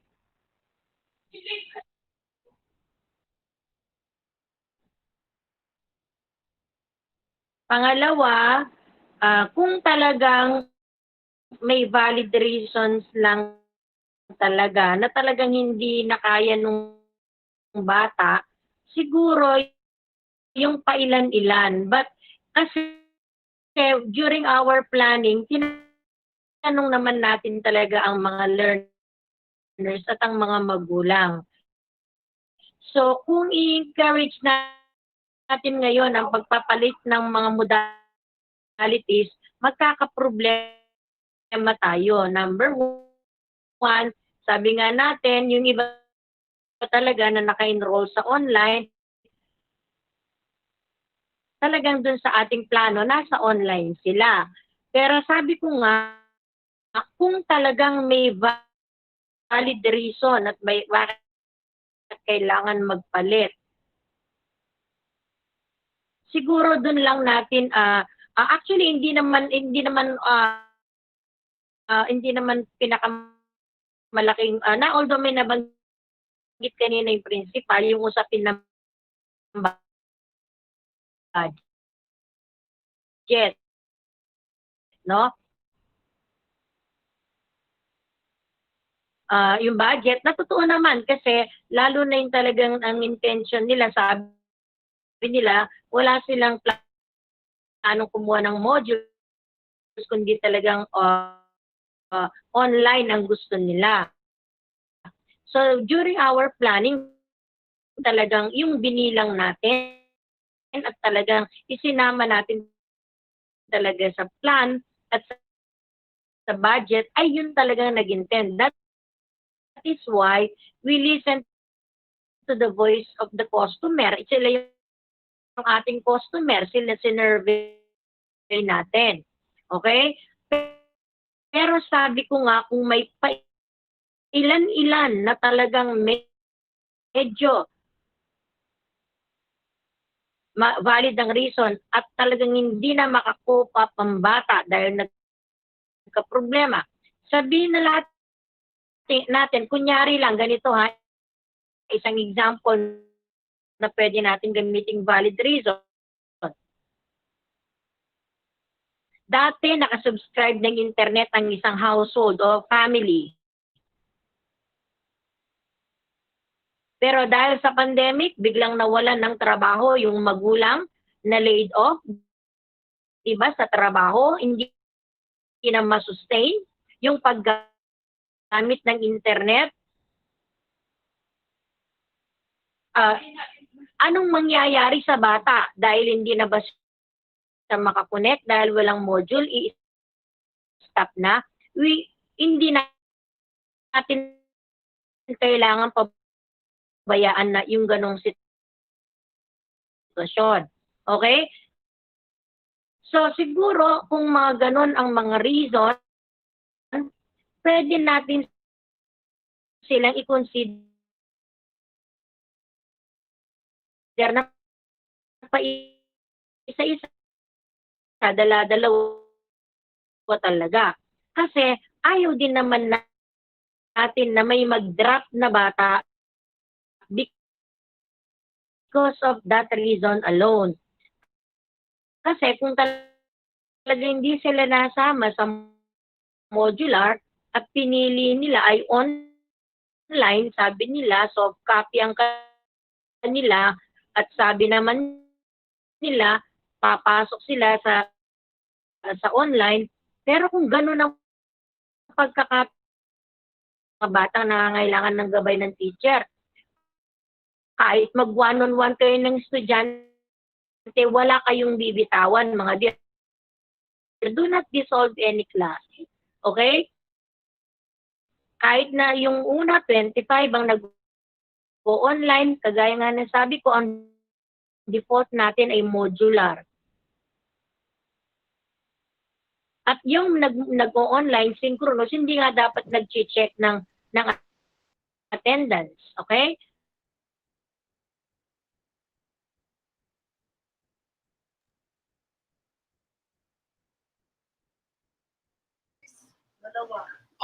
Sir Ador, nakaka-problema po sa connectivity ni Ma'am CID Chief. Yeah, We'll have her again later.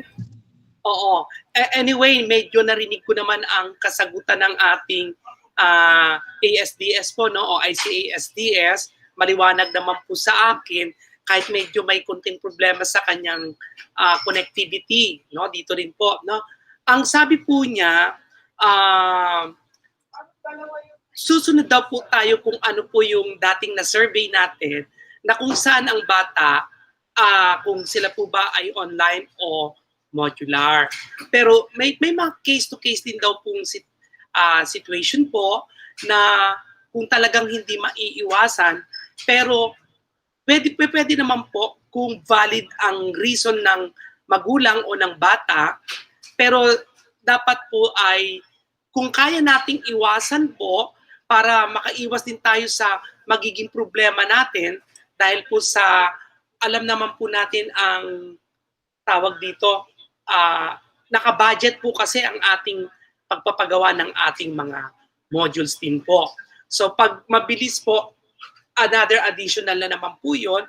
So para mai-avoid po natin yun, I think kung kaya din po natin i-handle yung situation at kung i-handle po natin na kung sila ay modular, kung sila ay online. Pero may mga sitwasyon daw po na kung talagang hindi maiiwasan, at least isa, dalawa po. So pag valid ang reason din, okay daw po yun. Maraming salamat po, Ma'am Elisa. No? Okay, bago po tayo mag-entertain ng ilang katanungan, hayaan niyo po akong i-shout out natin ang ating mga kapatid na nagpapa-shout out.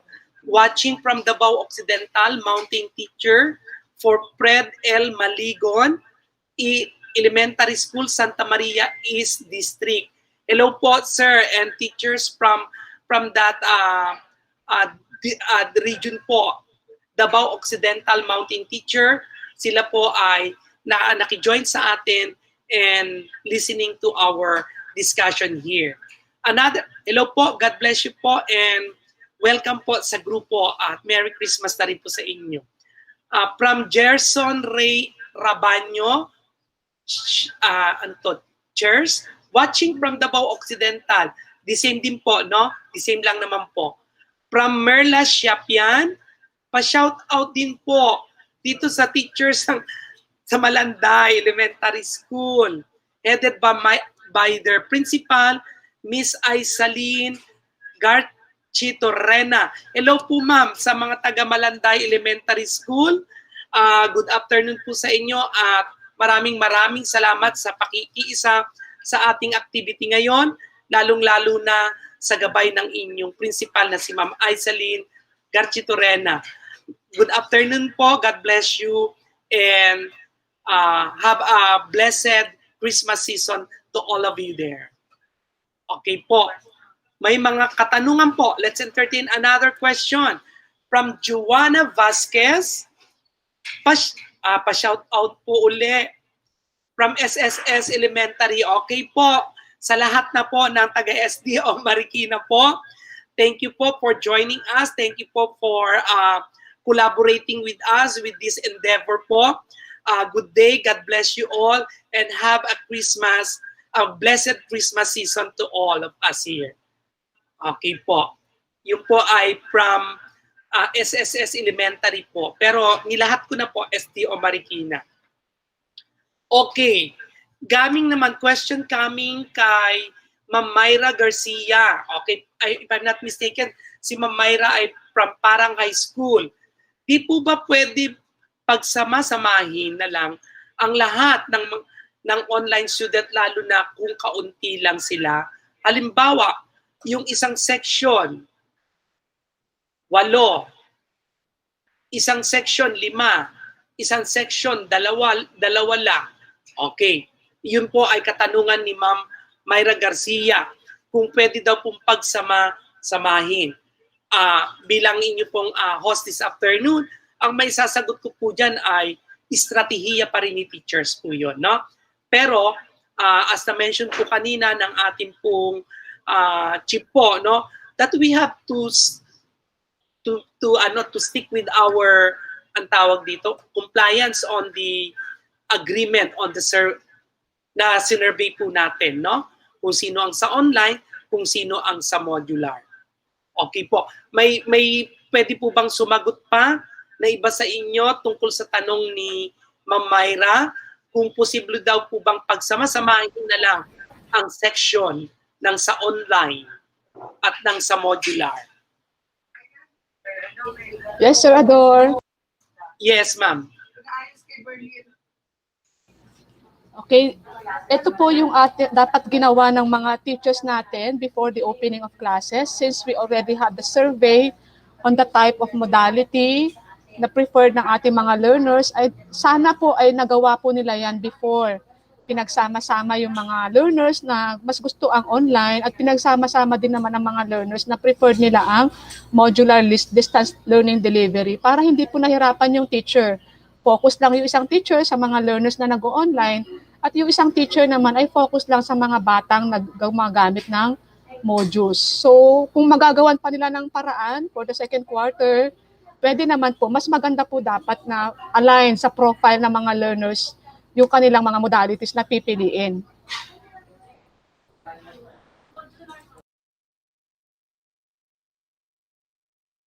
Sir Ador, naka-off yung mic mo po.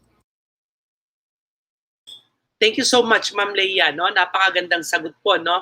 Na dapat daw po, yan po ay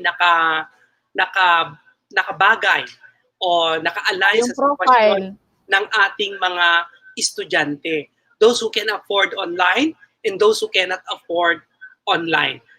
For the second quarter, kung kaya pa daw pong remedyuhan sa school, then it is possible that you can use that modality. Okay, that modality. Okay po. From Mr. Russell Gregorio, good afternoon po, ma'am, sir. Point of clarification lang po. Nabanggit po sa webinar na ang ipapasa lamang po sa paaralan ay ang assessment at tool para sa pag-report ng magulang sa teacher. Okay. Sino po ang pwedeng sumagot? Sir Ador, I'm sorry. Kanina po yung question? Kay Mr. Russell Gregorio. Nabanggit daw po kanina na ang ipapasa lamang po sa paaralan ay ang assessment at tool para po sa pag-report ng magulang sa teacher. I think, Ma'am Leia, if I'm not mistaken, yes, po. Na-mention mo na the module will not be returned anymore to the teachers. Yes, okay po, ma'am. Would you mind to please expound that answer, ma'am? Okay, yes, Sir Ador, thank you. And kay Sir, Ma'am Russell Gregorio. Yes, ma'am. Required pa rin po, ma'am, and sa ating mga dear teachers, kailangan po ipaunawa natin sa ating mga estudyante, sa ating mga guro, at sa ating mga magulang na napakahalaga na mapag-aralan ng ating mga learners yung buong bahagi ng module. Kasi yung module, yan po yung kanyang magiging guro. Yung module po ang kanyang teacher. Yung module ang gagamitin ng bata upang siya ay matuto. Ngayong distance learning modality po tayo. Since wala yung teacher na kaharap ng ating mga bata, ang module ang magsisilbi po niyang guro. So kailangan pa rin po, bawat bahagi ng module ay mapag-aralan po ng bata, masagutan po yung mga competencies po na kaya niyang sagutan. Kung meron pang part doon na medyo nahihirapan po siya, isusulat po niya doon sa ating parent or learner's feedback form. Halimbawa po doon sa ating feedback form, may tanong po doon, saang bahagi ng module na nahihirapang sagutan. So isusulat po doon ng bata. Halimbawa, nahirapan po siyang sagutan yung balikan. Okay lang po yun. So from those result of the parent and learner's feedback form, magkakaroon na po ng idea si teacher. Okay, hindi pa po pala kayang sagutan ng aking estudyante itong part na to. Say for example, yung lesson sa multiplication, sinabi ng bata doon sa kanyang parent or learner feedback form, hindi ko pa po kaya ang multiplication ng 2-digit. So kailangan mag-a-adjust si teacher. Magpo-focus muna ako doon sa multiplication. Kailangan strengthen ni teacher ang multiplication para makapacitate ang bata bago siya makapag-proceed sa multiplication ng 2-digit, either with regrouping or without regrouping. So napaka-importante po na bawat bahagi ng module ay masagutan. Kahit hindi po natin ito nire-require na ipasa. Kasi part po ito ng ating formative assessment. Hindi po natin ma-address yung kahinaan ng ating mga bata kung hindi po nila ginawa o sinagutan yung module. Thank you, Sir Ador. Thank you so much, Ma'am Leia. No? I think follow-up question niya to, although you already give emphasis on this po, Ma'am. Ang sabi niya, nangangahulugan po ba ito na not required na ni student na sagutan ang mga bahagi sa module? Okay. Dapat po sagutan pa rin po nila lahat yung mga bahagi ng mga modules kasi dyan po siya matututo. Yan po kasi yung flow ng parang lesson, di ba, Sir Ador? Yes, si teacher, ayan, parang nagre-review muna, presentation ng lesson, and then may karoon ng assessment. So wag po nilang skip yung mga parts ng mga module. Pag merong part lang na nahihirapan, tanungin na lang po si teacher. Ganun lang po. Okay po. So maliwanag naman po, Sir Russell, no, na hindi nangangahulugan na hindi na natin i-require si bata na sagutan. Pero itong panahon ito, nangangahulugan din po na kailangan matulungan natin si bata na ma-improve siya sa pagnabasa niya yung content doon sa module. May mga exercises siya para ma-assess niya yung sarili niya na kaya niya na yung naaral niyang content, no? So, kailangan pa rin po siyang talagang sumagot kasi exercise niya yun to enhance the skills needed to na required na i-develop sa bata. Okay po. So, ano ba yun? May katanungan pa dito. Paano po, ito naman galing kay Ma'am JP Evangelista, paano po ang ibang modular students na gusto po magpalipat ng online? Okay. So, ang tanong doon, I think, Sir Ador, same question lang din po yan kanina sa mga mag-shift ng kanilang modalities. No? Nasagot naman na po yan kanina kasi nagkaroon tayo ng survey. Ngayon din po, na-mention naman po sa atin ni Ma'am Elisa ang kanyang sagot dyan at naipaliwanag ko pa rin po sa inyo ng maayos po na manatili po tayo doon sa modality na kanilang pinili nung tayo ay nag-survey. Ngayon naman po, kung talagang pong kinakailangan natin at hindi maiiwasan, I mean, valid yung reason, I think they can approach their principal at mag-meeting din kayo ngayon o magplano kayo this second quarter para at least ma-inform nyo ang inyong principal at ma-inform nyo rin naman dito sa SDO Marikina. No? Okay po. So, let's proceed with the question of Ma'am Jennifer Mendoza. Sir Ador, yes, our CID chief will give her talk or clarification, yes. I mean.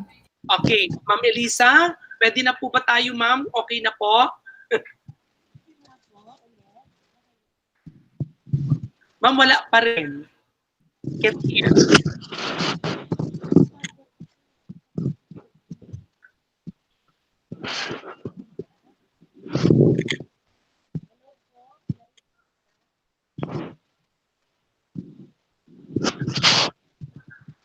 Wala pa rin po. Tama ba, Sir Ador? Wala pa rin naririnig kay Yes. Ma'am Ching? Wala pa rin po, ma'am.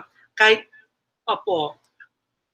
Sige, sir. Next question na lang po muna kung meron pa. Ba't kaya si ma'am ng other, pwedeng may magamit siya dyan? Okay, while waiting for sa connectivity o connection ni Ma'am Elisa po, let's proceed with the question, follow-up question from Russell Gregorio. Based din po sa nabanggit kanina, tanong lamang po kung ang susundin po ba na performances ay nakabatay po sa sample na pinakita. Sa 10 bahagi ng module maaring makita ang performance task. Okay, sir. Ang performance task po sa bahagi ng module po natin ay ito po yung what I can do. What I can do. That's the application of real life situation, no? ng inyong lesson. Yan po yung tinatawag nating performance task. But you can still tawag dito, gumawa pa rin po ng performance task aligned to that particular tawag dito parts of the lesson plan. Yung ibig sabihin parallel question. Okay. Yes, any additional from the information from my information given? Yes, Ador. Correct po kayo doon. Yung part ng ating module na isagawa sa Filipino subjects and what I can do, pwede po nilang maging reference po ito sa kanilang mga performance task. Yes. Yes, dapat kung gagawa sila ng sarili nilang performance task, ay aligned po siya dito. Yung sabi mo nga sir kanina, kailangan congruent siya, parallel sa ating MELP at sa objectives po natin. Yes, opo. At meron pong integration po, Sir Ador, bukas. Ang ating supervisor sa Filipino ay mas bibigyan pa po niya ng detalye kung paano i-integrate itong mga performance tasks para hindi po mahirapan ang ating mga learners na ang daming gagawin na mga task. Yes, thank you so much, Ma'am Leia. Okay. Proceed tayo kay... Okay. Jennifer Mendoza. Kay Raquel Kilya. Kay Miss Raquel Kilya po, ask ko lang po kung applicable po sa grade 7 na meron sila individual Google Drive for submission of their outputs. Okay. Ask ko lang po kung applicable sa grade 7 na meron sila individual Google Drive for submission of their outputs. Okay? Sino po pwedeng sumagot sa atin yan, Ma'am Leia? Oo. Sir Ador, kung strategy ito ng teacher, wala naman pong problema. Tama po? Ay, kasi ginagamit po talaga natin yung Google Drive sa submission ng mga outputs. Pag malalaki yung file, strategy po yan na teacher. Okay lang po yan. Okay po. So maliwanag po, no? Using the Google Drive po, sa medyo hindi techy, mahirap yun. Yung mahirap yung hanapin yung tawag dito, yung kanilang ang tawag dito, yun, yung Google Drive na yun, no? Pero kung sa mga batang grade 7, at yan naman ay mga techy talaga yung mga yan, then that is still your strategy as teacher. If you think hindi ka naman mahirapan, then go. If you think madali sa'yo, sabi nga natin, huwag nating pahirapan ang ating buhay sa ating trabaho, no? Okay, ano lang, para medyo away tayo from stress. Okay. So from Drondel Joe Delantar, Sir, medyo malawak po ang salitang valid sa pagpapalipat po ng modality ng bata. Okay. Sir Ador. Okay. Pwede na ba si Ma'am Elisa? Reminder lang doon sa paggamit sa Google Drive. Importante na bago tayo gumamit ng mga ganyang technology or application, ay alamin natin yung kakayahan ng ating mga learners. Baka po hirap na hirap yung ating mga learner dyan sa paggamit ng Google Drive. or application. Dapat kung ano po yung akma, kung ano po yung kayang gawin ng mga learners natin, yun po ang ibigay po natin sa kanila. O, focus pa rin po tayo sa ating mga learners, ha? Hindi yung madali para sa teacher, pero nahihirapan yung mga estudyante natin. Hindi po dapat ganon. Akma dapat sa kakayahan, akma dapat kung ano yung kayang gawin ng mga estudyante natin. Yan. Reminder po yan, sir. Okay, thank you so much, ma'am. I think itong may tanong dito si Rondel Joe Delantar. Yung salitang valid daw ay malawak, no? Totoo naman 'yon, Joel, Rondel, no? Pero ipinaliwanag, bigay naman ng halimbawa ang ating, ang tawag dito, chief po ng CID po, no? Ng mga halimbawa po kung ano yung valid. Valid sa kakayanan ng paggamit ng online at o hindi valid para sa kanila. What I mean, kung what is tag dito, pag sinabi kasing valid, yung reason niya is valid, pwedeng tanggapin. Yun ang ibig sabihin no, na katanggap-tanggap ang kanyang reason kung bakit kailangan mag-transfer siya from one mode of delivery to the other mode of delivery. Okay, yun po yun ang ibig sabihin. Kung para mai-allow naman natin, mai-allow ng principal o ng teacher yung bata to transfer from one modality to another. Yun po. Okay, from Sir Alden Madrigalejo ng Santo Niño National High School. Okay, paano po kung madaming lumipat ng modular from online classes? Magiging oversized naman yung existing section at magiging kawawa naman ang mga guro sa gawain. Pwede po bang mag-create ng additional section for them? Okay. Okay, I think pwede na nating iba to kay Ma'am Elisa o to... Sir Ador, nag-aayos pa ng connectivity si Ma'am Chi. Ma'am Leia, may binasa ko ditong tanong, no? Galing kay Sir Ador, I think school level concern na po yan. If they have to make some adjustments, kailangan nilang gumawa ng additional section, i-discuss po nila ito sa kanilang principal. Okay. It was already mentioned po, no? Na that is sa school nyo na pong pag-usapan yan with your principal. Po, if that is valid naman po, and pwede, at pag-uusapan nyo na po yan at pagpaplanahan nyo na po together with your teachers, together with your principal po. Basta tayo po, ang inalaw naman po kayo kung talagang valid ang mga dahilan natin that we can transfer the mode of delivery po ng teacher from one modality to another is, I think you have to discuss that with your principal. Hindi naman po kayo hinahadlangan, no? Hanggat kaya nyo po. Pag hindi kaya, sabi nga, di ba? Pag maiksi ang kumot, mamanuktot, no? Kung talagang hindi kaya. Kung hanggat doon na lang po tayo at wala tayo talagang paraan, try na lang po nating i-improve, no? Yung sitwasyon natin. Okay? From Ma'am Marilyn Terona, may template po ba or format na ibibigay para sa learners feedback form? Ma'am Leia. Yes, Sir Ador. That is stated on DepEd order, ay yung ating DepEd Memorandum 162. Bibigay po namin. Search na lang po nila po. Okay po. DepEd Memo 162. Worry not po because mag-i-issue naman po ang ating division po nung form na pinakita ni Ma'am Leia kanina po. No? Yung feedback. Nasa website naman po yan ng ating DepEd Central Office. Okay. Thank you po, Ma'am Leia. So another question from Miss Marilis de los Santos. Marilis de los Santos. About po sa written work, sa module po ba kami kukuha ng i-record para sa mga modular class? Salamat po. Okay, kung nakikinig po tayo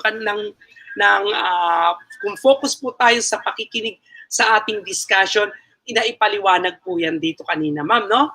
Pero para sa iyong consciousness on that part, tanungin po natin si Ma'am Leia. Ma'am Leia? Yes, Sir Ador, yung question ay kung saan sila kukuha? Opo. Yes, About Sir Ador. written work, sa module po ba kami kukuha ng i-record? Ayan. Yung kanilang pong written works sa ating quarter 2 modules ay naka-attach po, included po yung ating post-assessment which is found at the last page of our modules for quarter 2. So embedded na po yan. Pwede hindi po mag-prepare yung teacher ng kanyang sariling written work. So kukunin na lang po yung nasa module. But then, may option pa rin po ang mga teachers natin. If you think na medyo mahirap yung mga items na nandun sa modules, they can prepare their own set of written works, but they have to make it sure na align po sa ating MELCs at align po sa objectives ang kanilang gagawing written works. Thank you, sir. Okay. May tanong dito galing kay Jeremiah Elizalde Sena, ang anak po ng ating SGOD chief po. Nabanggit po pala kanina, ang parts of the module ay lahat formative assessment, clarification. So we need to provide a separate summative assessment for modular and online learning. Okay po. Yes, Sir Ador. Same pa rin po yan kanina. Again, yung ating quarter 2 modules ay nakasama na po yung ating mga post-assessment. Ito po yung i-record po ninyo as written works. Oh, good. Okay po, Sir Elizalde Sena po, maliwanag naman po, no, Sir Jeremiah. Tawag dito na maliwanag naman po na may summative assessment doon po sa ating second quarter module po. Okay po? So, liliwanagin ko lang po, meron po lahat ng modules natin ng summative assessment. Okay po? Kaya, hindi na po kayo kailangan gumawa pa kasi kasama na, pinadali na po ng ating mga writers. Kaya, thank you so much po sa ating mga writers. I-shout out na natin dito, no? Ang very commendable po ang ating mga writers po dahil sila po ay nagsulat ng magagamit ng ating mga teachers sa panahong ito. Talaga dito po, yung hirap nila sa pagsusulat, kahit nagrereklamo na sila po ay continue lang na sumusulat ng gagamitin ng ating mga teachers para sa kanilang pagtuturo. Kaya sana po, tutulong pa rin po tayo, no? Okay, yung assessment natin, ulitin ko po, meron na pong summative assessment na ginawa ang ating mga writers. Kasama written works yan, Sir Ador. Part ng written works. Apo. Pati daw ba ng first quarter?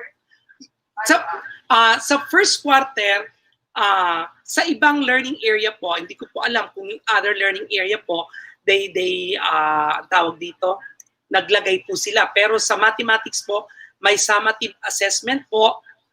Magsasalita lang po ako in behalf of the mathematics, may summative assessment po ang mathematics. Meron din po ako narinig, meron din po ang ESP, meron din po ang English, meron din daw po ang science, no? Okay. Meron pong mga summative ng first quarter po.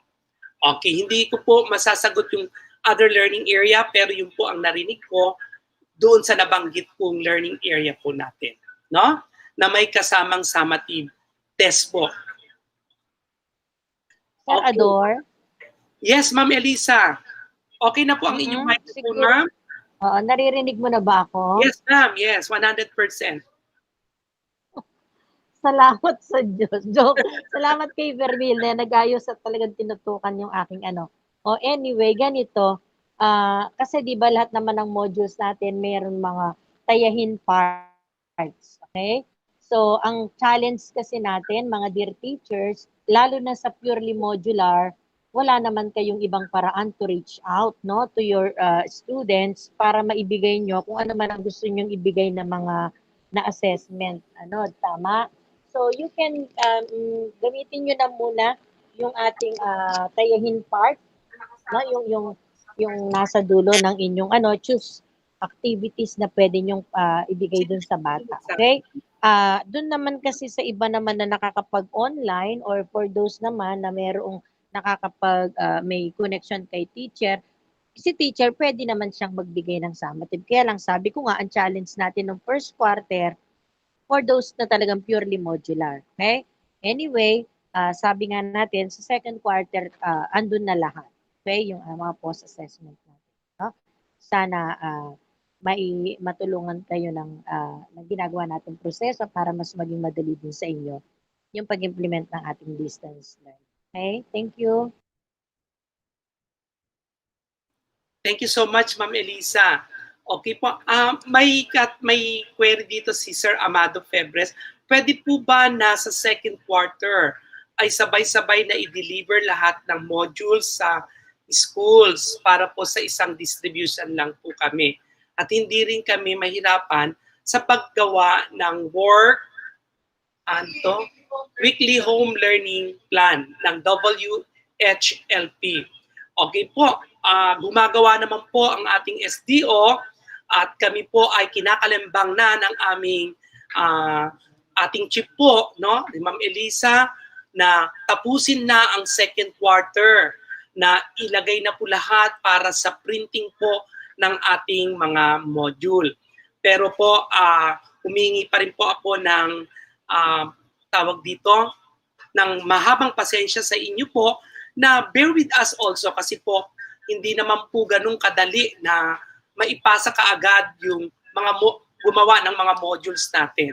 Kaya makipagtulungan din po kayo sa amin, naunawain nyo naman po kami, no? Mga manunulat natin. Pero this second quarter po, tapos na po lahat ng modules. Inaayos na po lahat para sa folder po natin for printing na po. Okay. Salamat po, no? Okay, another question from Yani Joy Isorena. Good day po. Include na po ba sa modules ang i-distribute next quarter yung feedback form? Okay, meron na po yung feedback form, ma'am. Don't worry po. Na-mention na po sa atin ni Ma'am Leia, and your reminder to us, don't worry po, no? We can find ways on how to include that feedback form po. But we will give you an access on how to access also for that feedback form. Okay, from Mylene Labonete, from Parang High School, paano po kung nagsabi ang bata sa feedback na nahihirapan po sa ganitong aspeto at malalaman po ni teacher kapag nagpasa na po ng feedback at modular ang bata, paano po makakatulong si teacher? Okay. Paano po makakatulong si teacher? Okay, is there anybody who wants to answer the question of Miss Mylene Labonete? Yes, Ma'am Elisa? Okay, bukas i-discuss sa monitoring natin yung feedback form. Napakaganda ng tanong ni Ma'am, no? Pero tama si Ma'am, yung feedback form ang magsasabi sa estudyante o magsasabi sa teacher, kumbaga ito yung magagamit ni teacher na datos, no? Masasabi ni bata na itong part ng module na to dito sa part ng wait lang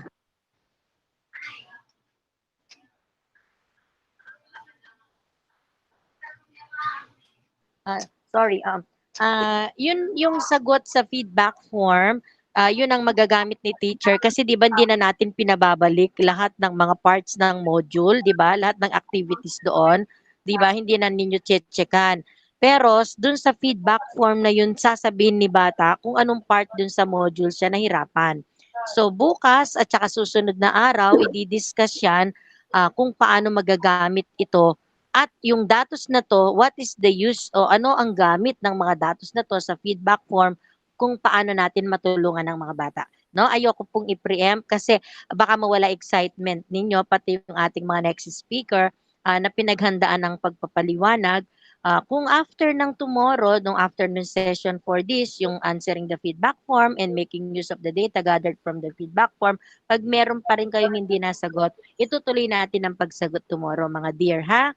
Thank you very much. Okay, thank you, Ma'am Elisa. So we will park for a while that type of question, no? Though nasagot naman din na po natin. Pero just not to preempt the discussion of our next speaker for tomorrow po, no? So let's proceed. Kanina natutuwa ako dito sa tanong na ito, no? Ma'am, sir, kanina sinabi po na 4 lang po ang ating performance outputs mula sa bata. Pero dapat gawin pa rin lahat ang activities sa modules. Pa-clarify lang po. Salamat. Okay po ma'am, I think yung nabanggit po na 4 lang po na performance output, ito po yung na-mention kanina ni Ma'am Jeanette that meron lang po tayong at least per performance written outputs and per performance task na yung performance task po na 4 din po. Tag-4 lang kasi sa mathematics lang po, for example, 50%, 50%. So we have 50% for written outputs and we also have 50% for performance task. Yan po yung sinasabing at least 4. Pero pagdating naman po sa ating pong modules, yung lahat po na nandiyan po, yan po ay activities sa modules na kailangan naman pong practicein ni bata para ma-develop yung kanyang skills o kung matest niya, yung binasa niya sa content ay kaya niya na. So, yun po ay activities na dapat ginagawa rin ni bata. That will tell him na kaya ko na po ito. That will inform the teachers na maganda ang pagbigay ng discussion, maayos na iintindihan niya. So, maliwanag din kay magulang. So, yun po yung mga activities sa module natin na hindi po tayo dong kukuha ng ating at least 4 written outputs and at least 4 performance tasks po. Yung po ay other formative assessment na pwede pong sagutan ng bata para malaman niya na kaya niya yung binasa niyang laman doon sa content ng iyong subject. Yung po, practice niya po yan para bang reinforcement. Ayan po. So, is there anybody who could give further explanation for that question? Galing kay Ma'am Eden Villa Hermosa. Okay. If you think you agreed with me, let's proceed to the next question from Ma'am Mabel Rowa. In a way related po in implementing effective assessments, kailan or tuwing kailan po nare-revisit ang MEFs po? Salamat po. Okay. Is there anybody who would like to answer this question? Sir Ador? Yes, ma'am. Yung pag-revisit po ng ating MELCs ay ano po yon ng central office. Kung ano po yung binababa ng ating central office, DepEd office, ay yun po yung ating susundin lang po. So implementation po ang ginagawa ng division office and school level. So kung anong revision, kung meron pong updates, tayo po ang mag-i-implement lamang po. Ano po, Sir Ador? Yes, okay. So maliwanag po, Ma'am Mabel Roa. Implementing po, okay, yung policy making po natin ay nanggagaling po sa central office. Ibabato po yan sa region at ibabato po sa division at ang division po ang implementing for that po. Kaya yung revisit po ng PELS po natin ay nanggagaling po yan sa as what Ma'am Leia said, no? Yung po ay galing sa central office. Yes, sir.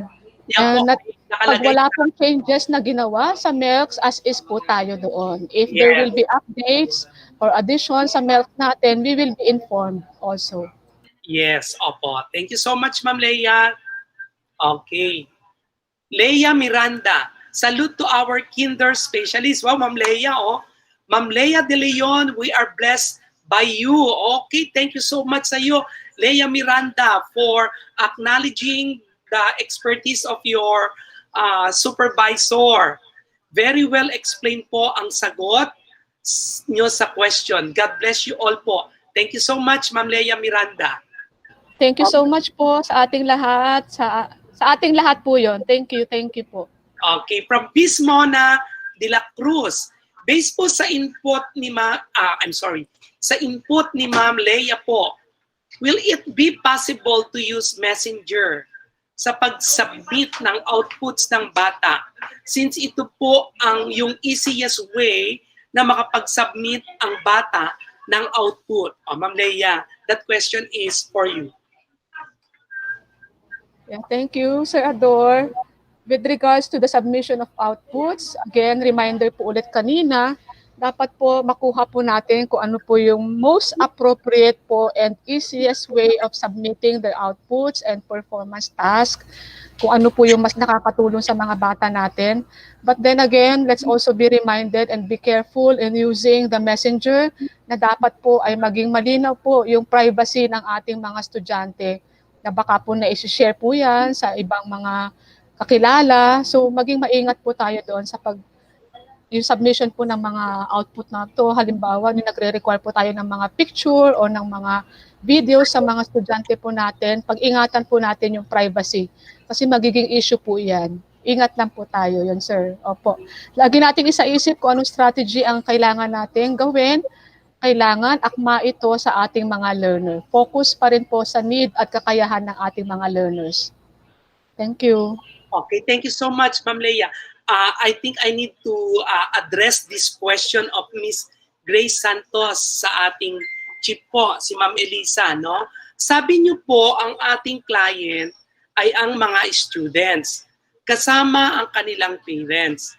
Wala po ba silang rights na mag-grant ang kanilang request? Ma'am Chief?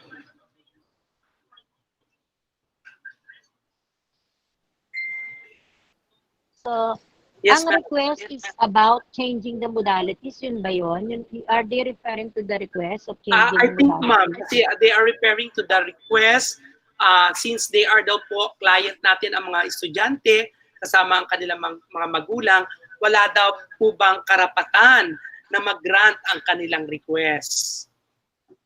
Siyempre, ano to dapat? Nagmi-meet halfway, no? Yes. Ang principal kasi nagmi-meet halfway, kagaya ng ipinaliwanag ko, sila ang ating primary considerations, pero kasi hindi naman tayo nagkulang, bago tayo nag-open ng klase, lahat naman ng mga possibilities at lahat ng paraan para makuha ang kanilang opinion at desisyon through the survey ay ginawa ng ating mga schools. Okay? So, kung kasi ang pagre-request ng pagpapalit ng modality ay i-allow natin ng ganun karami at ganun sabayan, magkakaproblema naman din ang ating mga schools. Kagaya ng sinabi ko, nagplano po tayo, kasama natin silang nagplano, at ang naging plano ng school ay hindi lamang nila kagustuhan o planong yun ang kanilang naisip, kundi naging batayan ang datos na nakalap na nanggaling din sa ating mga magulang at estudyante. Okay? So, kailangan nag-meet talaga halfway. Hindi pwedeng kung kailan naisip, di ba? Kung kailan naisip, lalo na kung baka pwede naman mag-stay muna dun sa modality yon, dapat yun muna ang ating ituloy. Okay? Maliban, ma'am, kung talagang, sabi ko nga, for a very valid reason, yun talagang alam mo yun, yun na talagang hindi naman niya ginusto, pero dahil sa pagkakataon, di ba, nagkaroon ng malaking problema sa kanilang pamilya or something like, wag naman. So, yung case-to-case basis o paiilan siguro, baka pwede nating i-consider. Pero pagka kasi inalaw natin yung mass transfer from one modality to another, ay buong sistema rin tayo magkakaproblema. No? So, kaya yun ang pakiusap din ng ating mga principal. Sinusugundan din natin ang ating mga principal sa gano'n, at yun din ang ating opinion doon at ang stand natin doon. Hindi kasi lahat ng bagay ay pinaplano natin, no, sa ating division, sa ating mga eskwelahan. So sana mauunawaan din 'yon. Kaya kayo bilang ating mga kasama sa division, kayo ang mga kaharap ng ating mga magulang, directly nakakaharap, tutulungan nyo rin kaming magpaliwanag sa ganung pagkakataon. Okay? Kayong nakakaalam na talagang ito ba ay dapat i-allow, and then at your end, kayo rin naman ang makikiusap sa principal ninyo, nasasabihin nyo na, sir, talagang itong dalawang ito po, talagang ako'y nakausap ko ng masinsinan, o something like. But hindi manggagaling sana sa inyo, yung mismong kayo ay magiging, ang tawag dito, kayo pang mag-suggest na wag na lang natin ituloy ang online or something, wag pong gano'n, ha? Kasi uh, pagka pinlano na natin at suddenly mag-change tayo ng plano ng ganun-ganun na lang, mahihirapan din tayong pare-pareho. At ang buong sistema ay magkakaproblema. Ha? Okay ba, ma'am? Nasagot ko po sana ang inyong katanungan, mga ma'am. Okay, thank you so much, Ma'am Elisa. Systemic tayo, no? System, ano tayo, very valid naman ang explanation sa atin ng ating chief po, no? Okay, there's another question here na ibinato lang sa akin ni Ma'am Noemi. I do not know if this question is coming from her. Sabi niya, can we still have some co-curricular activities on online learning? Question ko po na na-overlook ni Sir Ador. Salamat po. Okay, can we still have some co-curricular activities on online learning? Ma'am Chip.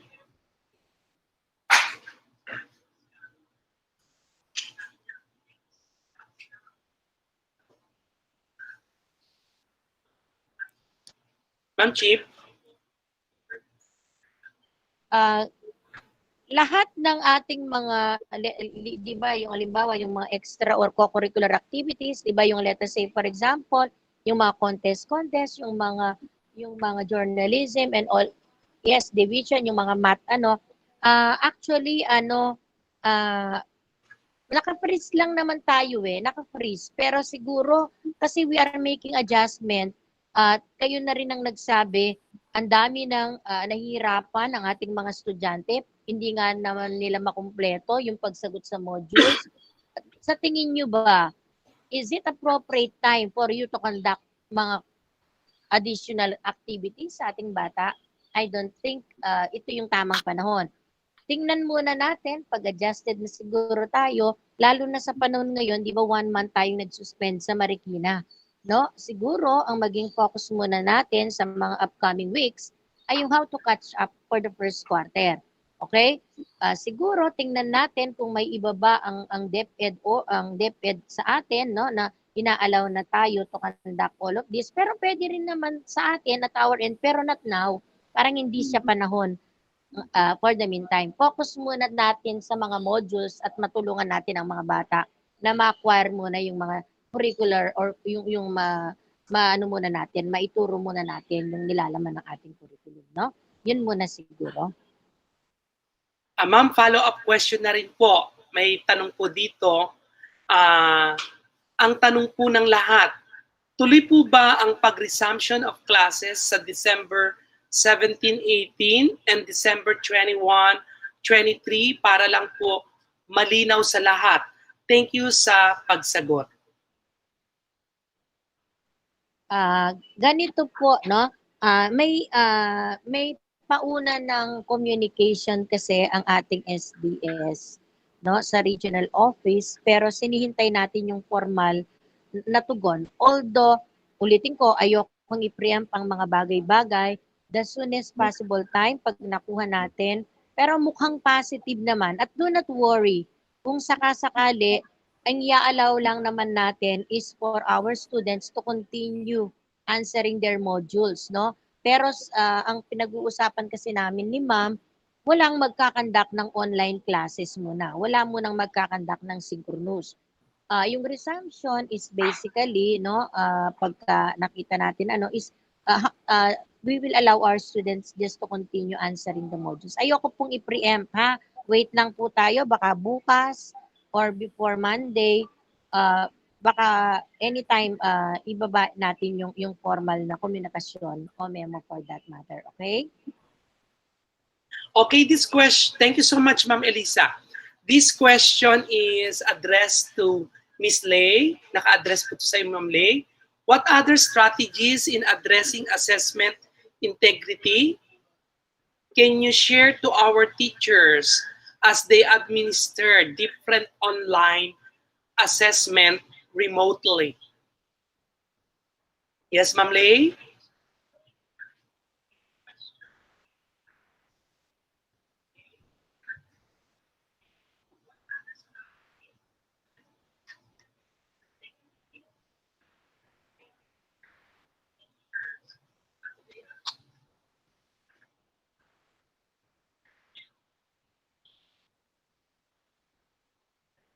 Yes, Ma'am Leia. Ay, Ma'am Lei. Ma'am Leilani.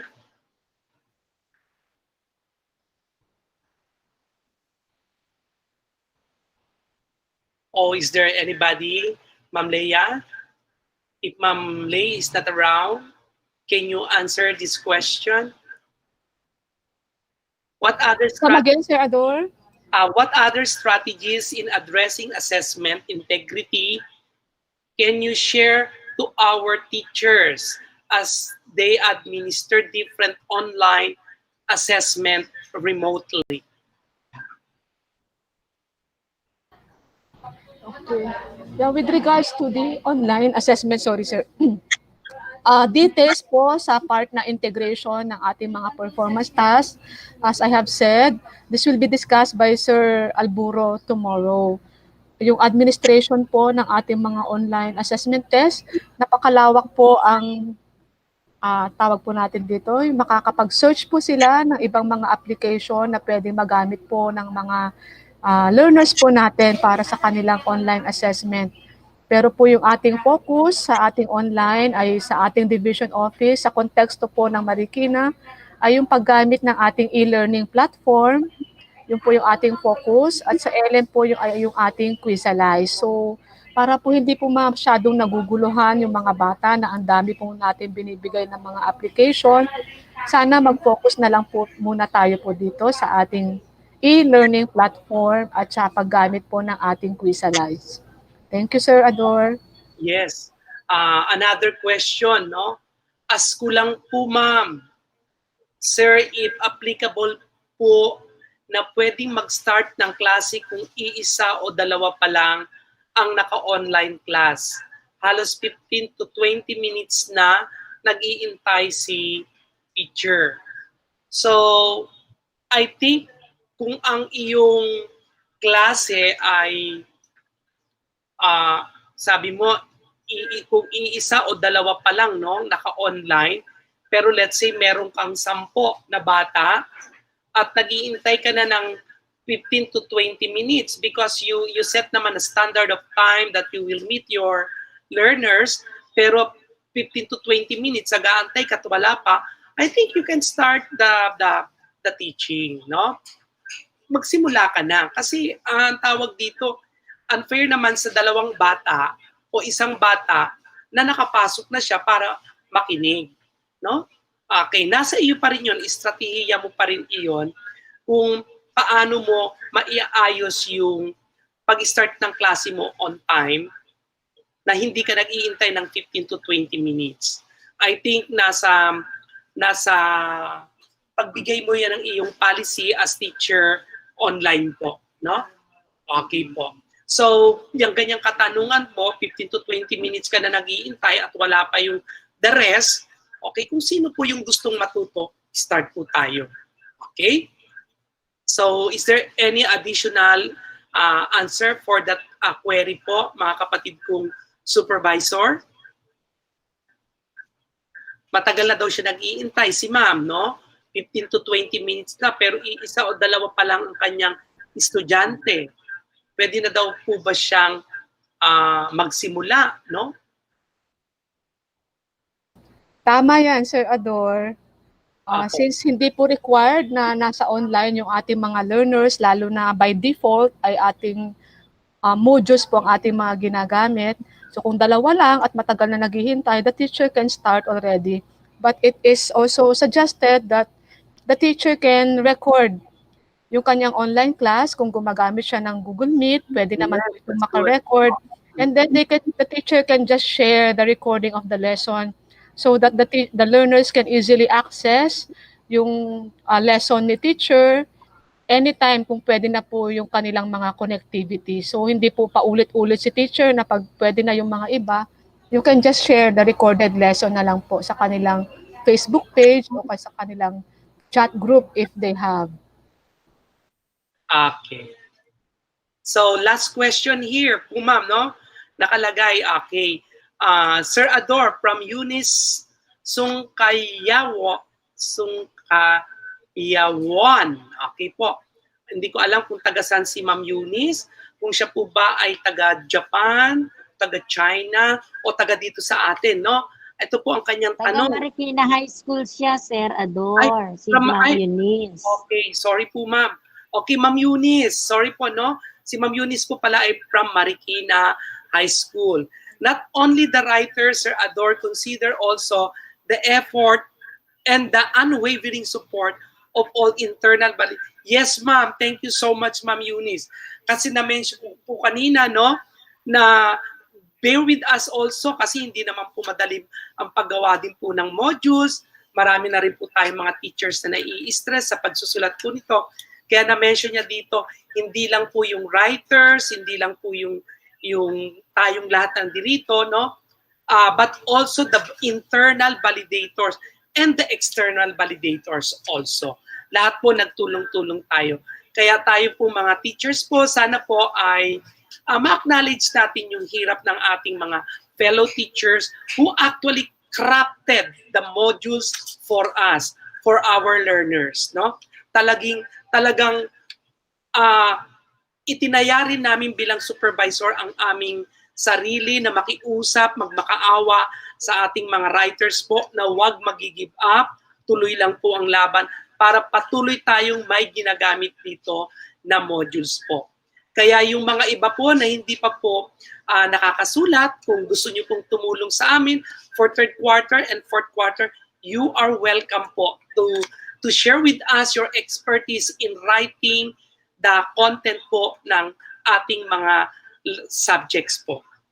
Okay po. Maraming salamat po, Ma'am Eunice, sa paalala na hindi lang po naman writers or validators or layout artists or ang tawag dito, illustrators, marami po tayo, no?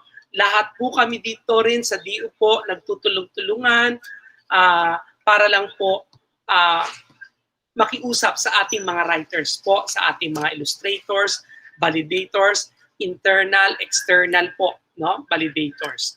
So maraming salamat po sa inyong mga guro na nakiisa sa amin sa pag-craft ng ating modules. Thank you so much, Ma'am Eunice, for reminding me na lahat po tayo dito talaga ay nag-exert ng effort. May clarification si Yan. Yan. Okay. Hello po. Nagkaroon po sa amin ng announcement na may make-up classes sa December 17, 18, 21, 22, and 23. Tuloy po ba ito sa January? Na po ba ang balik? Maraming salamat po. Okay, Ma'am Elisa, actually nasagot na ito ni Ma'am Elisa kanina, but for further clarification po uli, Ma'am Elisa, may tanong po si Yan.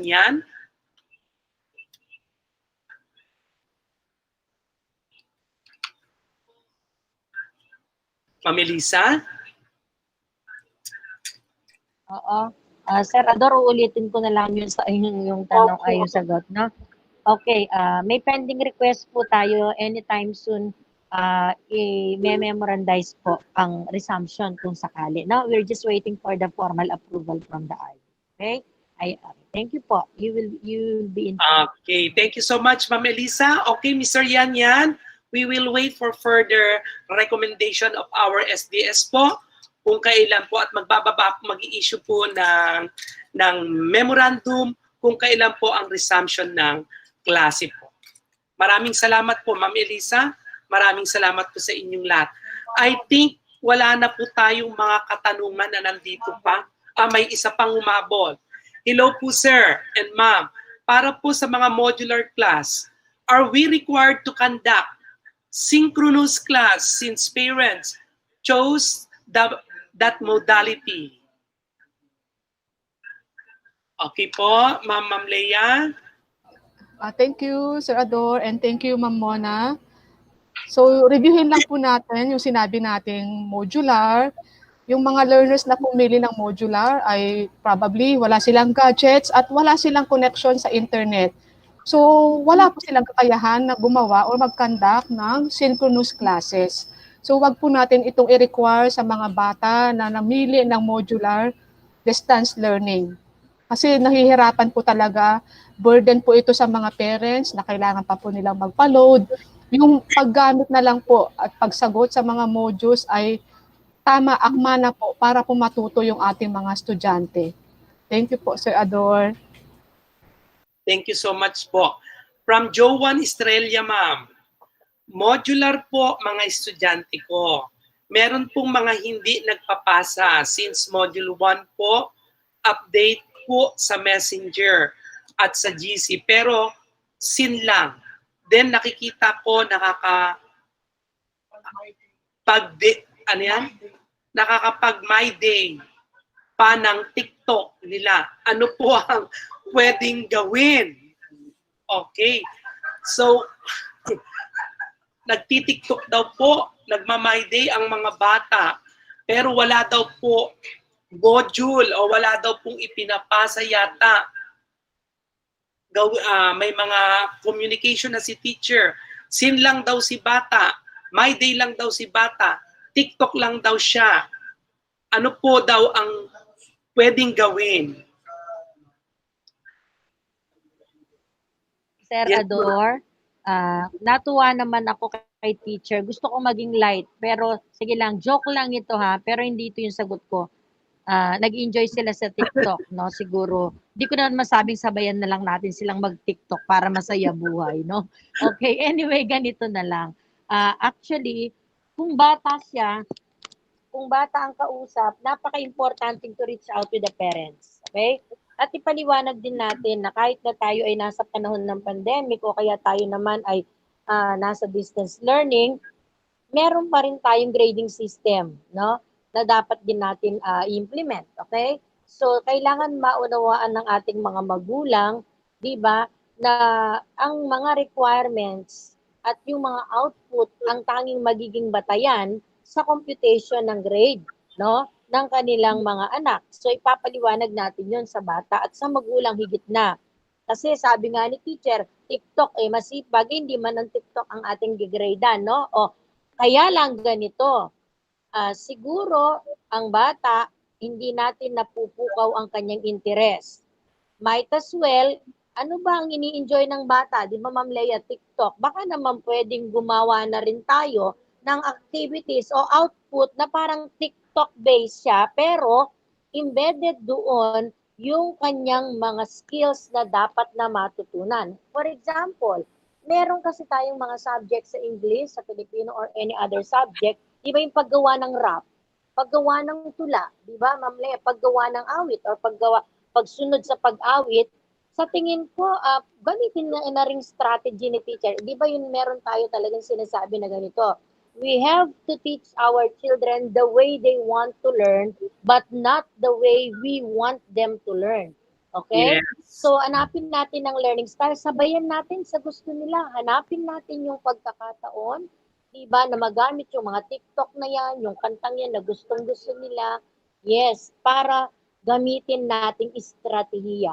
Pero mahaliwanag, ipaliwanag po ninyo na may grading system tayo at kung ang grading system na yan, ang kinakailangan for them to be evaluated at output, mapaliwanag sa kanila na para hindi naman sila bumagsak. Kasi wala po tayong mass promotion ngayon, ha?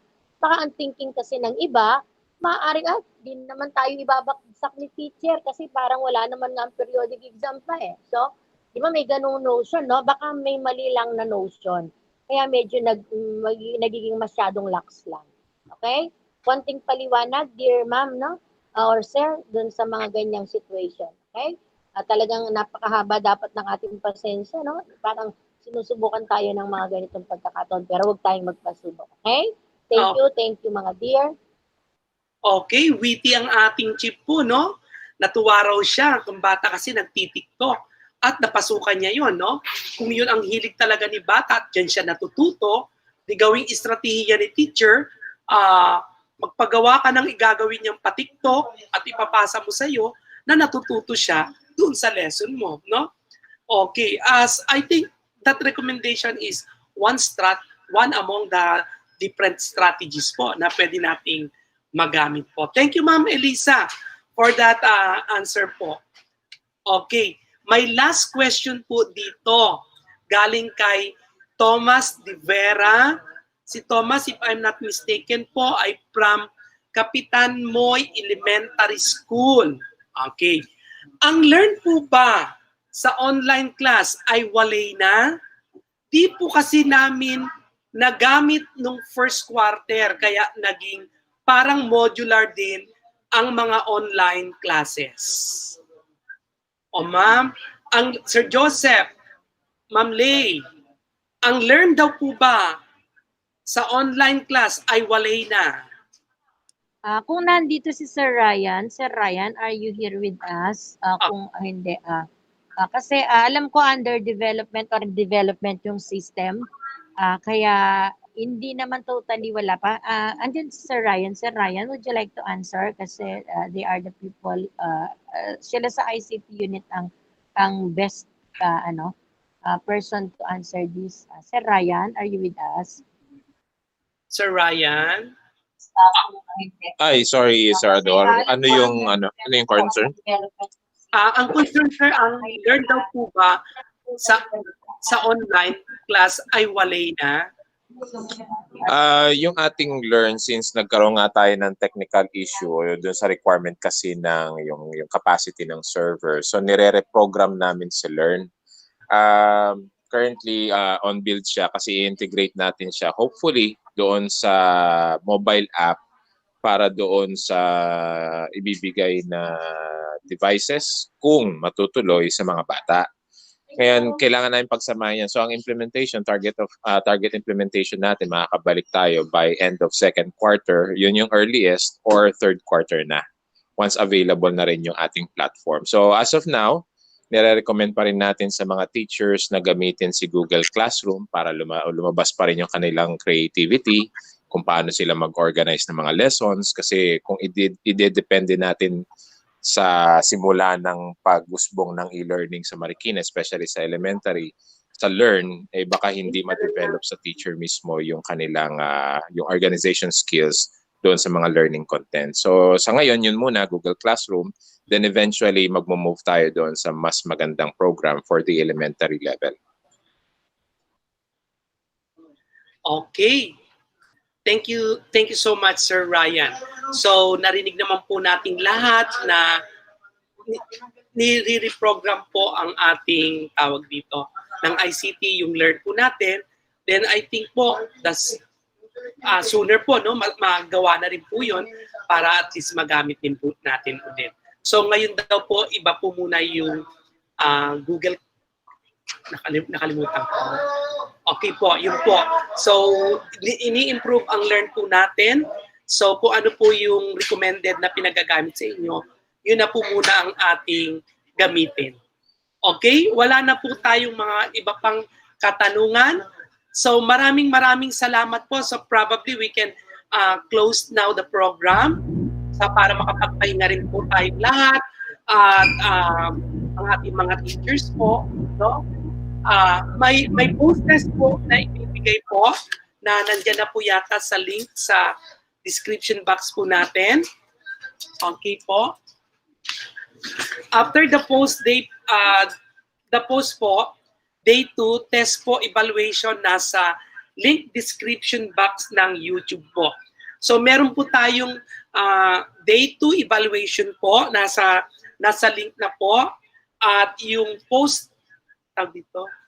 yung post test din po, nasa link na po natin for day 2. Please answer that para at least naman we can still plan, no, for the future activities dito po sa SDO Marikina po.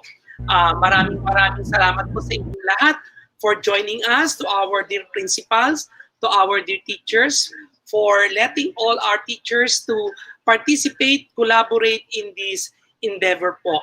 God bless po, and sa kasamahan ko rin pong mga supervisor, district supervisor and education program supervisor, to our chief, and of course headed by our beloved SDS po na napakasipag, napakabait at napakagaling, na hinayaan niya po tayong ikandak ito at tinignan niya po yung ating gawain kung makakatulong sa ating mga teachers, sa ating lahat po.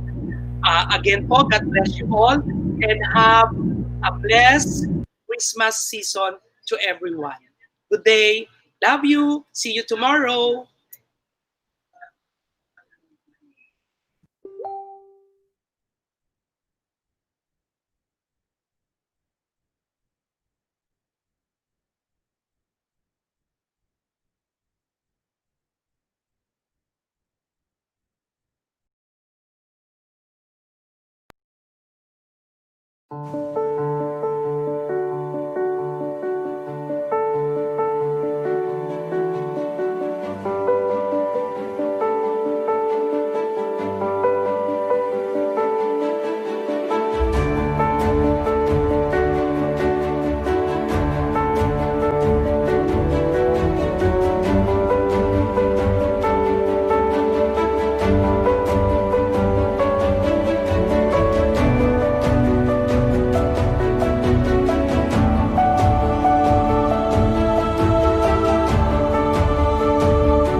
you